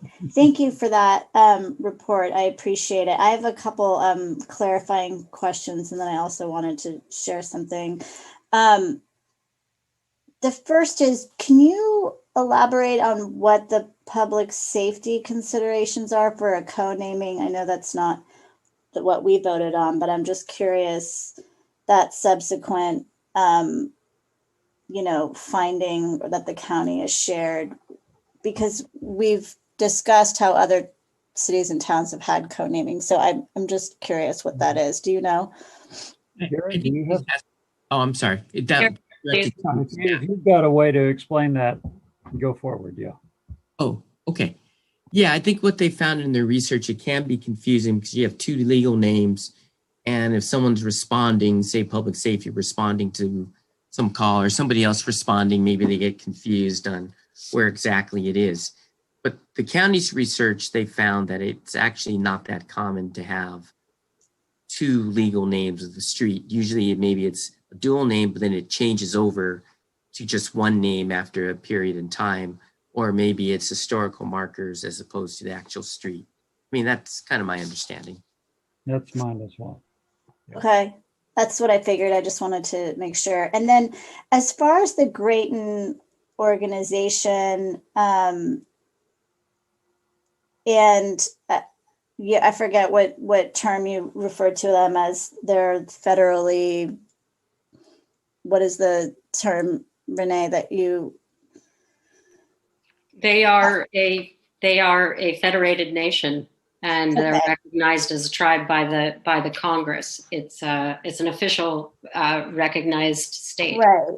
So is their point of view or their input sort of superseding the Marin County Coast Miwok Tribal Council? Because I was under the impression, and I was told, that they were federally recognized as well. So I'm trying to understand. I know it's a little dicey, but I'm trying to understand. Are we still listening to that group, or is it we're now pivoting to? No, I think that we have to say that we're listening to all groups. The county engaged with Grayton Rancheria from the very beginning, but only in that they were educating us, providing resources. They spoke at the learning session, but the official conversation that needed to take place did not occur from the onset. The Coast Miwok Tribal Council, who has participated in our process and in the high school's process, has been incredibly helpful, educational, and they are considered a community group at this time as they are applying for their more official recognition as a tribe. So am I misinformed that they're federally recognized? Yes. They are at this point. And this does get into some very, very sensitive territory, which I would rather not really walk to something that could be considered offensive or a judgment. But in my work and really, really communicating closely with the county, my understanding is that the Grayton Rancheria really do have that authority here, and really out of respect and actual authority should have been in the initial decision-making table. Thank you. Okay, if I may, I just wanted to offer a public apology for my insensitive comment during an ABC 7 television interview. Some of you know that I was recently home from the hospital and got notice of this interview and threw on a hat, and it's no excuse, but my comment around, the small business and cost not being, a driver. I don't think cost is the main consideration for the pushback we're seeing in the community. For those of you who know my work, I'm very pro small business and have led initiatives to support small business through this COVID period. I think what I was thinking in my mind is, this influx of wealth we have, creating more disparity, economic disparity in our community. We've got a couple houses on the market for $4 million. And so I didn't come with talking points or media training. I just was speaking off the cuff, and I apologize if I know I hurt feelings, and I know I upset people, and it was a regrettable comment. So thank you. Thank you. Thank you. Yeah. Barbara? Yeah, well, thank you, Renee and Bruce. And I'm glad that we'll be working nation to nation, sovereign nation. Just one thought that might be a consideration for the working group. I worked with a number of tribes on a hazardous waste site down on the Arizona border of California. There was many tribes involved in sacred lands. And one of the things that we all did went through a lot of training on working with tribes. It's nation to nation, and there's a lot of cultural issues, a lot of differences, and maybe the Great Rancheria is used to working with white people, but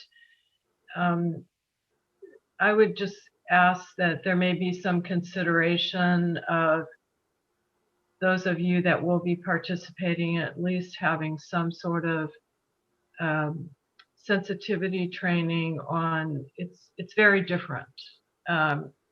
It's not the things that we think of that maybe are cultural norms of being responsive and such may come off very differently. So I would suggest just a consideration of some sort of training if you all think that's necessary. But I appreciate this. I think it's a good thing to start at this point and do a course correction. So thank you all for your hard work. Thank you, Barbara. So it sounds to me like we can go to public comment at this point, and then we can come back to council if there's anything more to say, but this is just a report at this point, no action item tonight. Michelle, could you check for public comment? Yes, I see a few hands going up. The first speaker is Naomi Alessandra, followed by Veronica Garretts. Naomi, you're unmuted now. Thank you, Michelle, and hello, council members. I just want to thank you, Councilmember Goddard and Mayor Ackerman, for your work on this, and all of you for your ongoing work on this. This is so important, and as you said so eloquently, Renee, Councilmember Goddard, the process is as important as the final landing point here. That just feels so incredibly important, that these conversations that are happening, this outreach that's happening to different people connected to our community, that is the work. That's the work that needs to be done in order for us to become a better community. So I really commend you on that thinking around this process, and I'm excited for all of the conversations that are to come. And I feel really hopeful about this process. So thank you so much. Thank you, Naomi. The next speaker is Veronica Garretts. You're unmuted now, Veronica. Thanks, Michelle. Hi, Council. I wanted to also echo that gratitude to Mayor Ackerman and Councilmember Goddard for the care and consideration you're placing, the amount of relationship building that is coming out of this process, and feeling like I'm learning throughout it about the Indigenous communities in our zip code, and recognizing the lesson that I'm learning, that there is not this homogenous Coast Miwok group or ever. You know, the tendency to just assume we're engaging with Indigenous voices, and that must mean that we can check that box, and how naive that perspective can be, and just the invitation that I'm taking from how you're engaging, as you shared in your what you had written up, Councilmember Goddard, that there's a chance to really be aware of the nuances and the complexities of the relationships with the different tribes in our community. And so just really appreciate the window that you're providing into that, and want to also thank the Coast Miwok Tribal Council folks who have continued to call into our council meetings, and let them know that I'm really grateful for the relationship that we're building with them, even though there's this nuanced dynamic of working with a federally recognized Great and Rancheria, and I appreciate the intention there as well. But particularly Jason and Joe and Dean, just feeling fully aware of how much they've been showing up to our community through meetings, and I'm grateful for that and look forward to continuing those relationships with them. So thank you for all the work you're doing so much. I'm excited to continue to see where we go on this. Good evening. Good evening, Veronica. The next speaker is Michael Ardito. And you're unmuted now. Good evening. Again, thanks to all of the ad hoc committee members who've been meeting since, I guess, last July. I've been trying to follow it very closely, but I must say there's been a lack of transparency from the ad hoc working group, which has had closed meetings. And it was difficult for me to try to find out what was discussed last week or whatever. I heard March 26th, and I heard March 31st, the staff report, the last meeting was.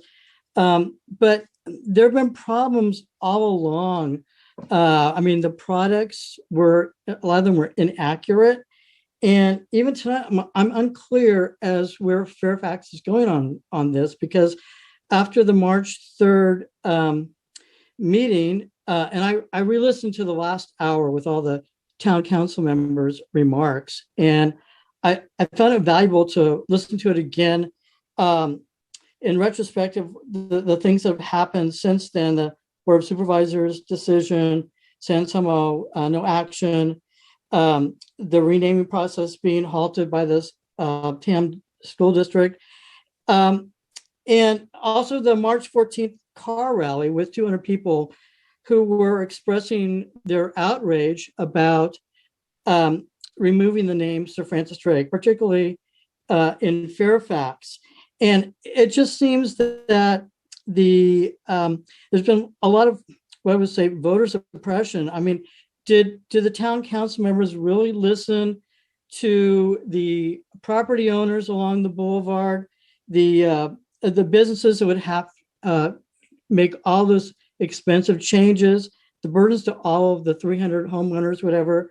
And it just seems that Fairfax should have a policy like San Assembly does, that 2/3 of the residents or property owners along the street need to agree to change the name. So I'm still a little confused. I'm hoping that Fairfax will reconsider possibly to have a historic designation for the Miwoks, as well as retaining the name Sir Francis Drake Boulevard like the other jurisdictions are in the county. Thank you very much. Have a good evening. Thank you, Michael. I do not see any other raised hands. Oh, I see one. Hang on. I see two. All right, the first one is Frank Egger, and followed by Richard Applebaum. So Frank, you're unmuted now. Thank you, Mayor and council members. Frank Egger, Meadow Way.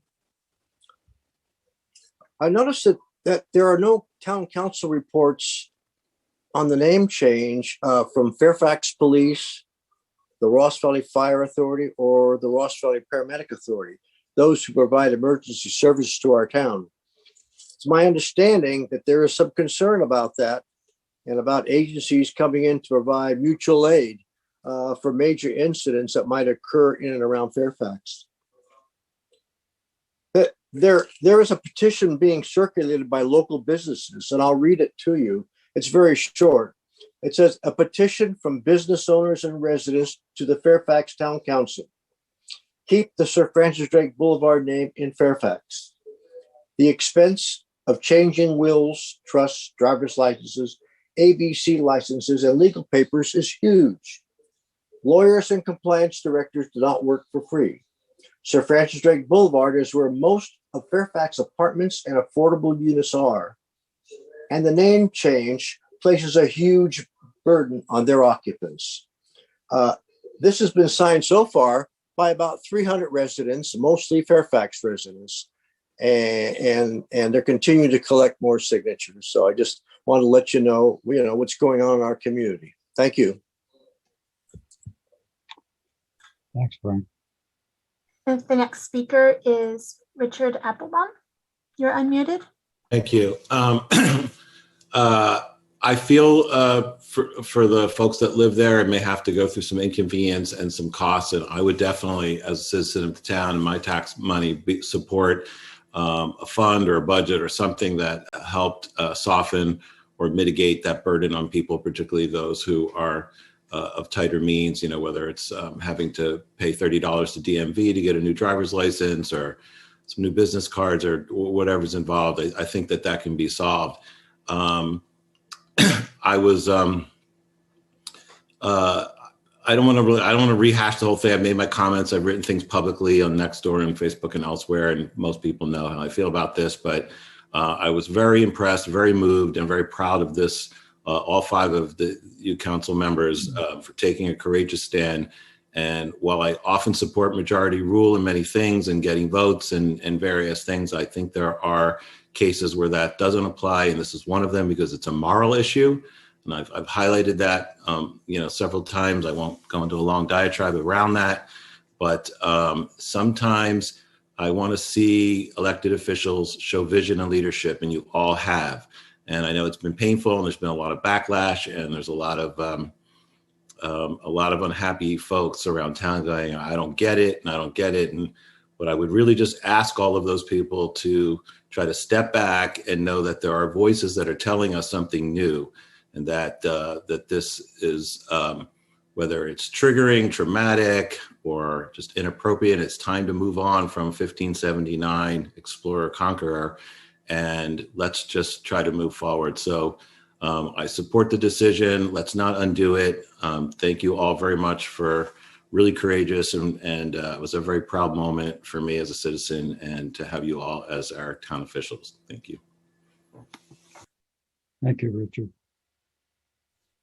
The next speaker is Mallory Geithheim. You're unmuted now. Okay. Yes? We can hear you. Okay, good. So this might be the first time ever I've not agreed with Richard. And I also do like, sorry, Richard.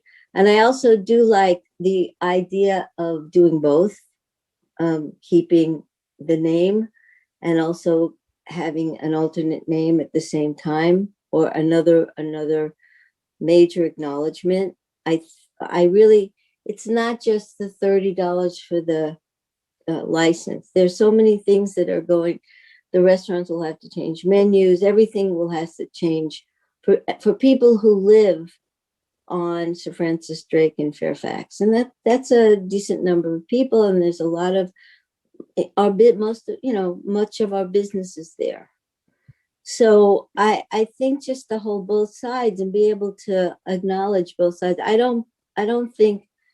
think it'd be better to educate people on history rather than try to remove it from it ever being there in these kind of situations. But I think a really good compromise is to do both, an agreement for both. That's it. Thank you. Thanks, Mallory. I do not see any more raised hands.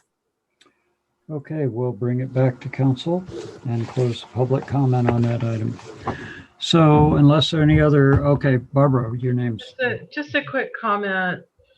I want to thank everybody who's called in, and my one concern that I would say is I think we need to be respectful of everyone's opinion here.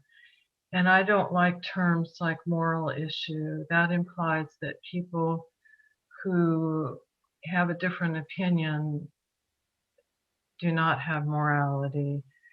I think everybody has the right to call in to us, and I think we need to try our best to treat everybody with respect and not put labels on their opinions, which people feel very strongly about on both sides. So I want to thank both of you for the hard work. And I think this new movement of stepping back is excellent, nation to nation. I think it's, so I appreciate all the work that you guys have done, and I know it's been really difficult. Thank you. Thank you.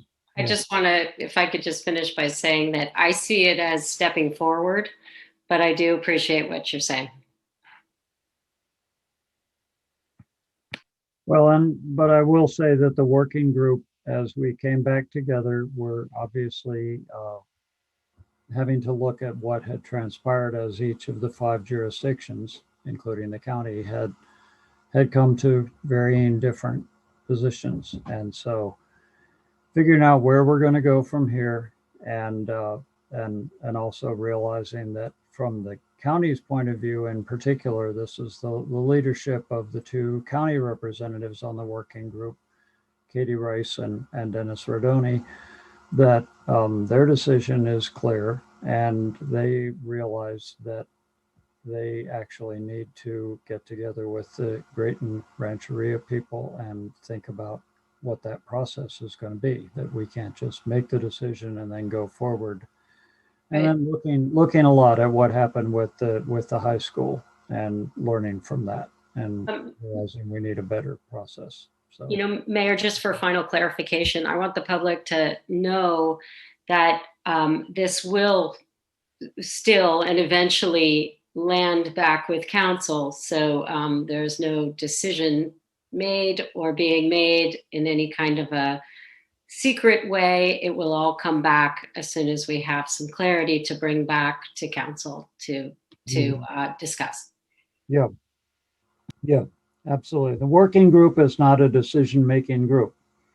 The working group is just a communication group between people from the different jurisdictions. And most of the meetings have been open and have been with the explicit purpose of being public input meetings, learning sessions, creating the website on the library with the ample help of the library. That's really mostly what the working group has been about, but there's no decisions that are made on the working group other than the decision of going back with the next question to the council, and we've done that. We'll be doing it again, as Renee says. Okay. Thank you. There's no action tonight on that item. That was just a report and continuing discussion. And thank you for that. So, item 21, and it is 11:30, but I'm thinking that we kind of made our decision last time. We've got 2 more items left, as we decided at that point. That would be 21 and 22. I think we should get through both of them. So that's my proposal, that we waive the 11:30 rule. If that's okay with people, we'll just go forward. Okay, I to make a motion for that. Oh, I'm sorry, Renee. I move that we waive the 11:30 rule. Second. Okay, I'll take a roll call on that. Councilmember Catrano. Yes. Councilmember Goddard. Yes. Councilmember Kohler. Yes. Vice Mayor Hellman. Myself, yes, as well. So we've waived the 11:30 rule. We'll continue now with agenda item 21. And Garrett. So 21 is discuss, consider a resident petition regarding the request to use the baseball field as a dog park when it's not in use by others, and refer the matter to the Parks and Rec Commission for analysis and recommendation, including looking at alternative locations. So on March 29th, we received a resident petition making the request to use the ball field as a dog park. Per your town code, if you get 25 residents to sign a petition, we need to put it on the agenda for discussion. And so staff recommendation is if council is amenable to the concept of the ball field being used as a dog park when it's not being used for sports or other activities, that we actually refer the matter to the Parks and Recreation Committee to evaluate the request as well as look at alternate locations for a dog park in town.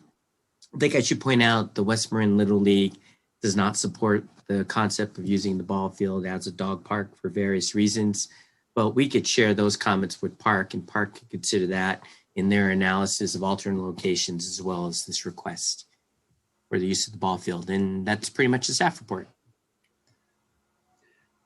Stephanie. Garrett, could you share what you shared with me? Could you share with the public the relationship with West Marin Little League and the money that's exchanged and the water and all that, the information you shared with me earlier?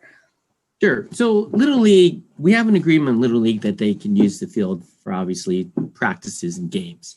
Little League pays us about $3,800, I think it's $3,800 a year for those months they use the field. We do maintain the field. Obviously, our Public Works Department maintains the field. Little League does some maintenance of the field. They maintain the bleachers, the snack shack, and the restrooms. And then we basically the $3,800 covers approximately, I haven't looked at it recently, but approximately half of the water and PG&E costs for the field. And that's pretty much our relationship. How it works in use-wise is if we're going to use the field for something like a movie night, normally then we coordinate with Little League and just make sure they don't have an event going on. And then we use the event, then we can use the restrooms and so on. So it's a little, But they don't own the restrooms, right? no, they don't own anything. And there's no contract with West Marin Little League. Is that right? Yeah, I don't think we have. Now, that being said, maybe we have something, but we don't really have a contract that lays out exactly how everything works. We have, in essence, a de facto rental of the field and an agreement of how it can be used. Okay. I don't have any other questions. Oh, do you know what percentage of their membership are Fairfax taxpayers? Oh, how many are Fairfax residents? Oh, I have no idea. I think they have 450 players or something like that. Yeah, but they have San Anselmo and the Valley. Right. I'm just curious what percentage of their members are actual Fairfax residents. I could ask them. I think that would be helpful information. Okay. Barbara? Just a quick question, Garrett. I think you mentioned that, not tonight, but in an earlier conversation, that there's something in the town code about center field or Contrati field that dogs aren't allowed to. I didn't have time to look that up. Could you just sort of mention what that's about? Yeah, sorry, I forgot to mention that. Yes, under town code, dogs aren't allowed on the ball. But I will say during shelter in place since last March, because of all that, we didn't really enforce the issue of dogs on the ball field. Obviously, no one was using the field. Now things are different. Thank you. You know, if it makes any difference, Vice Mayor Hellman, I will say that the West Marin Little League teams that practice on Central Field are Fairfax. There are a mix of kids, but generally from similar schools. But the games are played, you know, by kids who are coming from the Valley, less from San Anselmo because they have their own baseball league. But so yes, there's a predominant use are Fairfax, but certainly others in the region. Okay. Any other questions or clarifications? Then we'll go to public comment. And again, the action item tonight is basically to refer this to the Parks Committee to study further. So, okay, let's go to public comment. Michelle? Yes, Mr. Mayor, usually we would hear from the person who circulated the petition first. Okay. So that is Mr. Jason Minkler. I'm going to unmute him. Okay, good. Jason, you might need to unmute yourself. There, okay. Yeah, we can hear you. Hello. Thank you, Michelle. I addressed this body a month ago and told you how in the 9 years I've lived in Fairfax, I've logged 17,000 miles driving every day from San Anselmo to exercise my dog at their baseball field.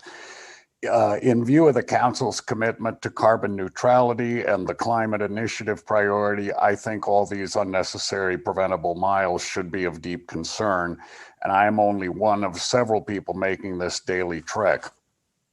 Last Friday afternoon, I was at Contrati Field, which was locked up as usual. It was a beautiful summer-like day, and nearly a dozen kids and adults occupied the small ribbon of grass adjacent to right field. I was struck by the beauty of the pristine field, which seemed almost surreal in its isolation behind the fences. It reminded me of Twilight Zone episodes where astronauts find themselves in a place with all the trappings of humanity, but no people. It didn't feel right somehow. It sure didn't feel like Fairfax. It felt more like part of some gated community in Orange County. I'm sure you've all seen the Only in Fairfax bumper stickers. You've never seen one that says Only in San Anselmo or Only in Novato. That's because Fairfax has a uniqueness that few other towns can claim. It's what we love about our community. But our baseball field, which remains locked more than 300 days a year, seems strangely detached from everything Fairfax is about. As far as I can tell, the only reason this crown jewel of our community remains closed to 99% of its citizenry is out of concern that it'll be degraded or physically abused if open to the public. I don't believe that. If you look around, look at Perry Park, we take pride in the beauty of our surroundings. Keeping the field pristine can be easily achieved with a few simple protocols. Number one, only one entry point, which includes a plastic bag dispenser and a sign stipulating the rules, which emphasize the emphatic necessity for personal and shared responsibility of dogs and owners. Number two, zero tolerance for dog waste, litter, and digging, with every owner equally responsible for any breaches. And number three, a clear understanding that by all that this privilege can be revoked at any time if these imperatives are not met. The idea that we are incapable of pulling this off is offensive to me. We are Fairfax. We can do this, and what's more, we should do it. We owe it to our community now and for generations to come. I know that this is a tough sell, and I understand the concern by Little League and the fact that they've got a lot at stake. And, I just believe we are entitled to a chance. And when we did have a chance during the lockdown, I put up signs and was vigilant and talked to people there, and we were all vigilant about looking after each other's dogs. And I cleaned up messes from other dogs, and so did other people. But I really think, I pay $11,000 a year in property taxes for the lousiest house I've ever lived in. And the idea that we're spending all this money for this one beautiful grassy open area that is locked up 30 days a year, I just don't it doesn't make sense to me. And I understand I see the other side, but I just believe that this is something we could do. Thank you. Thank you. The next speaker is Max Clifford, followed by Pam Miggs. Max, you're unmuted now. Hi, thanks for having me. I speak, on behalf of the Little League, and I kind of understand the dog owners' points of view. I'm a dog owner myself. I do think using it as a dog park is pretty incongruous with what it's intended for, which is a place for kids to play baseball. And I'd like to have a nice big fenced grassy field to let my dog run free also, but it'd be very convenient to have that. But at the end of the day, it's a place where kids are able to go play organized sports, and there are very few of those places where we live. And from what I've seen since the lockdown and COVID and dog owners using it, no matter how much it gets policed, there really is a lot of impact to the field. There's always dog feces out there, no matter how careful dog owners are about picking up. I've seen a lot of dog owners that aren't careful. And so I'll keep it short and sweet, but I would like to make sure that the council and the members understand that the Little League's position on this. Thank you. Thank you, Max. The next speaker is Pam Miggs, followed by Mallory, followed by Scott Levy. So Pam, you're unmuted now. Hello again. I don't think it's a great idea to mix the two. I agree with Clifford. I think he just said about the dog feces, but I think the bigger problem is the dog urine, because dog urine will just kill the grass, and it's not like it grows right back. And I've been a dog owner in the past. My daughter has 2 dogs. So, I mean, I would like to see both things happen, but I don't see how you can flip-flop it like that and have those same groups. I mean, maybe there's other places throughout town that there could be a possible place. I don't know what's happening at White Hill. They have a lot more land there. But anyway, I wouldn't vote for it. Sorry. Thanks, Pam. The next speaker is Mallory, followed by Scott Levy, followed by Deborah Benson. So Mallory, you're unmuted. Okay, yes. All right, so yeah, I agree that there shouldn't be either or. So why don't we find another place for the baseball field? Is Lefty Gomez Park still being used for that? Right? Is it? Somebody say yes or no? Can you shake your head? Yes, it is. Yes, so you got a perfectly great park for people who drive to Fairfax, to the little Fairfax Park. So make this we have parks for kids. We have parks for parents. We have parks for parents and kids. We have a skateboard park now. Okay, we have so many dogs, we do not have a dog park. And I think we need to have a dog park. And people who walk through town want to walk their dog and walk through, with their dog into town. They don't have to drive like most of the people who are coming to play baseball. And as long as they're in their cars, then just let them drive a little further to Lefty Gomez. There is a perfectly good baseball park. And we don't need people cooking hot dogs and burgers and bacon and crap in this one. Okay? We could have the Good Earth do it. I think $3,800 a year, I will pay the extra nickel tax that people can pay so that we can afford this $3,800 a year. to pay for this thing that they're paying for. So I completely disagree with keeping it as a baseball park and agree with it being as a dog park. I think it would be really important. And the people who want to play baseball can go to Lefty Gomez Field. We have no place for dogs. We need that. We have so many people in this town with dogs. You can't, as far as the grass, the one in Bolinas, it's not terrible. People are still eating picnics there. So, but it's not closed in. So let us have one closed in park for dogs here.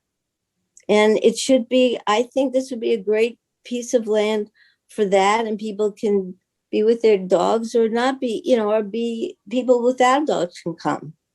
But, in terms of, I go there every day, I really do not see a lot of dog shit there. I'm sorry. So I don't know what the person who said that is, if he's going there every day, but I don't see that when I can get in there. And I hardly ever see it on the outside of the fence. That's it. Thank you. Thanks, Mallory. The next speaker is Scott Levy, followed by Deborah Benson, followed by Rick. So Scott, you are unmuted. Thank you, Mayor Ackerman, Vice Mayor Hellman, and the council members. Thank you for taking the time. I know it's late. I'll try and keep it brief. So I do scheduling for the West Marin Little League. I'm also a coach and a parent of a child who plays in Little League. And the petitioner drastically underestimates the number of days that the field is used by the Little League. We use the field March, April, May, and part of June, and then October and November. So when they're saying it's completely locked up and not in use, 300, 320 days a year, that's just not true. We use the field somewhere between 120 and 135 days a year. That's a conservative estimate. Some days there's not practice, but we use it pretty much every day. And for the most part, the teams that are practicing and playing there are there's a large proportion of those teams that are made up of Fairfax residents. Some are from San Anselmo, some are from the outlying West Marin areas, but a lot of the teams and the kids who play on the field are Fairfax residents.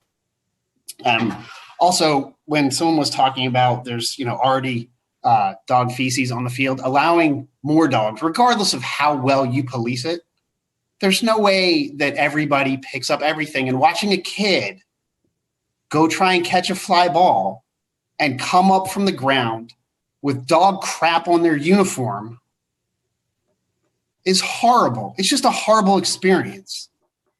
And as a kid doing that, this shouldn't happen. And creating a dual use park with a baseball field and a dog park, the two ideas just don't work together. There are any number of open space areas in Fairfax, in San Anselmo, that you can get to and you can walk to. You don't have to drive 17,000 miles back and forth. You can walk your dog there. If you choose to drive, you choose to drive. Any number of the kids, when you're talking about using Lefty Gomez, that's a different size field than a Little League field. And you can't do both a Little League and the size that Lefty Gomez is, because there are certain aspects to a baseball field that you can't size the same way. For example, the pitching mound. You can't have it at a Little League distance and junior high or high school older kid distance at the same time, because they're different degrees of separation from home plate. Lastly, one of the other speakers talked about the dog peeing in the grass issue. There's a lot of upkeep that the league does that's not inherent in the $3,800. The amount of time and effort that Max and the other field managers put in to keep that field up to the way it's looking like a gem, it's not covered, and that would all fall on the town. So I think the idea of a dual-use baseball dog park, it's just incongruous with each other. Thank you for your time. Thank you. The next speaker is Deborah Benson, followed by Rick, followed by Lisa Pierce. Deborah, you're unmuted now. Thank you, Michelle. It's really late. I had a really long day and I'm really tired, and I hope I'm not too tired to talk. I've taken my dogs to that park when there was not ball being played there. Before, I guess it was locked. I don't remember it being locked. I haven't tried to take them there since then, but I was always conscientious about, following them around and picking up poop. But there was, whoops, said the word poop, but there were also always other dog leavings. So when there's the dog park, it's not a baseball field, and a baseball field isn't a dog park. So I would love to see a dog park for the people who want a dog park. My thought is I'm on the tree committee, and I had the occasion to walk along the perimeter of the dog park if you're at the wall with the mural where the skate park is going now, and you go out the way to the left of the dog park, there's a kind of a wide pathway that goes along to the outside of the fence for a long distance that maybe could be turned into a dog park. I don't know about the parameters of a little league field, but maybe that fence on that side could be moved in a foot or two. Maybe it couldn't. I mean, it's just an idea, but I really don't think that combining the ball field and the dog park makes sense. Most people, or a lot of people, are not conscientious about cleaning up after their dogs, and maybe we need to look for another location. Thank you. I'm tired. Thanks for hearing me. Good night, Deborah. Next speaker is Rick. You're unmuted, followed by Lisa Pierce. Good evening. I don't think that combining the uses of a baseball field and a dog park is a good idea for a whole lot of reasons that we've already heard. I've always lived very close to this field. I do think that we do need a dog park, but I don't think the dog park and the ball field should be the same piece of turf. And so I do not support the idea of combining the Rudy Field into being a ballpark. Thank you. Thanks. The next speaker is Lisa Pierce. You're unmuted now. Hi, I hope I'm unmuted. Thank you to everybody for staying so late. It's been a marathon. This is the first meeting that I've attended, and I'm fairly new to Fairfax and even newer to being a dog owner. I've got a COVID dog. I got him not only for company, but for my emotional well-being and, my physical and emotional and spiritual health. It's been great. And I have used the ball field a lot before it became the ball field again, and it was great to have a place for the dog to run around and to commune with other dog owners, to get a sense of community during COVID, especially while we've all been, well, I was very lonely. I don't know if it's the ball field or not, but I do know that Fairfax does need a dog park. That area, perhaps beside the ball field on either side, maybe down in Perry Park, I don't know where. But I have started a Facebook page to sort of garner some interest and maybe get a team together to look for a place where we can have it. So the ball field is a great space. And I do believe, my kids played ball. I totally, love the fact that the kids have somewhere to play. But it does seem to me that it's fallow for 6 months of the year. And maybe there is a compromise. Maybe there is a way that we can use it in those months when it's not being used for a ball field. A dog park is going to bring community and financial gain to the town that I can see. People are going to come here. They're going to want to have a coffee. They're going to want to go and eat or whatever. I think it's going to be financially a good thing for Fairfax, as well as for our emotional and spiritual and physical health. And personally, I don't want to have to drive to go for a walk with my dog. I live in Fairfax. I want to be able to walk somewhere where I can get exercise for him and for me.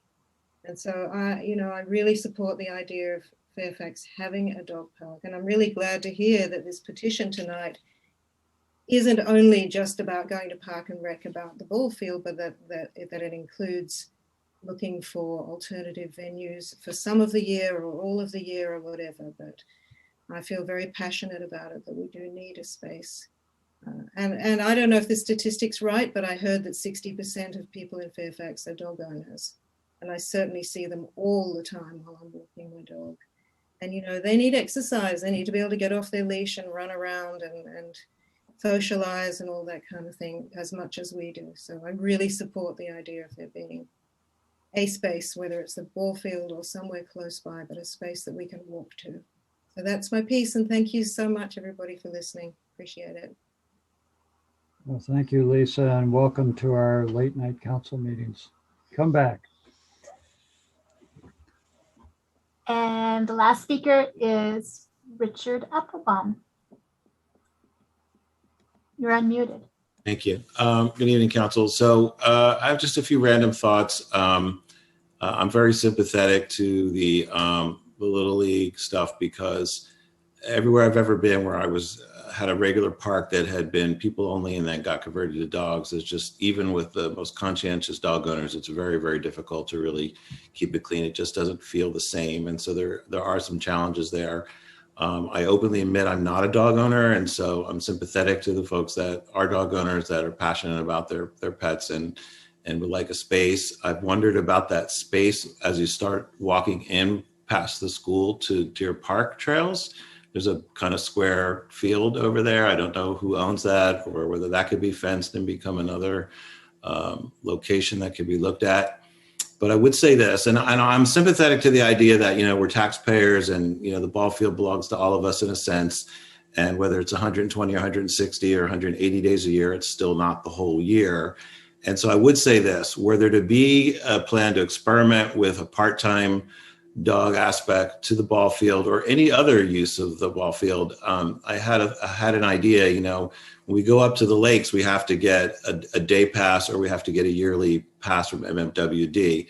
And I could see a situation where we could have a program in Fairfax where all the dog owners that are passionate about, and say they really need this type of thing and they're going to clean up or they're not, or whatever, we could have like a little program where everybody pays a little monthly or yearly fee and they get a little purple sticker or something that says, they're officially registered. We know who they have to be Fairfax residents, and we get a real feel for how many people really will use it. Is it 10 people? Is it 100 people? Is it 400 people? Is it 1,000 people? And we could generate a little bit of cash that could then be utilized to maintain whatever area needs, cleaning and maintenance or whatever. So if the dog folks are really that passionate about needing this, are they willing to pay some nominal fee? I don't know what it would be, not some crazy money, but a little something, and register with the town so we know who all they are. And so that random people that aren't from around here, are not taking advantage of our resources. And so anyway, it's just a thought I had that maybe we could do something creative there where it kind of pays for itself, or the dog owners can really show their commitment to, to allowing us to have resources to maintain whatever piece of land is used. Thank you. Thanks, Richard. I see no further speakers, Mr. Mayor. Okay, we'll bring it back to council. Maybe it should be a brown permit. Okay, so any other comments on this? I think the action item is to refer it to Park, and I hope that Park hears all these comments, because there were some ideas thrown out, and that's what we're going to need. Stephanie. Yeah, I just want to share some final thoughts about this. I totally appreciate the concerns that the Little League representatives have offered. I mean, no one wants a kid to have feces on them. No one wants feces on them. My experience, I just want to share my experience at the San Anselmo field is gorgeous. And there's I can't even imagine, dozens of dogs on that field every day. There's no damage to that field. Urine doesn't damage that field. I completely disagree with that statement. That field is also pristine. And I don't want to drive there with my dog. I'd like to have personally like to have a local field. And when you think about Fairfax, we're all about community. And right now, this field is not a community field. It's for a single gender sport for a portion of the year. And, I'm open to the fact that there may be another location for the dog field, but I heard that's been looked at before. So I hope we can find a solution. I think Richard's idea was interesting. But yeah, this community is a dog community. I mean, when I was knocking on doors a year and a half ago, I was blown away by the ratio of dog owners. And so I'm fully supportive of this being a need of the town. And if we can't compromise and make Contrati Field a real community field that's not locked up, if we can find an alternative, that would be great.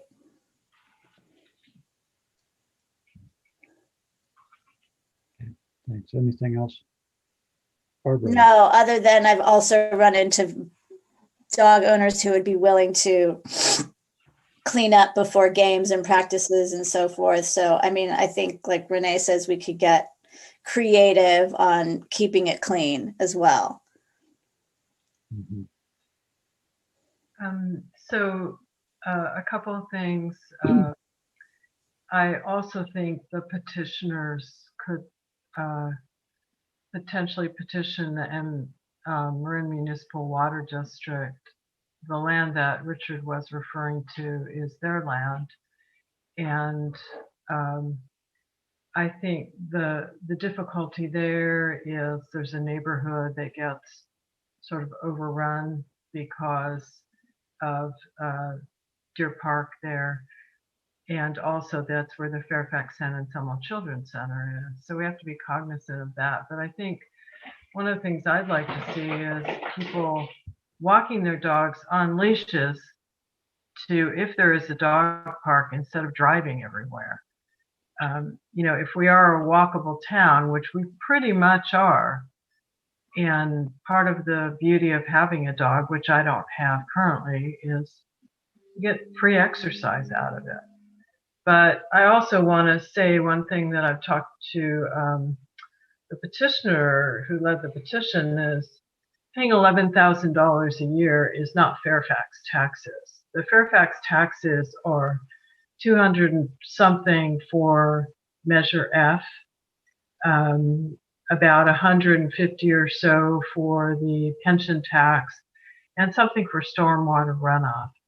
And the rest of those taxes are for other purposes. So I think we ought to also realize that we do have limited space, and we don't have a lot of huge parks here. So I want to respectfully say that I think the Little League, I think they're right about urine, and I think best laid plans of everybody saying they'll clean up.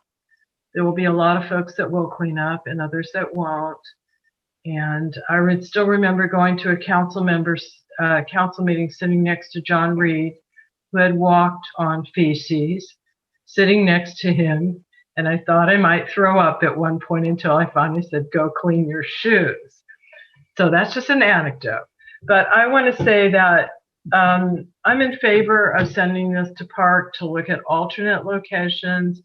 I don't really think that this is the right location. I do agree it is a community field, and we should have some use of it, at least for the 6 months or so that it's not being used by the Little League. But I will also say that I think we're putting a lot on Park. They're already looking for a skate park permanent location. How much can this group of volunteers do for us?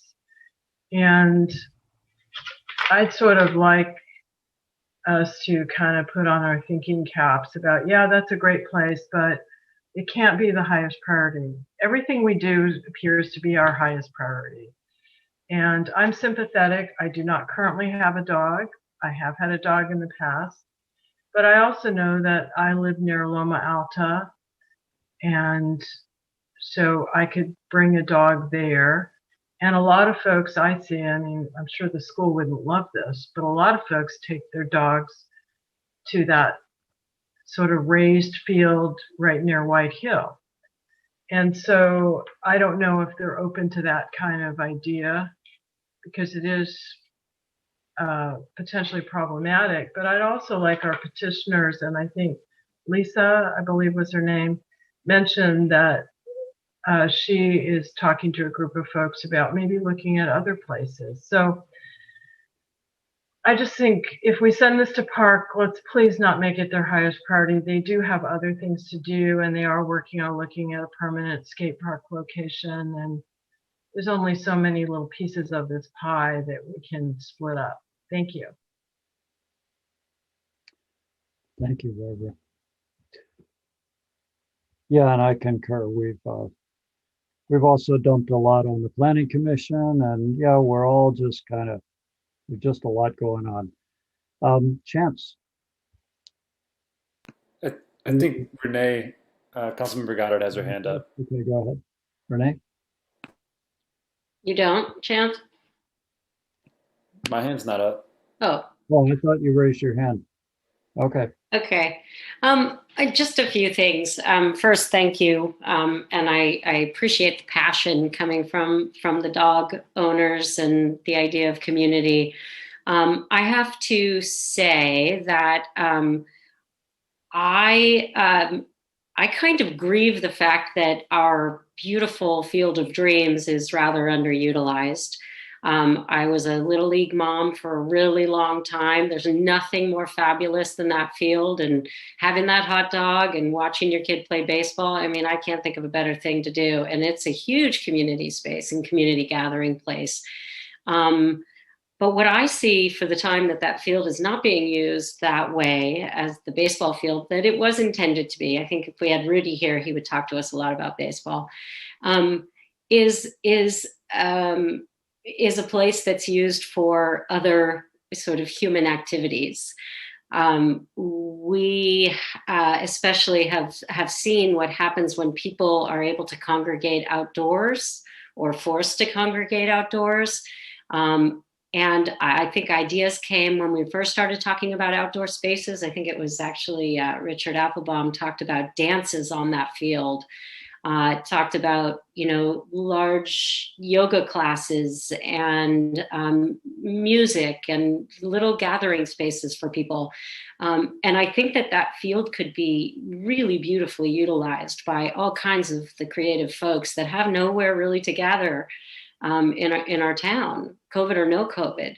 So I think that fence needs to be, or the gates need to be open quite a bit more of the time. I think we have to sort out some of the things with the bathrooms because the town really desperately needs more access to those bathrooms. These are all things for another time, but to me, it doesn't mix with dogs. I do have a place that I have asked Garrett and Mark Lockaby, our building inspector, to look at, and I think someone mentioned it, and it's behind that fence. And I've scoped it out for years. And I'm hoping that we can take a look at that before we put this out to Park and ask them to add more to their plates. And I would love nothing more than to have a dog park in town. But I don't think it should be shared by our beautiful Field of Dreams. And I think we can have it all. I really do. If we had the skate park and the dog park and the central field with lots of opportunities for multi-usage of that beautiful place, right at the base of the pavilion, it's such a cool town. I think we would make a lot of people happy. So I would like to pursue the spot behind the field, and I don't support the use of central field.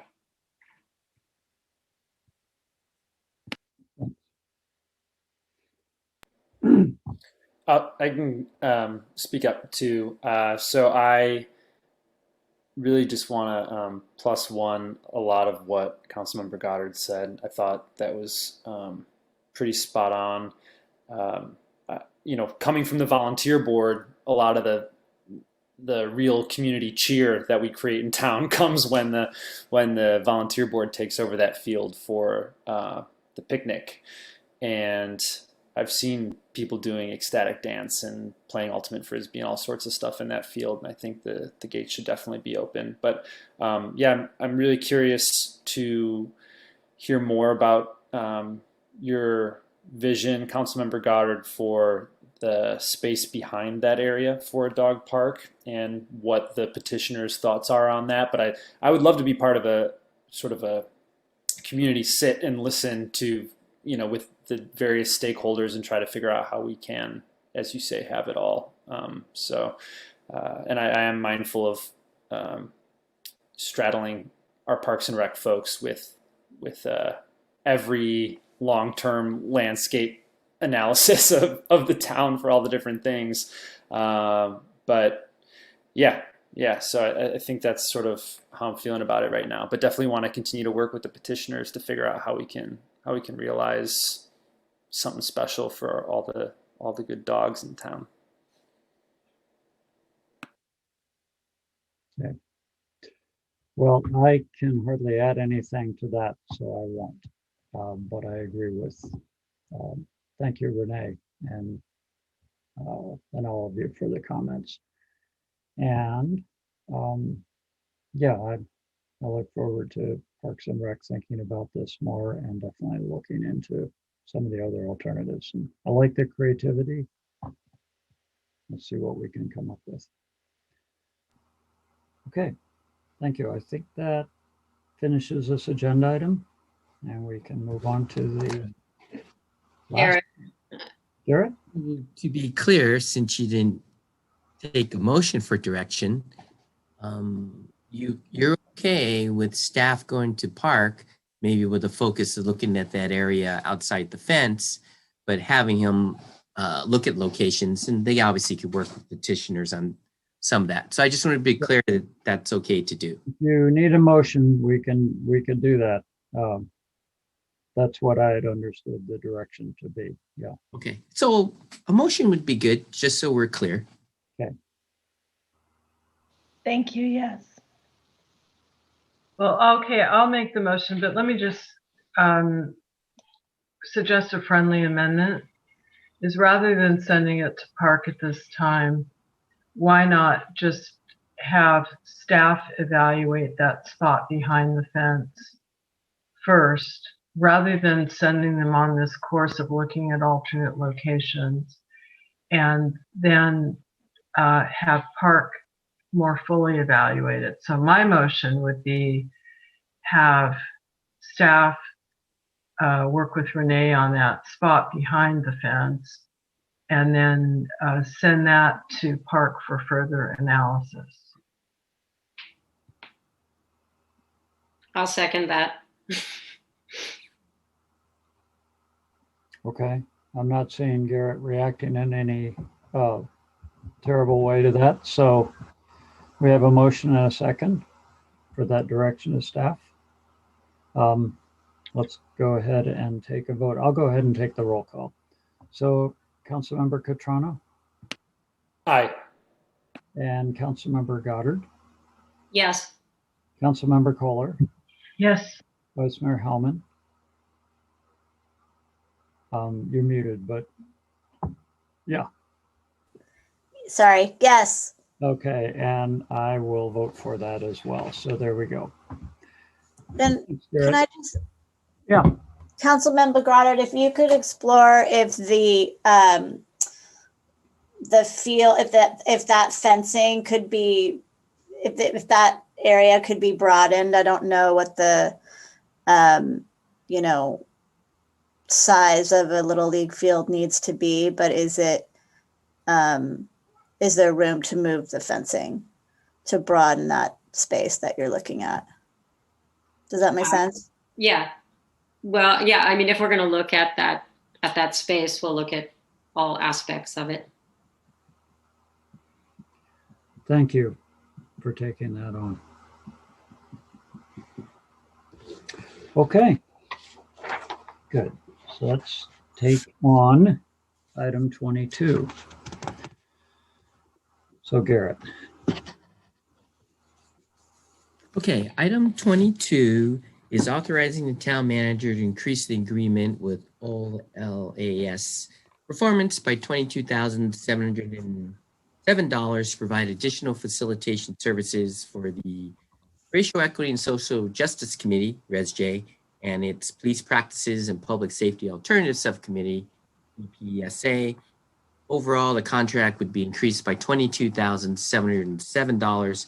So it would go from $40,000 to revised not to exceed amount of $62,707. So quickly, as background, the council may recall you approved the contract with OLAS Performance to do facilitation for the ResJ back in November. At that time, the contract was a not to exceed amount of $40,000.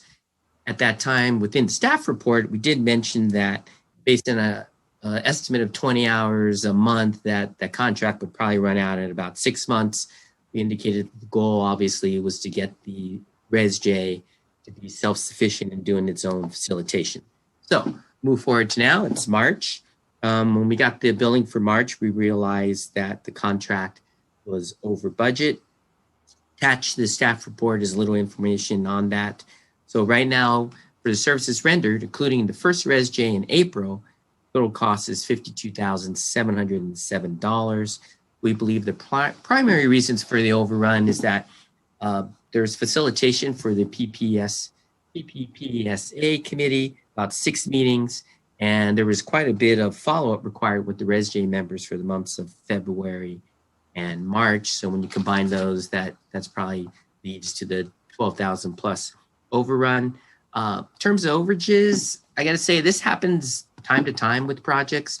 You get an invoice, you review, and you go, oh, hey, you're over. In this case, in terms of monitoring, really what happened is with our new procedures in place for COVID, with our new financial system, we pretty much had a gap between the new financial system and the old financial system. And in essence, this invoice, this contract fell through the cracks.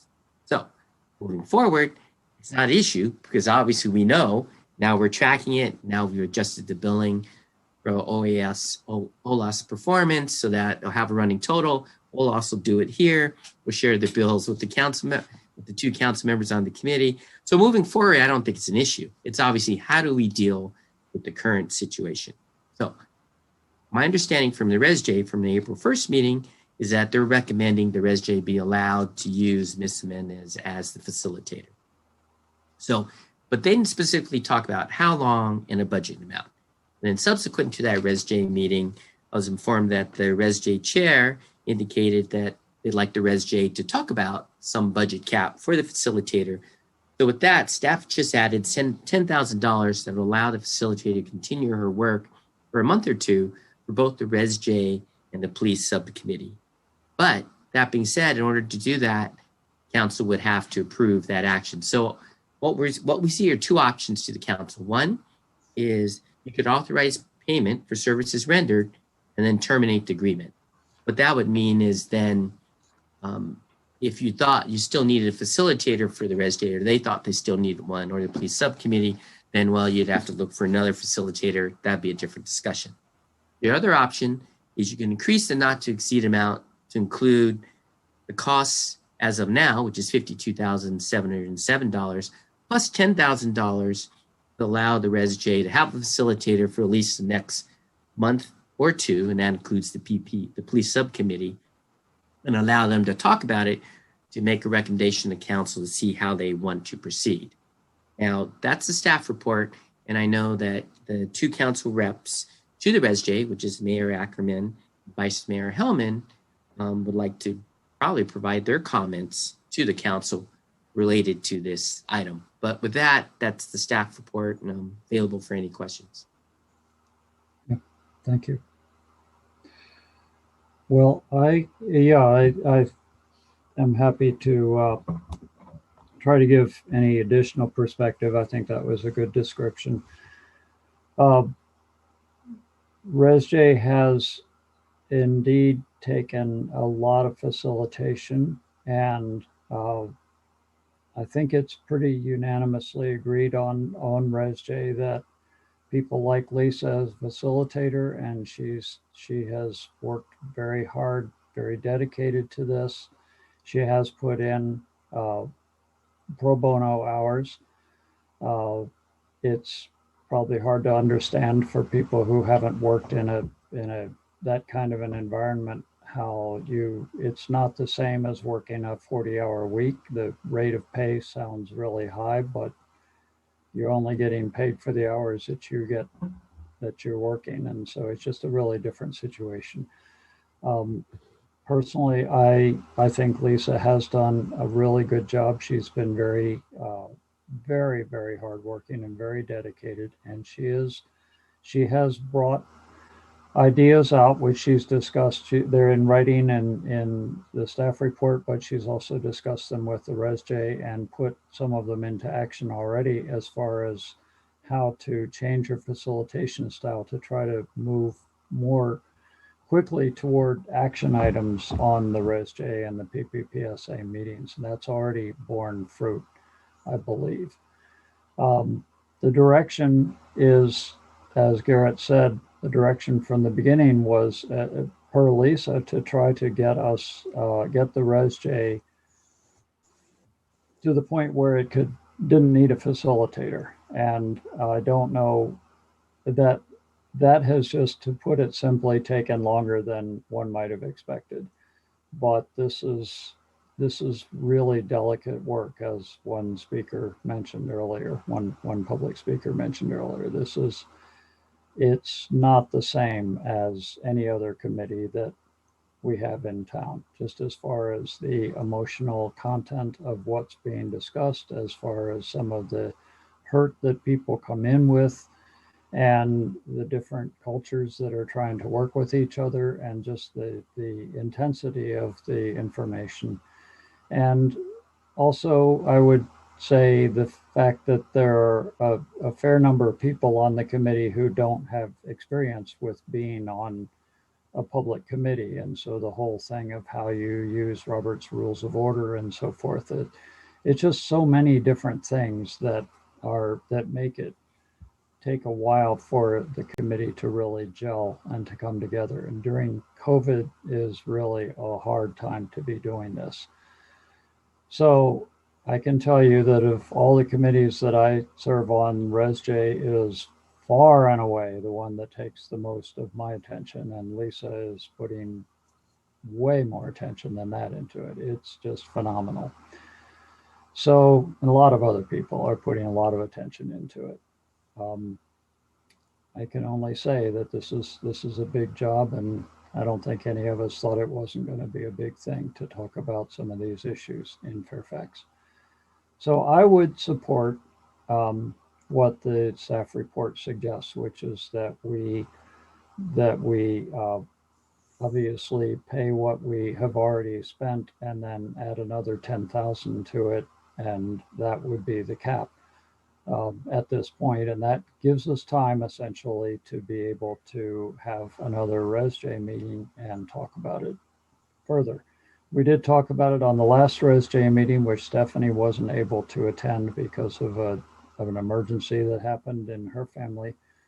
But we talked about it at the last meeting about the fact that we had hit this cap and we needed to make a recommendation to council. The specific question being, do we want to keep Lisa involved? And this is, to be clear, this is essentially the money that was already allocated for ResJ. So $100,000, which mostly came out of savings in the police budget due to the Major Crimes Task Force being disbanded, but also other savings and other money that was taken out of the police budget that was put toward ResJ in this first year.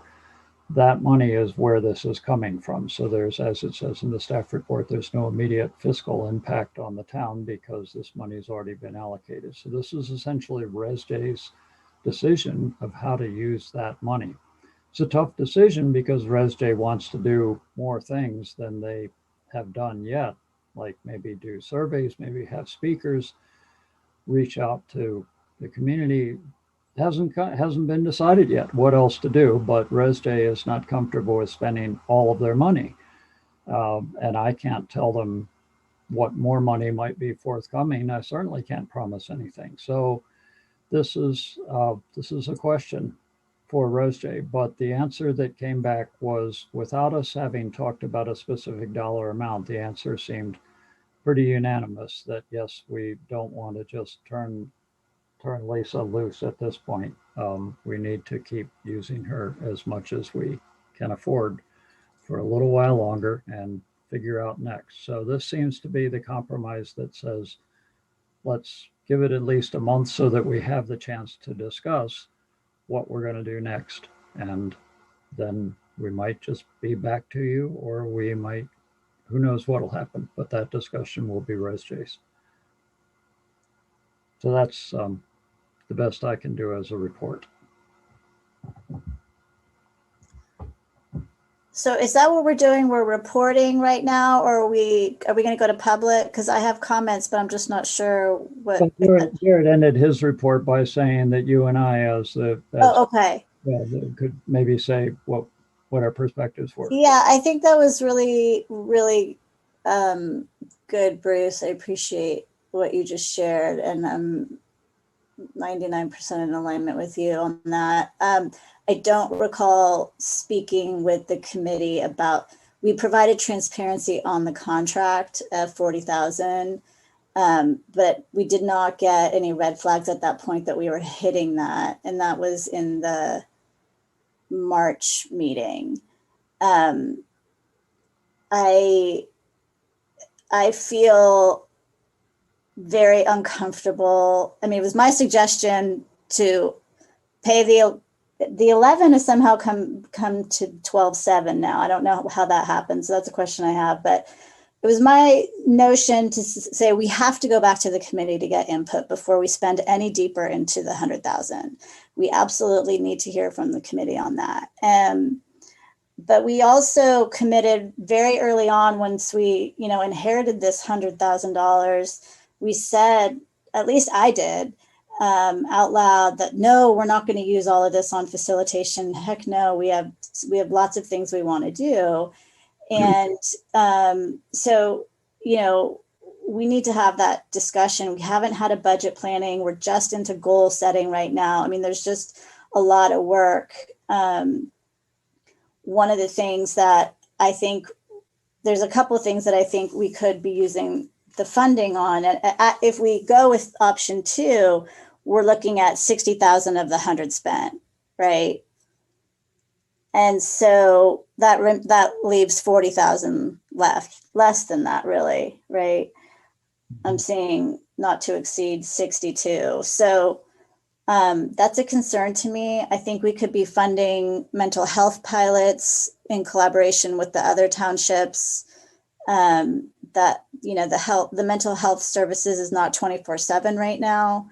We also said in the development of the ResJ committee that we would do a town survey, and that it costs a pretty penny. I think we need to truly understand from a statistical standpoint what the perceptions and experiences are in this town to help inform our strategy and inform our game plan. So, I'm of this, the other thing I wanted to mention is the subcommittees are really starting to churn, and those aren't subject to the Brown Act, and those aren't facilitated right now. So with the exception of the PPPSA, that one is facilitated. And I don't know how you feel about whether that requires facilitation any further, but I can speak for the mission and vision and the town policy and economic program subcommittees. Those are really starting to churn, and they have no facilitation, and they're, comprised of white people and non-white people. So we're starting, to do our thing. And I just look forward to having a discussion with the full committee on this, because I think there's a lot to consider. Mm-hmm.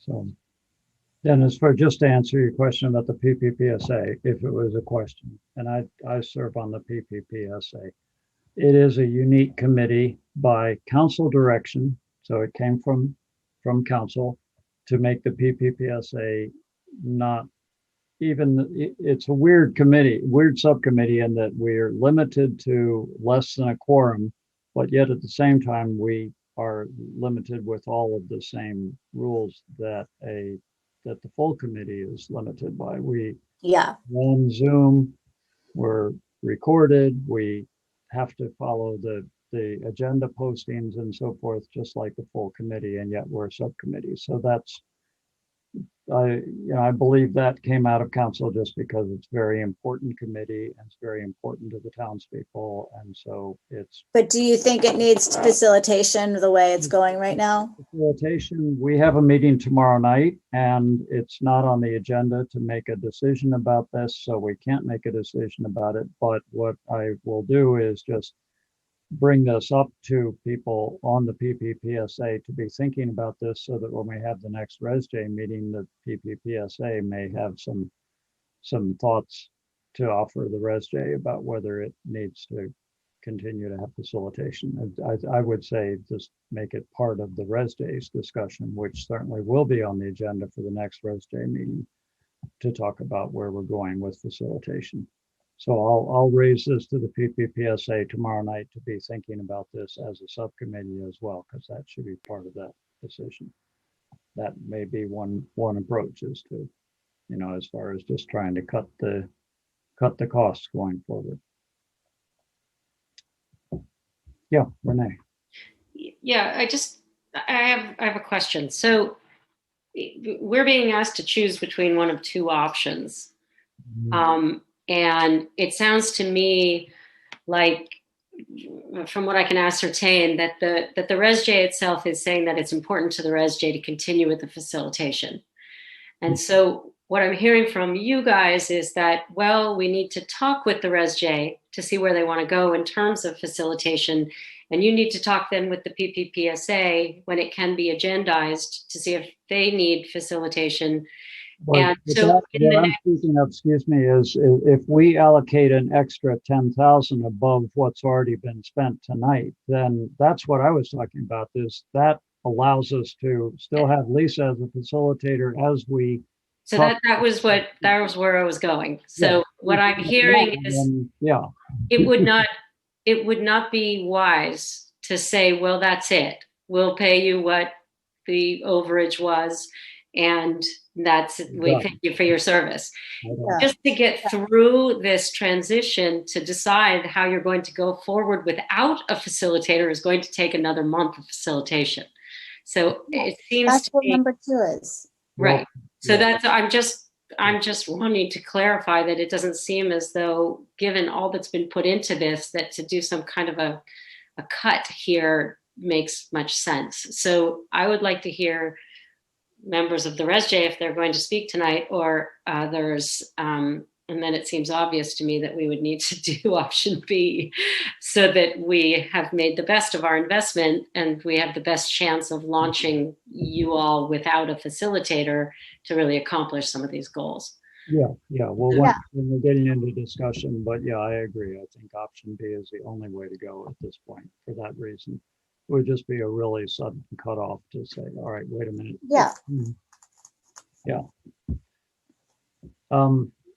Let's try to stay with clarifications and questions and then go to the public so we can hear the public, and then we'll be back and we'll have. Sorry, it started as a clarification. I know it always does. It's hard for us to keep to one side of that fence. Barbara?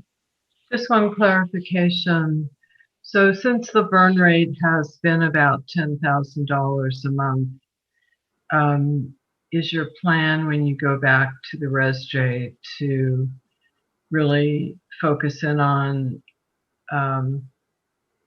do we need a facilitator? How much longer? And really, I remember when Lisa presented her original proposal, her tactics or her approach is, I forget what it was called, something like release. Building capacity. So yeah, I mean, Okay, well, thank you. Yeah, it was something I saw about release at some point, and thank you for that. So I just want to clarify that your goal is the next meeting to really pin this down and rather than coming back to us next month and saying, oh, we need another 10,000. So I'm really hopeful that there is a pinning down at the next meeting to really resolve where are we going with this. And I see Stephanie nodding her head, so I think that's a good way to go. Thank you for that clarification. Okay. Anything further? Chance, you have anything to, before we go to public comment? I just want to hear from the public. We will talk again. All right. Michelle, can you bring in public comment for us, please? Yes, I can, Mayor. So I see two hands raised. First is Sandy Hancher, then comes Richard Applebaum, and then Veronica Garretts, followed by Naomi Alessandra. Good. Two hands went to four. All right. Sandy Hancher, you're unmuted now. Hi. I'm a big supporter of the Racial Equity and Social Justice Committee, as well as the PPPSA subcommittee and all of the other subcommittees. And in the beginning, I've attended and watched probably 70 or 80% of the meetings of both ResJ and PIPSA. It makes me proud to be from Fairfax that we've come up with this. In the very beginning, when I first saw the facilitator, I thought, this is amazing. The first meeting in which she had people introduce themselves and reveal so much about themselves was the absolute best and most spiritual way to start this committee. I called up people that I work with on ICE out of Marin and said, you've got to see the recording of this. Take the time to take a look at it. That said, I think that the committee is over-facilitated now. I would say that 70 or 80% of the talk in both the ResJ and the PPPSA is Lisa talking.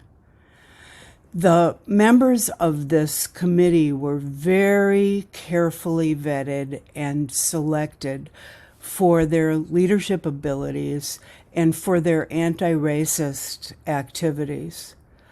They don't need the amount of facilitation that they're getting now.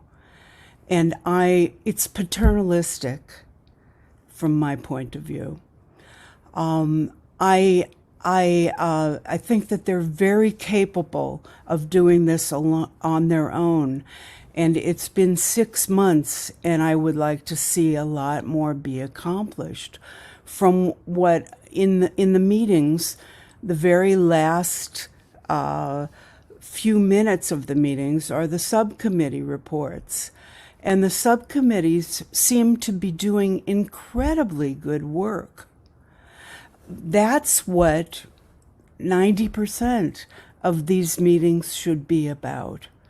And I think that the committee is supremely capable of doing it on their own without facilitation. What we're going to need facilitation for is implementing these things in the systems of Fairfax, and it's very needed. This is one of the whitest communities in California, one of the top 10 whitest communities, and our community is going to need some kind of facilitation, not the people on the ResJ committee.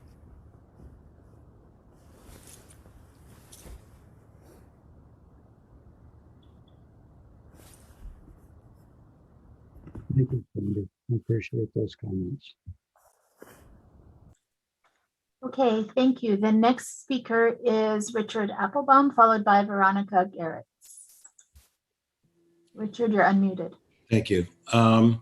I too have been a big supporter of ResJ since it was discussed and conceived, and then from inception. And I paid a lot of attention in the early portion of it. And I've caught the most recent meeting, and I supported the concept of the facilitator and appropriate budget, and hoping that a lot of that budget could go to actual implementations and various things.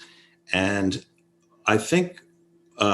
And so I don't have any challenges to Lisa's qualifications and that she's provided service and value.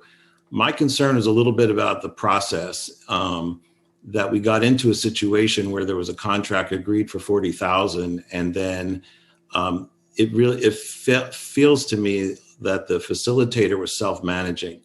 I don't know who the facilitator was reporting to find out whether they were staying in the lines. I feel like if you're going to be taking on extra hours and taking on after hours things and a lot of the one-on-one stuff that happened, that should have been authorized by someone. And it just feels to me like this facilitator just kind of kept going and doing their thing, and maybe there was value in that. And so I'm not really trying to question all of that or say that anything nefarious went on at all, but who was in charge? Who was the facilitator checking in with? Is it going well? Is the focus right? And saying, hey, I'm getting some requests from some of the members. They want some one-on-ones. Is that authorized? Is that okay? And so now we're in a situation where, and they showed the budget, the last ResJ thing, or showed the invoice, and it was 11,000 over. And I guess now it's gone further than that. So I'm not really challenging the numbers. But what I would like to perhaps suggest is, if it's too abrupt to just sort of cut the facilitator right now, could we limit the facilitator's role to only their presence at the meetings, not setting agendas, not all the prep time, not all the post time, and maybe as we move through April and into May, maybe we can get the budget down so that it's not an additional 10K, but maybe it's an additional $1,500. I don't know the math on it, but maybe there's some way so that the facilitator can kind of phase out. But I think that facilitators done a lot of good job, provided a lot of value. And I think there's a lot of really talented and exceptional, capable people on ResJ that can kind of start to run with it from here. And I think they'll be really glad to have the rest of their budget for the things that they're going to want to do. So, so that's just some thoughts from my end. Thank you. Thanks, Richard. Next speaker is Veronica Garretts, followed by Naomi Alessandra, followed by Deborah Lee. Veronica, you're unmuted. Thanks again, Michelle. I'm really grateful that we're talking about this. I just want to very clearly articulate my support for option 2, that we compensate Lisa for the work that she's done up until this point, and then evaluate more fully on ResJ. And to be clear, if for folks in the listening from the public, I am fortunate and honored to be a member of the Racial Equity and Social Justice Committee, as well as the PIPSA subcommittee and the Town Policy and Economics subcommittee, and feel so indebted to the way in which Lisa has really created a foundation for a sustainable committee into the future. And I want to really convey that there were a few folks of color on the committee who have expressed a lot of concern and fear for feeling unsafe on the committee. There's been a lot of work that particularly us white folks on the committee have had to do, very humbling work, a lot of self-reflection and recognition of how much work we have to do to actually interpersonally engage in anti-racist ways. And it is, yeah, it is exhausting and so important and necessary work. And I appreciate the statements of how much confidence folks have in the members' capacity to facilitate ourselves, but it's just actually not how the folks of color on the committee are feeling at the moment. They really appreciate the container that Lisa has held and continues to hold. And so I just want to really speak up for that. And to say, though it might not feel like how much, I am excited about the ways in which the money that we got allocated, of all the ways that I thought that could be spent. And I'm excited about the remaining funds and how that might get spent. But the reality is, in this community, as was just articulated, or perhaps by Sandy, that we're the racial disparity present in Marin County and Fairfax is heartbreaking. And it's not a quick fix. It's not a 6 months facilitated, done. Fairfax is on its way to racial equity. It's a long haul game. And Lisa's really established that foundation for us. And so I hope that you vote to compensate her and to allow ResJ to speak at our next meeting around how we'll continue to utilize her within our budget's capacity. Thank you. The next speaker is Naomi Alessandra, followed by Deborah Lee. Naomi, you're unmuted. Thanks, Michelle, and hello again, council members. I would like to urge you to go ahead and authorize funding for the additional facilitation services by OLAS Performance. The ResJ committee members expressed very clearly in their last meeting that this facilitation is very much needed as they undertake their work. I understand that budgets are limited and that there are so many important projects that the ResJ can and will take on in order to serve their mission. Many of the projects Councilmember Hellman brought up are very important. And I'm sure nobody wants the ResJ to accomplish numerous practical goals more than the ResJ members themselves. But anti-racist work is not simple work. If it was, we wouldn't be hundreds of years deep into these inequities. Questioning embedded but unhealthy systems, learning to communicate in new ways, and prioritizing equitable processes. These are essential practices that Lisa Jimenez has been facilitating with ResJ. Efficiency is important, but it is not the only thing that matters. In order to accomplish bigger, more far-reaching goals, sometimes we need to take the time to learn new tools. The ResJ facilitator has been helping our ResJ and PPPSA committees to develop and practice critical new tools of organizational transformation. There are many ways to formulate agreements with contractors, and Jimenez has shown a clear willingness to be flexible moving forward in how she might continue to help. The committee can take her up on that and start to shift gears into self-facilitation and implementation of goals as these tools become more familiar. But let's not hobble the progress of this nascent committee by withholding funding that has already been allocated from a service that ResJ has clearly stated is important to its progress. Thank you. Thank you, Naomi. And the last speaker is Deborah Benson. You're unmuted now. Oh dear, I'm still awake halfway. Thank you, Michelle. Thank you, Council, for hearing me. I've written you. I've attended some of the ResJ and PPPSP. I hope I didn't leave a letter out there, meetings. So I wrote you all, and because my brain is not working any better than being able to do this, I'm going to read you what I wrote. First, in reading the staff report regarding overpayment to OLAS having slipped through the cracks because of no accounting software, et cetera. I have a question. The facilitator knew the terms of the contract. So Lisa knew she was billing and being paid 30% more than the contract stipulated. There are 2 council members serving on the ResJ committee. Some of this has already been dealt with, sort of. Why was there no communication between the facilitator and the council and or staff regarding the terms of the contract and a need to address those? If there was communication between the council members and the facilitator, why did that not immediately go through the proper channels? I think that's been addressed somewhat. OLAS has been facilitating meetings for 6 months. During that time, several members have resigned, some citing the nature of the disruptive meetings as reason. Also mentioned, was a lot of time spent with dubious results. At the most recent ResJ meeting, several current and former members commented positively on the nature of that meeting as it was organized and moved along. A qualified facilitator should have been able to accomplish that, if not from the first meeting, then well before the end of 6 months and $52,000 spent.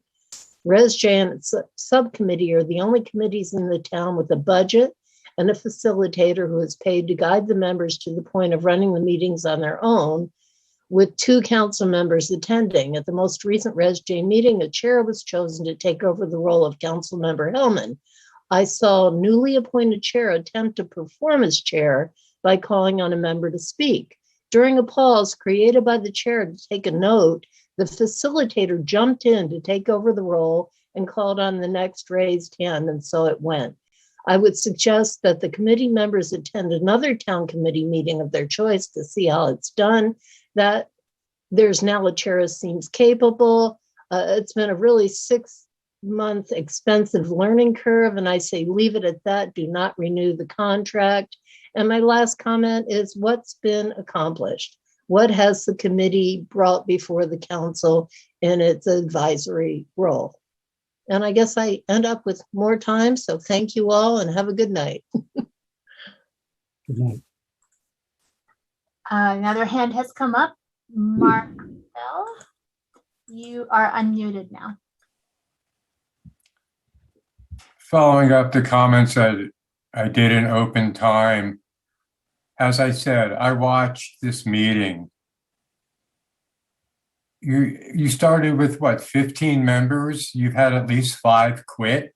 Doesn't that relay something to you about the process that you're doing? There's something wrong with it. It's dysfunctional. I'm sure the people who are on the committee would like to do things, have concrete ideas, but whatever's going on isn't working. Not working. Lean in on this. It's not working. 50-something thousand dollars spent. Like I said, they can't even have a conversation. There's huge gaps. And then tonight, you start talking about all these reasons why all this money is spent. Like, oh, we have to follow Robert's rules. Well, why did you have a facilitator to do that? Why was a facilitator there? If there's certain rules that you don't need her, then you don't have her show up. Now you're talking about having some oversight on a budget. You just spent 50-something thousand dollars, but you want more? What are you, Trump? I mean, really? Whose money is that? That's taxpayers' money. Oh yeah, I'll just throw another film. Let's throw another 22,000 after the 50,000. Oh yeah, it's already budgeted. It's a dysfunctional committee. If you had the 3 young women who I saw run the everything, you'd probably get something done.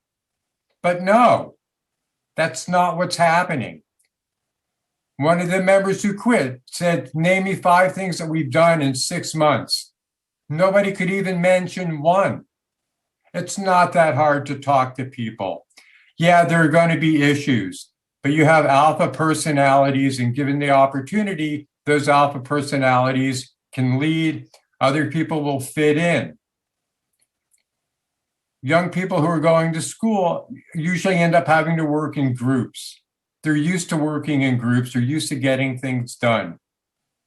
It's not happening in this group. It's dysfunctional. There's no reason to throw good money after bad, because that's really what it is. It's been a totally bad waste of everyone's time. I feel sorry for you because I'm sure you mean to do well. I'm sure that your outlook on this is very altruistic, but it's not happening, and it shouldn't be happening with this lady as a facilitator. Let the 3 young women run it. You'll be much better off. I'm out. Thanks, Mark. Another hand has come up. Alexandra, you are unmuted. Hi.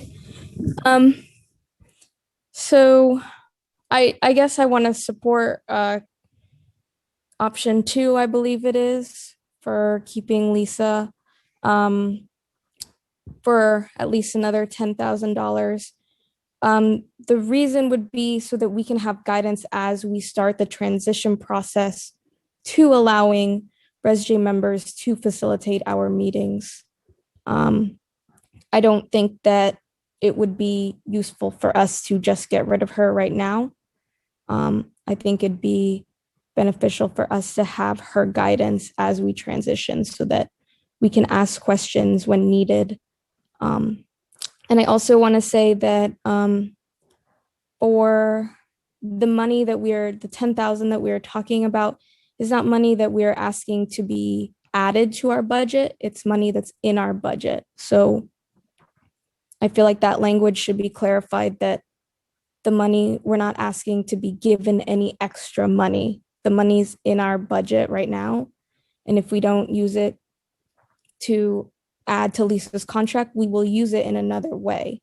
So I think that this makes sense to allow the committee to be able to decide how much further we want to go. My hope is that subcommittees will be able to put together their own individual budgets in the next month so that we can add the money together that we need to do the work and then see what we have left over for potentially to be used on Lisa's facilitation, not the other way around.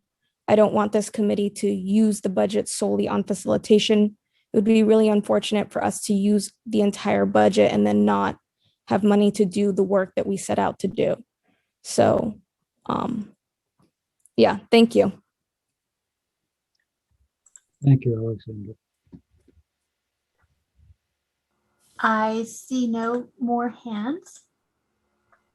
Mayor, if you want to close the public comment. We'll close the public comment at this point and bring it back to council. Is there any further discussion? If not, we can have a motion. Can I just toss out really quickly? I want to express my gratitude. There are 3 members of the ResJ on this call, right? 4 or 5 with Bruce and Stephanie. And you've had to hear some pretty hard things. And I just want to express from myself, as myself and a council member, how much appreciation I have for the work you're doing and for just your perseverance dealing with this hard stuff. And Alexandra, for your leadership and stepping up this way. And you guys are serving this town. So I know it's a process that's taken a lot of painful personal journeying and will continue to, but you are serving this town. And I have full faith that when that work hits the road, that all of this will pay off. And so thank you for hanging tough and doing this work. And thank you for serving your town. Thank you, Renee. Appreciate that. Barbara. Yeah, so I'm supportive of option 2. I don't think it's a good idea to just cut this at this point, but there's a few points of clarification that I would like to make. And I'm glad that Alexandra Rosen, who is now the chair or co-chair, called in. A couple of things. My recollection of when we allocated this 100,000 was it was not to be spent all on facilitation. And that's why we allocated 40,000. I also think Lisa is excellent. I've had experience with her, but I also think her costs are very high. And I thought that from the very beginning. I'm a contractor with years of experience in my work, and I don't charge that. I realize this is a different field and there's a lot of people looking for this. I would really like to stress to the ResJ that at the next meeting, really get through this transition process and have a path forward to start facilitating or running the meetings on your own. I've heard really great things about Alexandra's capabilities, and also know that some of the folks on the ResJ who called in are not people of color, and some who were not part of ResJ were not people of color. I would really like us to wrap up the facilitation in the next meeting or the next one. I do like Richard Applebaum's suggestions about really just having Lisa facilitate, not do agendas, and not the individualized follow-up with individual members for now, so we can just get to the next point.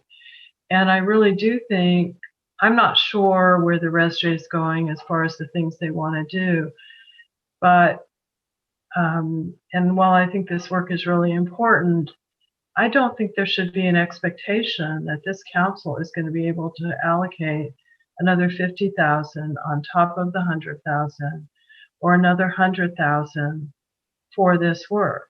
There's a lot of other things in this town as well. So this is the only committee that I know of that we've allocated a budget of this magnitude. There are a few committees with very small budgets, like $4,000. And this is a different committee, so it makes sense to do what we did. But it would be nice now that we're 6 months out that with Alexandra's leadership and the subcommittees, I think they can move forward on some specific steps. So that's my wish, and I do vote for option 2. Thank you.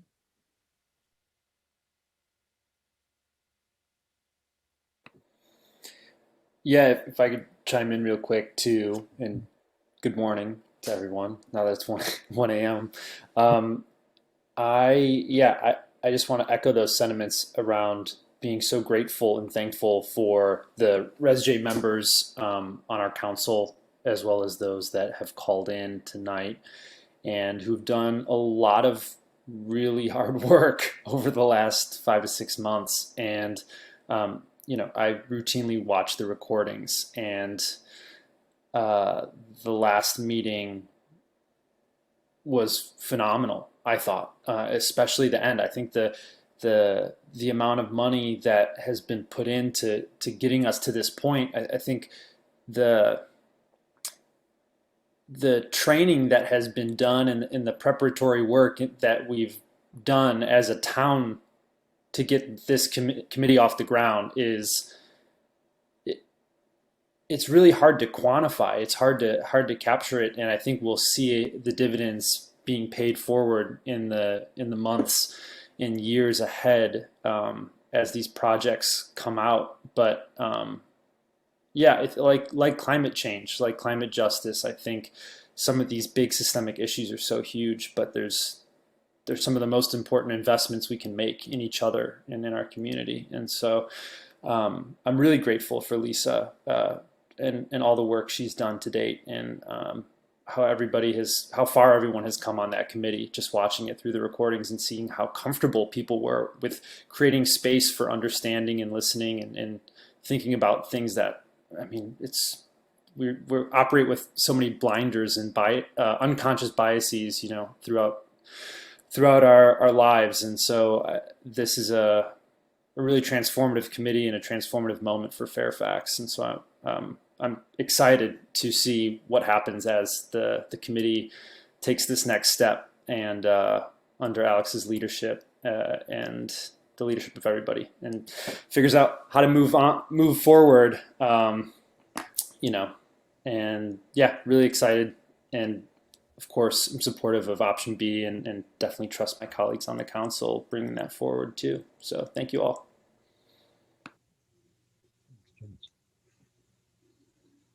Stephanie? Yeah, I just want to thank everyone who spoke. I think people's comments from the public and from my colleagues on the council, it conveys how complex and, like Ellie said earlier, delicate this work is. And I think Lisa has done a great job of leading us this far. And I personally have, through this experience, have uncovered some culturally ingrained behaviors that I mean, it's been like a serious journey for me. And so I'm so excited to have Alex and Bruce co-chairing this and taking it from here. I believe everybody who applied for this committee and who was appointed to this committee are leaders, and everybody inspires me. I do think that the committee is capable of self-directing, and I hear Councilmember Kohler's point, and I've shared it. I'm deeply concerned about, you know, what kind of budget we're gonna get next fiscal cycle, and I know it's possibly a white supremacist norm to be so action oriented and want to deliver, but I also feel like that's really important if we're going to be facing budget discussions in the next couple of months. We really have to get to action, and I think we will. So I too am in support of option 2, and I look forward to the discussion at the next meeting and hear from the full committee. Thank you. So I'm also in support of option 2 and would be happy to hear a motion for that. And as a member of Raise J and as one of the people who are now enmeshed in this process, which is definitely not an easy one, this is supporting the Res J. This is the money that was allocated to the Res J. This is a tough decision for the Res J at this moment. This is a point at which I think everybody on the committee is realizing that, oh well, what are we gonna, the burn rate is a lot faster than we thought. The money is definitely not unlimited. Absolutely, people are aware of that. This is not news to anybody on the committee. It's a major frustration for everybody on the committee that, gee, this work isn't as easy as anybody might have thought it was if they were thinking it was going to be easy. But the commitment is still there, and I do feel a sense of it gelling together and a sense of some ideas being put forth to how the committee people can get to know each other better. That's starting to happen, and we're starting to look at some options outside of the COVID Zoom meeting kind of format, tightly controlled discussions and so forth. It's very difficult to get to know each other, and the frustration kind of builds. Some people go silent, some people get upset. There's just different ways of reacting to it, but really we're all sharing that frustration. So it's not anything that anybody needs to remind us that we aren't just sailing to a set of recommendations.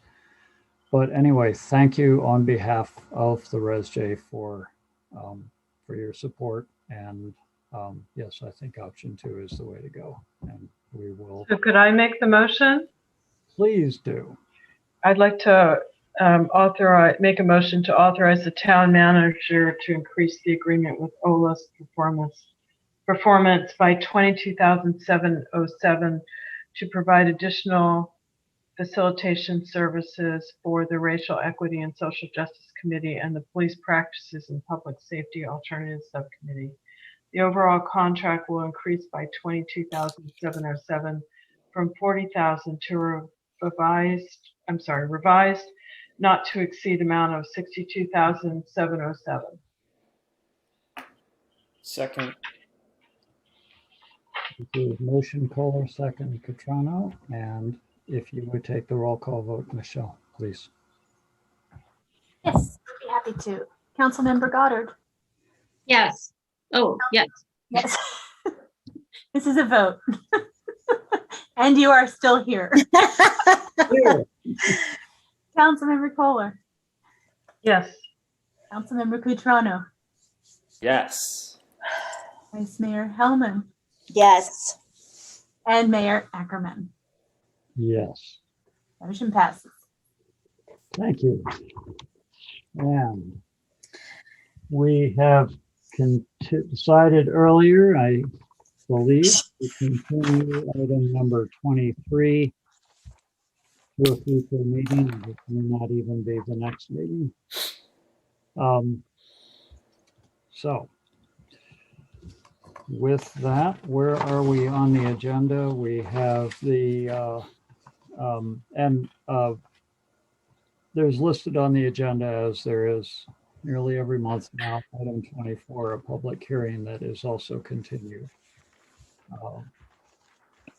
And so council reports and comments, we have a written reports in the packet, but this is a time when council members could mention anything they'd like to about their activities at other more reasonable times of the day than this. Do we do things during the daytime? Yeah. Dinner time? Yeah, a lot of things at dinner time we do. Yeah. Okay, I'm sensing that we're about at the end of our rope. Garrett, do you have anything for the town manager's report that you'd like to bring up? Nothing to report.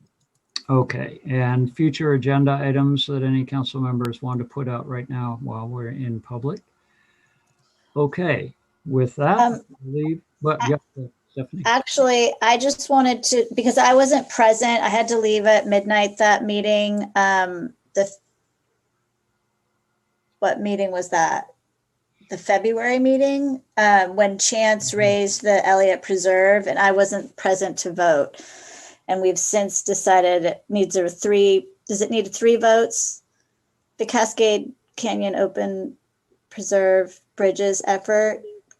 I left due to health reasons at midnight, and then Chance raised as a future agenda item. Yeah. And then at the retreat, we decided is that right, Garrett? We decided it needs a 3 vote to make it a future agenda item. Is that right? Yes, I think. Yes, we did. Yeah. Okay. Well, I've been researching that a bit and went for a tour around the site with some people from the neighborhood and others. The town's options are limited, but there's a lot of concern about it. So I think that probably we should bring it to the council for some kind of discussion in some. Although we just reach out to County Open Space and Parks and have them have another meeting. I think we're raising false hopes. And Yeah, I just as want to say one more thing, is there any way we could wrap this meeting up? It's just getting really late. Yeah, yeah. This is just a question of whether to consider that. We don't have to decide when it's going to be or where it's going to be.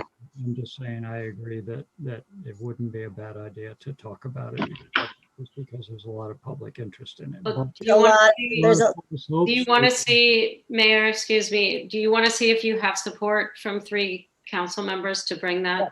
Yeah. So why don't you check? Sorry. How many council members support bringing that for discussion? Raise your hand. 1. Bruce? Well, I would support it if Chance was already supporting it, and we needed a 3rd vote, but maybe not. Yeah. Okay, how many of you support bringing the discussion to council? So, yeah, I mean, I am super about being very transparent and being very clear about where we're at in the process and what can and cannot be done. And I think what would be best for the community is to have that venue. I don't know what form or shape that takes, but just to be able to be like, here's where we are with this, and here's what the town can do, and to get feedback. It's going to take a minute, I'm sure, to get public comment about the item, because we've received a lot of emails about it too. And I know that it's at a certain place in the process. Councilmember Kohler, to your point. I don't. The false hope thing isn't my intention at all. It's just Yeah, no, I don't want to foster false hope at all, but it's the dozens of emails that have come in and the phone calls and so forth. And I had a good meeting with the county parks and the biking coalition. And there's just a lot of community concern around it, for whether it's fire or preserving the habitat and the species and parking. And I mean, it's a lot. And I don't want to foster false hopes. Maybe we should let Garrett speak. Okay, how about this? Unless there's a violation of the MOU, I don't think there's a topic there. The environmental comment period is already well over. But it sounds like the council would like to have a discussion just for the project in general. I'll ask the county to make a presentation. The neighbor could come and share other comments with the county.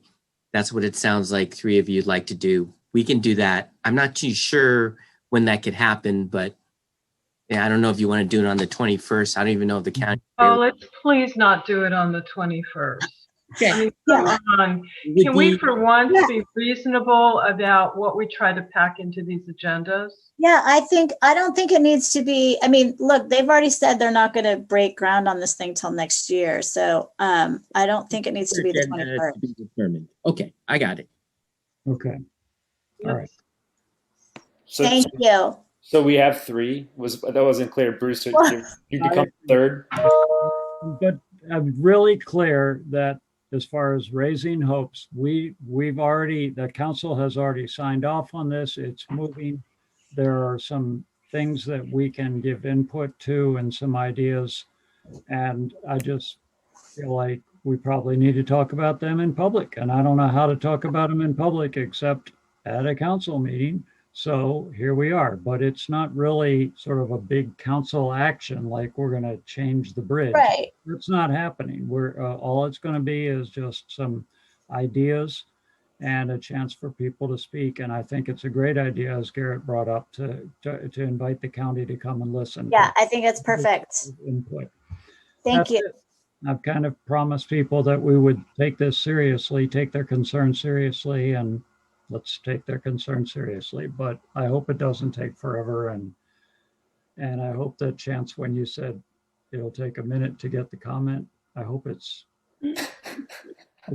one of those sayings that really means 3 hours, or hopefully not. So I'm sorry to interrupt, but could we adjourn the meeting, please?